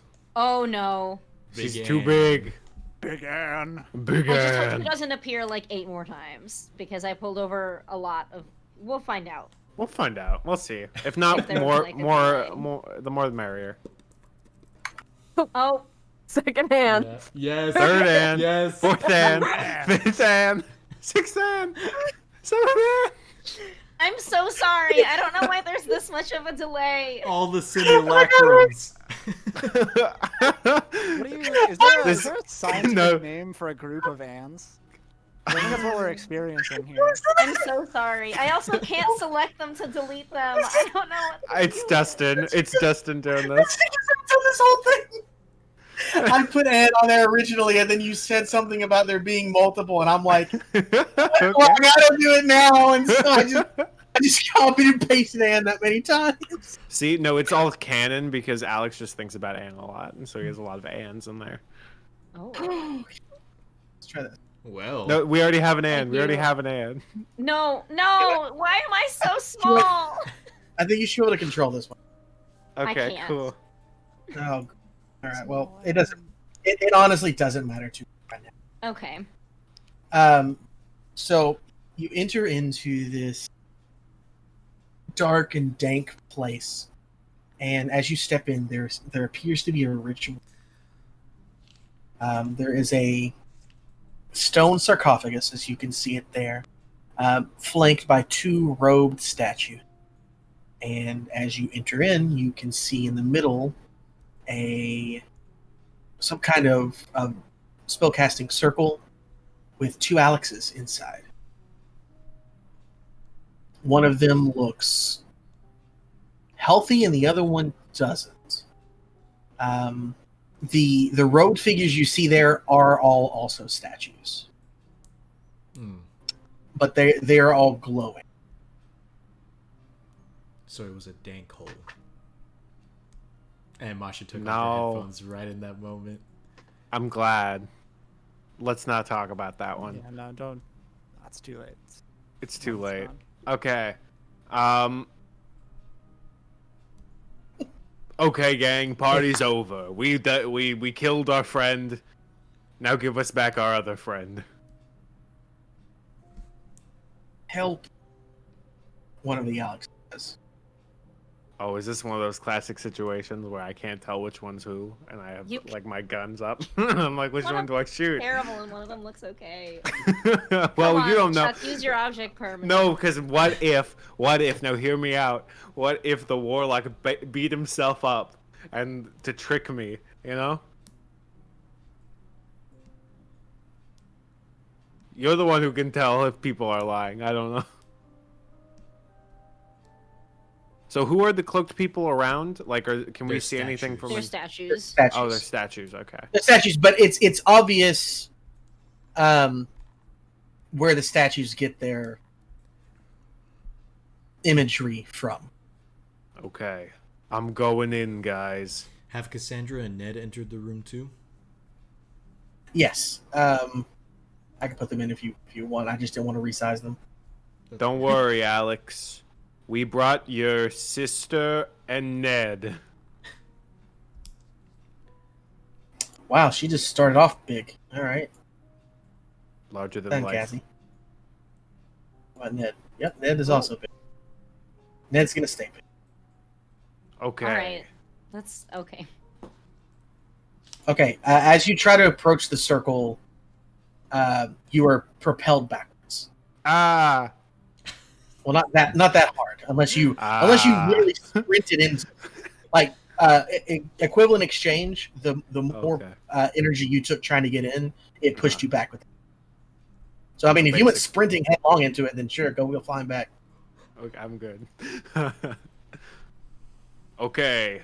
I think Chuck pulls out his revolver and is like, okay. What are we doing here?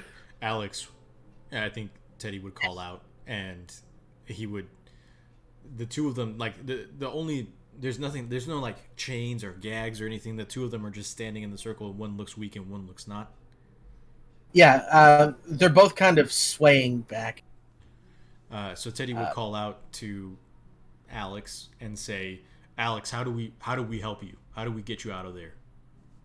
Book. Which one says it? The healthy looking one says. The healthy looking one says book. I freaking called it, guys. I'm not telling you. I'm not saying anything. But what is the book? Ned, what's the book? What are you gonna say, Mushroom? I want to hear from the other Alex, the one who's not a traitor in my friend's body. Alex, the real Alex, how do we help you? It looks like his mouth opens, but no sound comes out.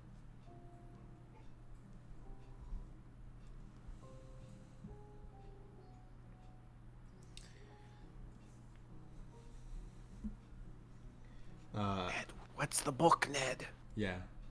I think if Ned's moved closer to the book, I think Teddy would call out and say, "What is it, Ned?" It's part of the book of the evening. Part of the book? I'm so tired of these parts. Yeah. I mean, it's not the whole thing. It's a good portion of it, but it's not the whole thing. Like there are a bunch of blank pages, just here and there. Maybe it's like a memory. Like it's only showing us the pages he's read. Can you find something to get us out of here? I can try. And save Alex. Well, we're gonna do that. I mean, didn't you guys tell me that all the info that you found out about the Warlock was in that book? Alex would have read them, right? So that makes sense to me, but I don't know what to do. Question for the DM. So we can see like the blood spatter on the ground that you've placed there. Is it like dry blood or is it like blood pooling? It's dried blood, but it doesn't look like it's super. And the statues are currently glowing. Yes. Okay. I think Teddy is going to have Prototex move up to one of these statues and aim a cannon at it. And he's gonna say, "I'm guessing that y'all are doing something, because this looks a hell of a lot like a ritual to me, and it seems like these statues are important for some reason or other." Well, let's not now. Hold on, Ted. I know I'm usually the one to like shoot first, ask questions later, but we can't get inside, Chuck. So how? No, are we but supposed we don't to want to. grab You don't know Alex what and go? will. We don't know what that will do. Like we don't know. Magic is a dangerous thing. I think we can both agree on that. So let's wait for Ned to tell us if he can figure out anything before we just start blasting stuff. What if we don't have time, Chuck? I don't think that we do have that time. Okay, I mean, look, Teddy, if you, I'll do whatever you want. If you want me to, I'll help. Hey, not Alex. Is what you're doing right now trying to absorb our friend like you said you were earlier? Joy. Dustin, can you repeat that? Sorry. I'll say it in regular person voice at this point, because even as they speak, even the one that is healthy looks as though he's growing less. But he said, "Join." Oh wait, hold on. I don't know. I don't.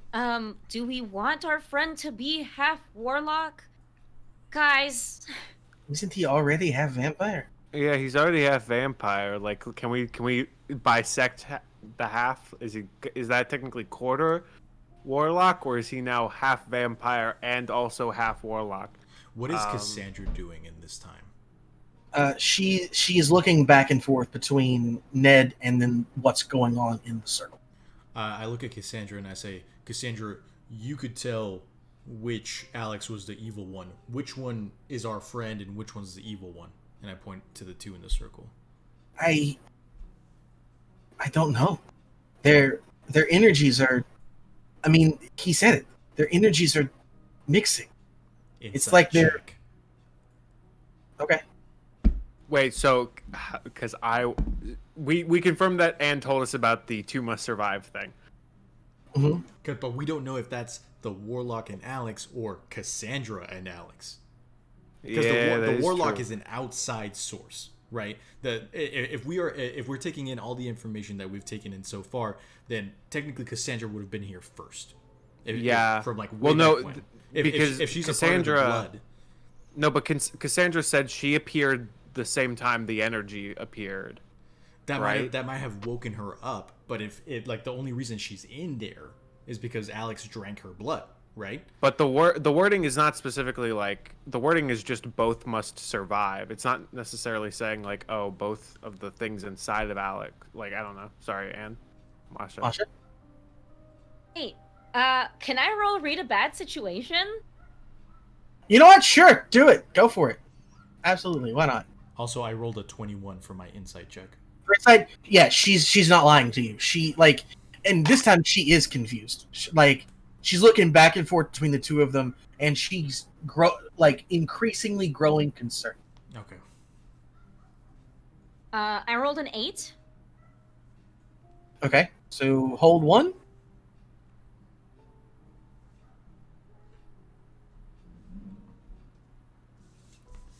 And for those watching who don't normally play Monster of the Week, when you read a bad situation and you get a mixed success of an 8, you can ask the questions: what's my best way in? What's my best way out? Are there any dangers we haven't noticed? What's the biggest threat? What's most vulnerable to me? And what's the best way to protect the victims? But you can only ask one of those.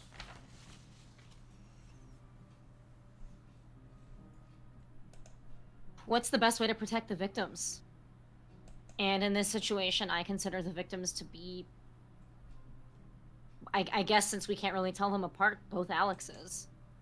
Well, as you look into this, Ned picks up the book and walks over to you. And he says, I almost gave him Alex's voice. That would have been wild, wouldn't it, if it turns out he was Alex the whole time? Alex the whole time? What? Both must survive. Both must survive. There's two. When will he stop? It turns out we were all Alex all along. So he says there are 2 rituals here. One that drains power and one that gives power. Looks like that's what's going on here, but something's gone wrong. And too much energy is being lost. At this point, one of them is going to be lost. Is there any way to know where the lost energy is going? Into these statues. Okay, well, seems like we're destroying the statues. No. If you destroy the statues, you can destroy his entire psyche. Oh, okay, never mind. So my original, okay, back to my original gut feeling. I mean, maybe, but basically, someone is getting drained. And so, to answer your question, some energy, like, basically, someone's energy needs to go into the plexus. And it could be that you allow them to drain each other, or someone could sacrifice their own energy. Damn. What happens if they both fully drain? There's enough energy for one existence. Okay. Now, hold on. This whole time I thought that it was a good Alex and a bad Alex. Is it, is one of them the warlock and one of them is the vampire? I mean, you know that as much as I do. I listen. I talked a big game, but I am still just me, and I just showed up not long before you guys showed up. So, what I'm here, okay. And there's no way to keep them both. Well, we don't know I which one is guess. which, or which one will survive, right? So Cassie starts to talk. Well, there is one way we can keep both of them. Well, we don't know which one's which, right? Like one is the evil warlock, correct? Well, I mean, this Cassie, so. what's the way? I was already dead. I could give them my energy. I mean, I'd probably lose the consciousness that they have, but I mean, that is just how it is sometimes, right? So, DM, remind me. Chuck Yes. tried to enter the circle, and he was Yes. repelled. Yes. Can I order Prototext to try and enter the circle? Sacrifice Sure. the dog. Sacrifice the dog. It's not a dog. It's a dog. We've all Dog. determined. Yeah, I'm gonna have Prototext approach the circle, not like full steam ahead or anything, just kind of like trolling in. Fun. The exact same thing happens. However much force it tries to apply, it pushes back against it. How are you gonna get through, Cassie? How would you get through? I don't have to get through if I can just.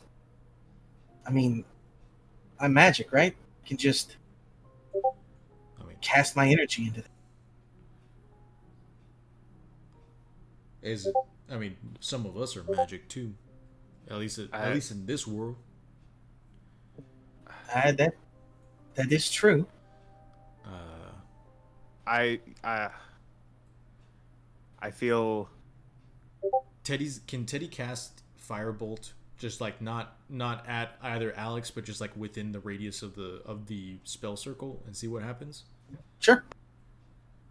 He'll shoot off a firebolt like 5 feet above their heads, but like within the area of the statues.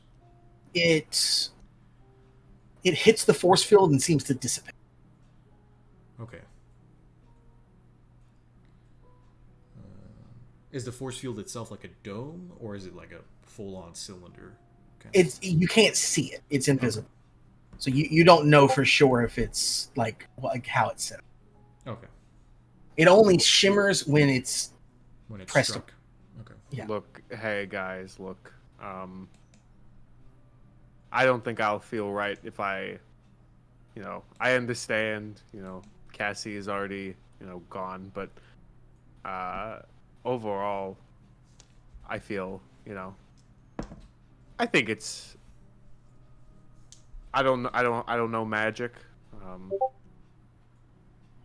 but if there's a way for me to do this, I think I'd be okay to do that. If it means like confirming Alex is safe and sound as he is. I mean, if they need an energy Or if they need energy from one person, why not, instead of sacrificing one whole person, we all just give a part of ourselves? I'm more than willing to do that for Alex as well. That might, you know, that's actually that's a good idea. That's worth a try. Ned walks up with a book.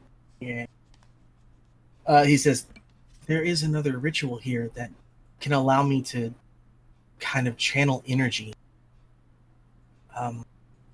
We can try it if you guys want to. The only problem is, so you know how there are different blood types? Right. I do not know about this. Well, okay. There are different blood types. Oh no. And so what if there are different, like, magic types? Feel like I'm a no positive. My blood is red and my magic is also red. Okay. Alex also has red blood and red magic, I believe. That just kind of looks at you and then looks at Teddy and then looks back and then looks at Teddy again. All Teddy's gonna say is, do we have any concrete proof that that's fact? Obviously it's fact that there's different types of blood types, but do we know for certain that there are different types of magic, or different types of personal magic, or whatever you want to call it? Not really. Then I think we're just gonna have to. Personally, I'm willing to try. Just in plug me up, man. But I mean, you bring up a fair point. There's a lot of unknown variables, but in this scenario, we can't. I mean, at this point, I think we're not ones to look at overwhelming odds and turn away. Can Teddy also do a read a bad situation? Sure. Okay. Quickly, Ned, just plug me up. All right, that's a 7 plus 1, 8. So, hold one. Yep. Are there any dangers we haven't noticed? Ned does bring up a very good. There are different sources of magic, and you know this, having studied it basically your whole life. You've done scientific study of magical creatures and things like that. There are different sources of magic, and a lot of times they're volatile with one another. So I'm not magic, so plug me in. It's not necessarily that this definitely won't work. It's just that Ned did bring up a very good that this could cause some crazy stuff to happen, and at worst, it could kill everyone in this room. Then, yeah, I think Teddy would Bold. just say, Welcome to the surprise season finale, guys. Let's all let's grab hands and kumbaya. On the other hand, if Ned is right and the sources are incompatible and possibly have a violent reaction to one another, we're supposed to be inside of Alex's mind right now. So if we cause some kind of magical damage inside this world, we don't know what that could do to Alex's body on the outside. Second, we don't know what would happen to us inside of his mind, and if we would ever return to the real world, we could die.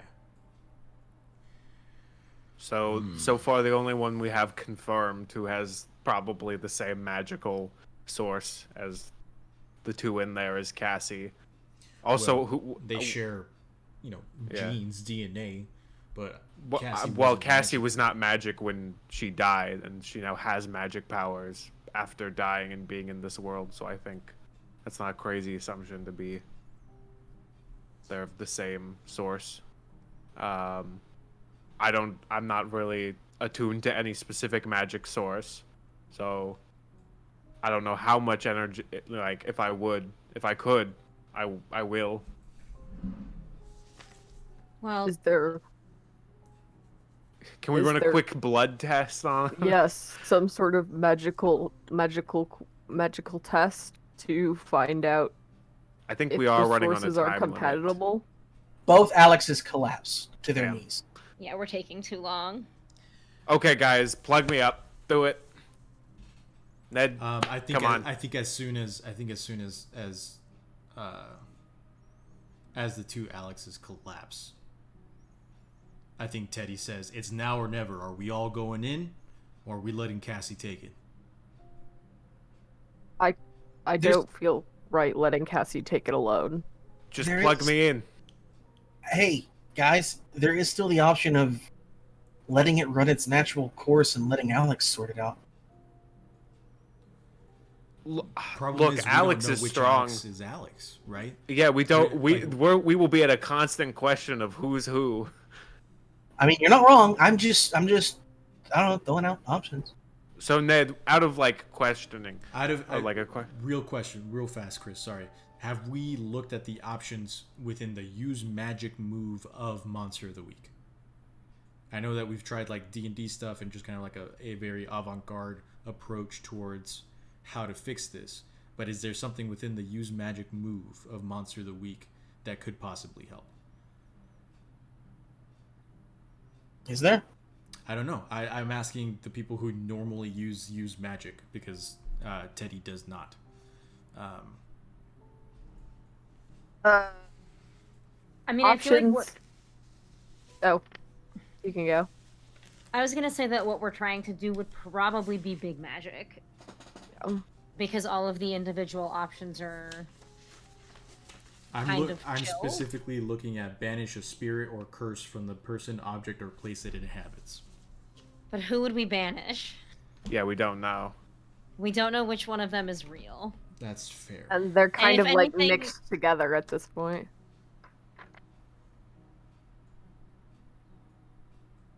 So anyway, my question is, do we think that like Chuck could do it?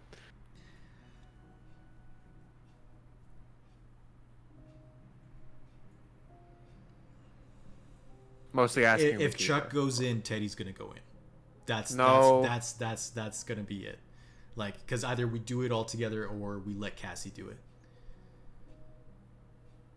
I just feel like, you know, Cassie was sort of We're- taking away her chance of living a life. There's a difference between doing a sacrificial lamb of somebody who has already lived and has run their course, and somebody who is currently living and still has more to do. Yeah, I've already run my course. Not in Teddy's mind. Oh gosh, dang it! Why are we always like this? Why are we a conga line? Why are we a conga line? Since both of them collapsed, is the like force field down or the statues still glowing? Like, is the ritual done? So they're not completely collapsed yet. They're on their knees. The statues are still glowing, and in fact are glowing brighter every moment. What would Alex want us to do? I don't know if he'd want us to kill his sister again. No, I don't think so. I think he'd want us to let it run its course, but I don't think I want to do that. I don't Like, feel comfortable doing that. I'm gonna look at. But we,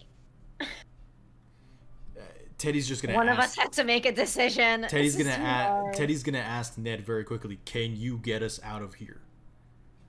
Did you find something in the book that could get us out of here?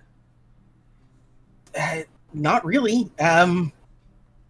Everything in here is about the warlock. There's nothing about. Let me cast the escape from Alex's brain spell. Is there anything that would help us identify which one is the warlock? I mean, maybe if they hadn't mixed together, we can try.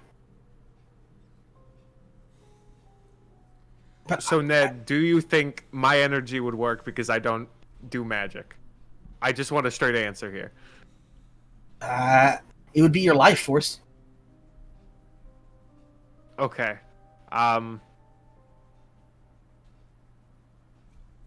guess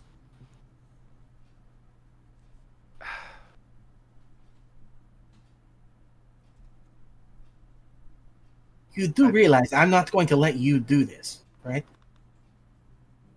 Who's talking? I assume this is Cassie. Cassie, yeah. Okay.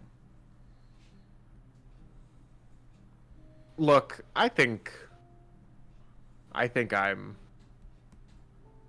we've come to a conclusion, right? No, we have not. Come on, Ted. No, you come on, Chuck. I think this is a worthy way. Teddy looks Chuck in the eyes and he says out loud in front of Chuck, he says, "If you go, I go." That seems like a waste. Doesn't it? All right. Oh, Okay. that hurts. I would like to use my last divine sense to open up my awareness to detect celestials, fiends, or undead within 60 feet of me. Please. Okay.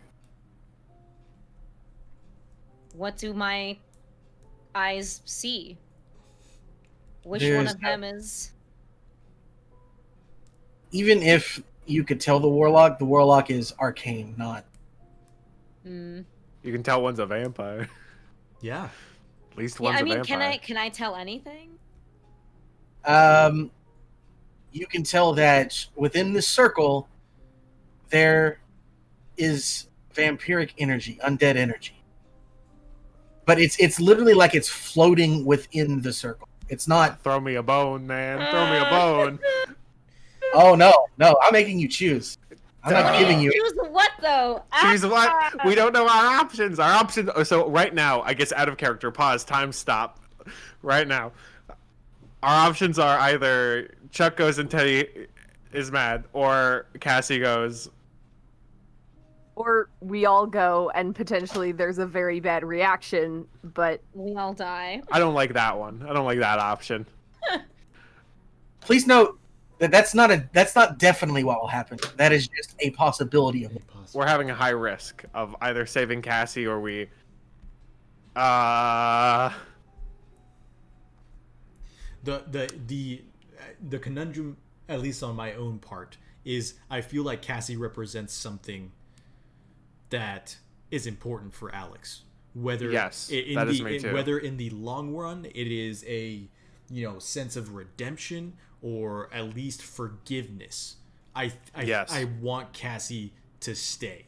I do not want Cassie to give herself up. That is also me. That is my big. That's like the theme that's been cycling through my head. I understand that more than likely she would, but Alex would definitely be worse off if she does.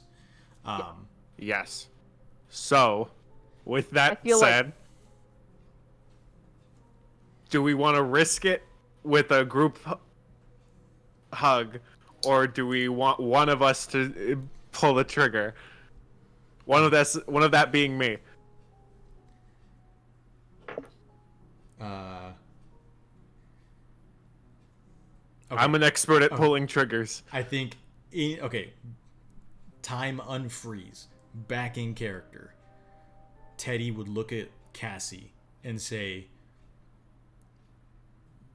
"You're important to Alex, and you're going to be very important in the days to come for him to reconcile with the mistakes of the past, to hopefully try and forgive himself in some way, shape, or form." I look at the rest of the group and I say, I think it's about time that we all stepped up to the plate for Alex and we risked it for the biscuit. And I look at Chuck and I say, now's not the time I would rather to be the trigger finger. I would rather I die than you all risk your lives.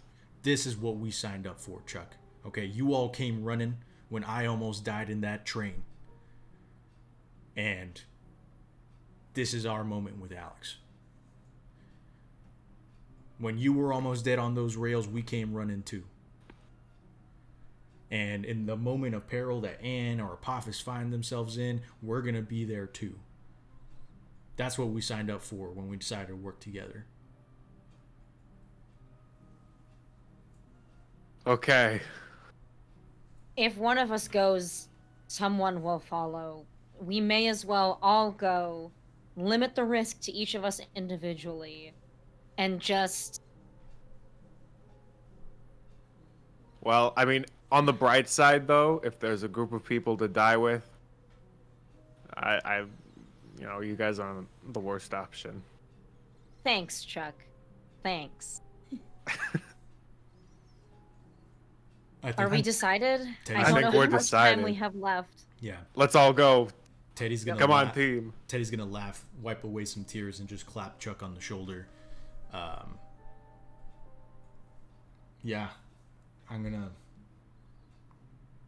place myself around the circle, I guess. Yeah, Ned, walk us through it. All right. And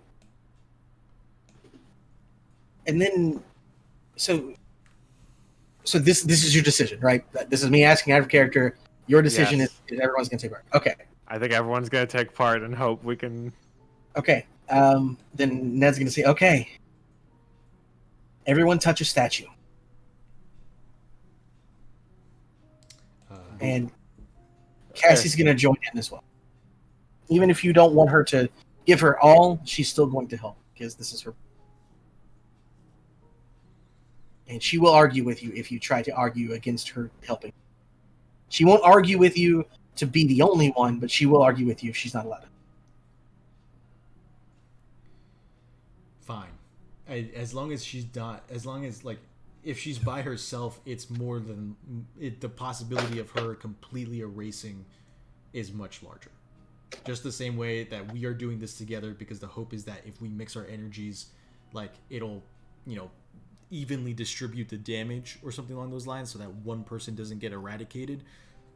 That hope can also spread to Cassie as well. But if she's not gonna listen to us, then there's no point in arguing. All right. And I think that Anne will very quickly just cast Bless again, not knowing whether it'll do any help, but it can't possibly do any harm. And I think that she's going to cast it on Cassie, Teddy, and Apophis. Actually, that's a great point, Masha. Somebody took a lot of damage with the fight with Birdie. Who was it? Wasn't me. I'm down to 20 it was HP. me. I'm down to 36. Well, my max was brought down. Okay. Masha, how much? I'm at 13. Okay. Teddy's gonna cast his last second level Cure Wounds at on Anne. That's gonna be 13 points of healing for Anne, and then one first level Cure Wounds on Apophis, and that was max. So 8 plus 4, 12 to Apophis. All right, who has the lowest hit points now? I'm at 26. I believe it's Apophis. I am at 32, so. Oh, I'm at 36. It's still Apophis, I believe. Yeah, I have not. But I don't think you can heal I'm me, at right? 26. Did you not hear that number? Oh, sorry. Yes. I thought you were asking. I didn't. Sorry, I misunderstood. No, the you're situation. fine. Do you want me to use my last spell slot for your Cure Wounds? Because I can. No. No, I'm fine. Okay. I was debating using my I have a little bit of lay on hands left, but yeah, screw it. I'll just use it. I'll use a little bit on myself. And I will give 6 more points to Apophis, I guess. Why not? Let's use it all. Okay. Okay. Now I touch a stone. Yes, we all touch a stone. I hope this is all happening very quickly, Dustin, as you know. Yes. We are going What? in and out of time freezes. We are so quick and smooth. Nope, too late. No, don't do this, guys. Alex have evaporated because you took. No, I'm kidding. Wait. I'm kidding. I'm very Okay. mad at you. I know you would, and it would have been hilarious for like a minute, and then it would be just Yeah, I would have already been packing my bags to fly over to fight you. incredibly sad. All right, you all place your hands on the statue, and Ned flips the page and starts to chant. The statue's glow gets brighter, but the color of them start to change. Each of them are a different color. I'll let you decide whatever color they are for, because they are a color that represents your kid. I need everyone to take 2 wounds, please. As your energy begins to drain these statues.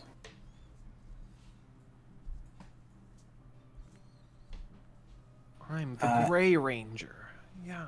Burning, agonizing pain feels as your life force begins. It's nothing like when the vampiric clouds drained you. It's nothing like when you were hit by things in this. This is visceral pain. Your life force itself is leaving. The statues continue to glow.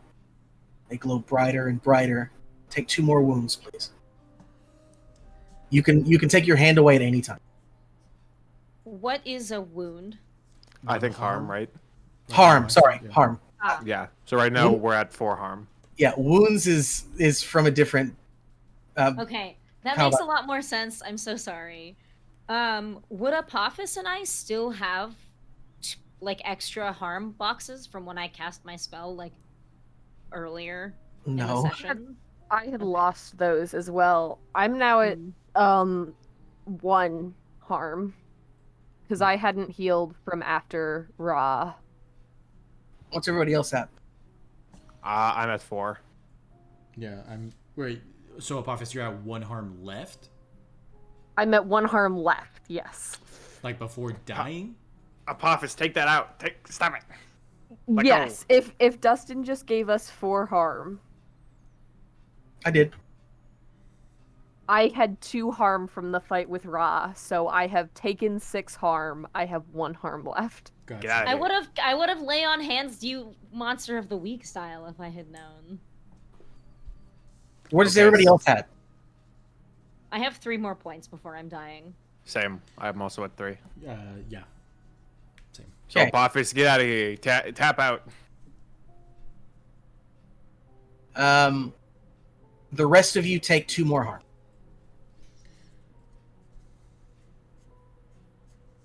Okay. Here we go.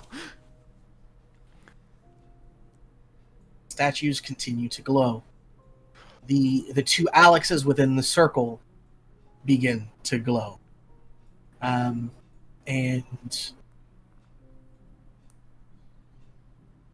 trying to think of how to describe what happened. The color of the light, again, however if you guys want to say what color it is, it's fine. Otherwise, people can just imagine it. The lights of the statues slam into the middle, and then everything begins to explode.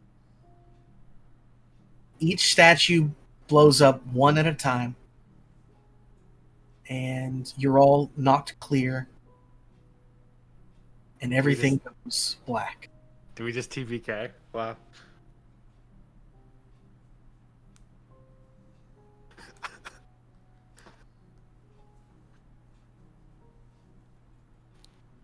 Slowly, you regain consciousness. Okay. In heaven.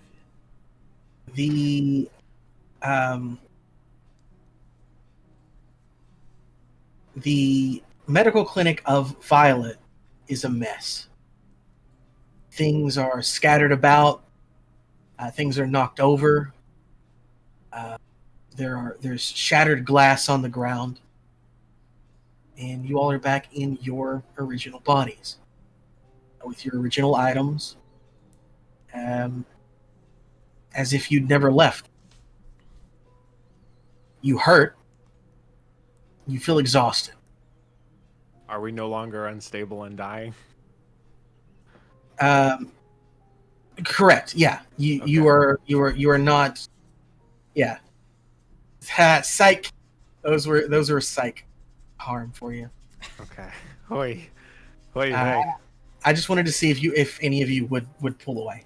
I knew you wouldn't, but I wanted to give you a reason. And you're all on the ground surrounding a medical bed.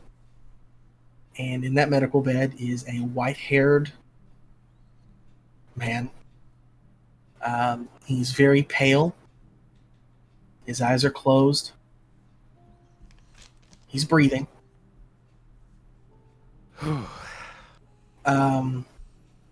He does not regain consciousness as the rest of you do. But again, there are things overturned. There's a privacy. What are those called? The curtains. Privacy screen. Yeah, privacy screen is overturned in the corner. Probably lying on more debris and stuff like that. And everything is quiet. What do you do? God, this is not what I thought hell would look like. I would like to check Alec. I mean, you said he's breathing, but I'd still like to check his vitals. Is he plugged into a monitor? Nope. He's just lying there. There's blood dripping down his chin.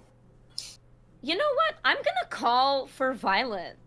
If we're in her clinic and I know what it looks like, I'm gonna find her. Ask for her help. The lights are out. Oh shit. So what's like? Is it like? Well, when I say call her, I mean like literally call out for Violet. Like Yeah, no, I knew what you meant. I knew what you meant. I'm just telling you that the lights are out. There's no response when you call out for Violet. Question for the keeper: when, how do I put this? When Teddy disappeared, he was in his own hospital bed and stuff. Is he still wearing his hospital clothes, like the gown and stuff? Yes. Okay. Yeah. Again, it's like you never left, except that you're all here instead of where you were when you disappeared. Okay. I just realized that hospital gowns aren't long sleeves, so what I wanted to try and do doesn't work.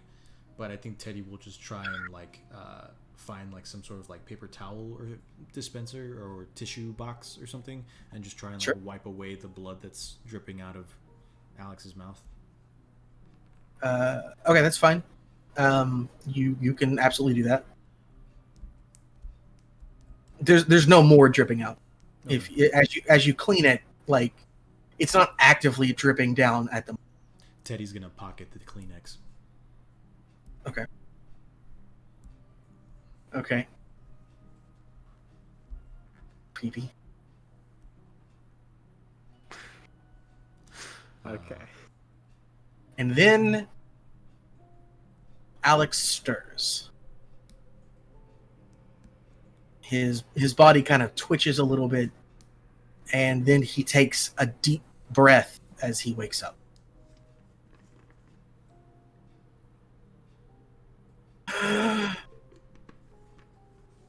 What? Where?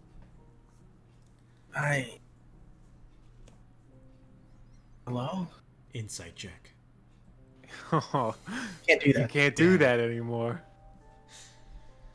Alex, are you okay? You good, kid?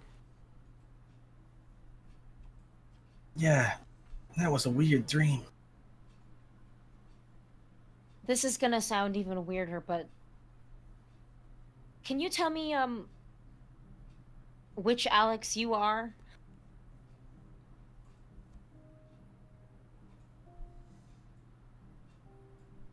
Oh.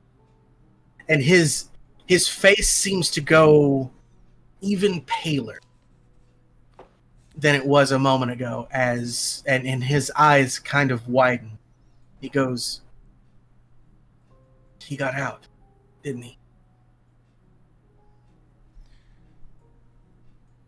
So you knew about the warlock Yeah.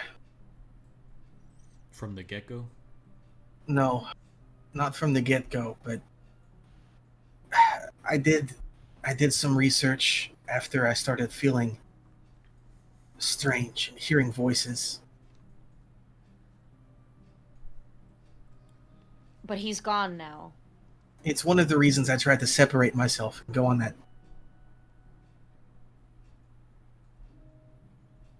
I don't hear him anymore. Feel Why? little. Sorry, could you say that again, Dustin? I didn't mean to interrupt. That's okay. I feel empty. Why didn't you tell us? Teddy, if I had told you, what would you have said? That we would have found a way to get him out of you. Well, that's what I was working on. I was working with Eclipse. And I just didn't expect. He was just a voice, Teddy. No, I'm a bit torn, Alex. I'm not gonna lie to you. Okay, you've just been through something extremely difficult, and it wasn't your fault because you bit the warlock to help us, to save the people at that Renaissance fair. You know, you got the, and I'll donate $1 for this. You got the shit end of a deal for doing the right thing, and I don't blame you for that. I don't blame you for what we just went through. But I can't help but think it could have been avoided if you had just told us. We could have found out something together. I know we're not as resourceful as Eclipse or as well resourced, but that's basically this two words for the same thing. But maybe we could have helped. And I know you didn't want to put us in any more danger, and I understand all the reasons, Alex, but I don't know. I hope. I don't know how much you remember from in there, but we were ready to lay it all down on the line for you, and I hope that in the future you'll remember that and hopefully trust us next time. He goes quiet. Just kind of stares at the ceiling for a moment. And he says, I've never had anyone care for me. Not in a very, very long time. This isn't.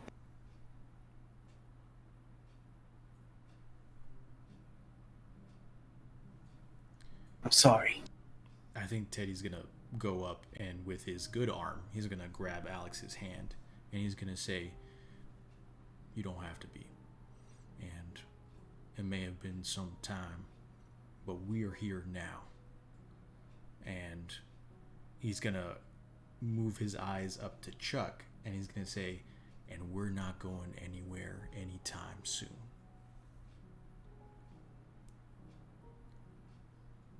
I think Chuck is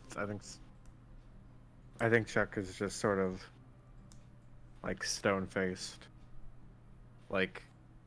He's just sort of staring at Alex, like hearing things I think he relates to, and then when Teddy says not going anywhere soon, his like calm expression, or kind of like he frowns a bit and looks a lot more sad than he was a moment ago.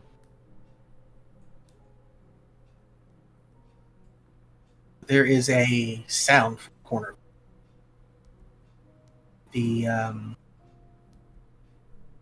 the privacy curtain, privacy whatever he said, shifts, and Ned stands.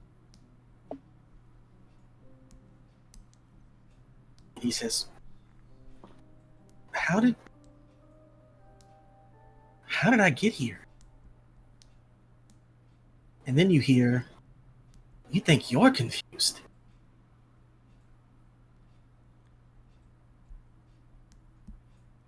And Cassie stands up next to him. So I am taking a level up for Alex, and I'm going to be creating a new character to control alongside Alex, myself. Someone call Patrick. Patrick, help us! Oh, Patrick. And that's definitely something that we can talk about. I'm more than willing to help fund for. Don't worry about that right now. Don't worry about that right now. Holy crap. Oh my god. Yeah, you all have gotten the Cassandra ending. There was. Well, don't you give me the multiple endings. I'm gonna explode, Dustin. Do you understand? Dustin, I have so much emotion. I want to swear so bad right now. The minute this stream goes. You had to throw one more twist in. You couldn't help yourself. I have so much energy. Oh man. Oh, goodness gracious. Oh, she's real. We did it. We performed a resurrection. Wow. Yeah, I Why guess... was Ned there? Is that the end of the mystery? Sorry. Yeah, are we ending there? Or oh Yep. boy. Can Okay. we do end of session questions and then something real quick at the end? Okay. Dope. Oh my god. Oh my god. You need to. He can't keep getting away with this. He can't. Listen, Chris at one point threw down the gauntlet and said, "I just don't feel emotional over games. I just, you know." Dude, So this got me so close. This got me so close to crying. Bet. The moment where I was like fully like I'd fully was trying to accept the fact that like I was gonna sacrifice Chuck. I was like, oh god, here we go. Okay, so end of session questions. Let's pull up here. Did we conclude the current mystery? I hope so. Yes. This is Inception levels. We're still in the dream. I think so. Okay. Did we save someone from certain death or worse? Alex, Yes. and technically Maybe? You did a Technically Everybody. technically we undid someone's already existing death. Did we learn something new and important about the world? We can bring people back from the dead. Yes. Using funky mind powers, anything is possible. There is like I actually do have something that we have established in canon as to what happened here, but we'll talk about that later. Okay. And- What playbook is she gonna be? Oh, I'm so excited. Let's not talk about it. Let's save I know. Let's save it. I'm sorry. Yeah. We learned something new and important about one of the hunters. I mean, given that we are getting a new hunter, I feel like we learned We about. did find something new. Our boy had a warlock inside him. Yes, that that is- is true. That's true. And he had it didn't for a feel the need to while. share. We also learned that Chuck is ready to just lay down his life for one of the party. That's true. Like just straight up, no questions asked. Yeah. Yep. I mean, that's Yeah. yes to all questions. Get yourselves to experience. Teddy levels up for the 5th time. Oh. Nice. Only your 5th level up. Yeah, this is only my 5th level up. Now I can start doing advanced stuff. Wow. Man. Haha, nerd. Wow. Speaking of nerd stuff, if it's okay with Dustin, I was hoping to tack on something at the end of this in order to make it canon for the rest of the sessions. Sure. Okay. At some point in the night of when we came back and things of that nature. I'm assuming we're still at the hospital place. Lots of questions, lots of weird stuff going on. But at a certain point, Teddy looks at his watch and it begins to light up and beep. And in his hospital robes, he goes outside the hospital onto kind of like the patch of grass before the parking lot. And there's a rumble of thunder, even though it is an overcast night. And slowly this ball of light begins to illuminate through the clouds and get closer and larger until through the clouds this large cylindrical like moon landing kind of rover kind of like begins to coast down from the sky, and it lands right in front of Teddy, and the angle that we're watching, it lands right in front of the Teddy, and the doors open and a light kind of like shines onto Teddy, but we don't see the inside. And Teddy just kind of like holds up the tissue with the blood on it from Alex, and then also holds up like kind of like his shoulder. And if possible, I would like to go ahead and roll for my I can make you stronger move to give Teddy a robotic arm. And so for those who don't know, since Teddy is a science guy, one of his moves is I can make you stronger. You can use the principles of twisted science to permanently empower one of your fellow hunters for a price. I'm kind of twisting it for him, but sacrifice a luck point. Know that you will be a little less than human from now on. A hunter can only go through with this once safely. To perform the operation, roll plus weird. On a 10 plus, choose 2 twisted enhancements from the list below. On a 7 to 9, choose 1. On a miss, disaster. You are scarred for life and still lose the luck. If you do it a second time, you have to change playbooks to the monstrous instead of whatever you are. Whoa! So if everyone's cool with it, as fellow keepers and writers of the role of the lore, I would like to go ahead and roll for the. Yeah, let's go. Dope. Oh boy. Oh luck. man. Okay. That's plus weird. So I rolled a 7, plus weird is a 9. So I get 1 enhancement. Can someone help you potentially? I figure in this one I guess with how you're doing it. Yeah, he's doing it in the dead of Never night. mind. I kind of set it up to be by myself, but good looking out. Yeah, Thank you. yeah. I would definitely would have appreciated. To be fair, you did just show up with some blood on a tissue that apparently has something to do. The blood with the tissue is just setting up for something else. Essentially, originally the pod was just going to be for the arm, but okay, I do want to analyze that blood. Okay. So the the different enhancements that I can choose from are gain a permanent +1 ongoing to 1 basic move, gain a permanent 1 armor value to your body, does not stack with armor. And then gain a natural attack from the monstrous playbook. And I think Teddy is going to go with a permanent +1 ongoing to a basic move. It just Which seems. one? I'm not sure yet. I want to say investigate a mystery, but I will decide on that one later and let y'all know. But that's the enhancement that he's going to go with. And yes, so it looks like I'm also going to have to ask Patrick for a redesign. So good stuff. Jeez. Someone get Patrick on the phone. Tell him I'm sorry. But yes, let's first of all let's give a huge round of applause to Dustin for these amazing 4 sessions and this awesome D&D adventure. Jesus Christ! Wow, Yeah. just phenomenal. Really Yeah. stuff. And then That was insane. yes, And I will be thinking about this, I think maybe for years to come. Yeah.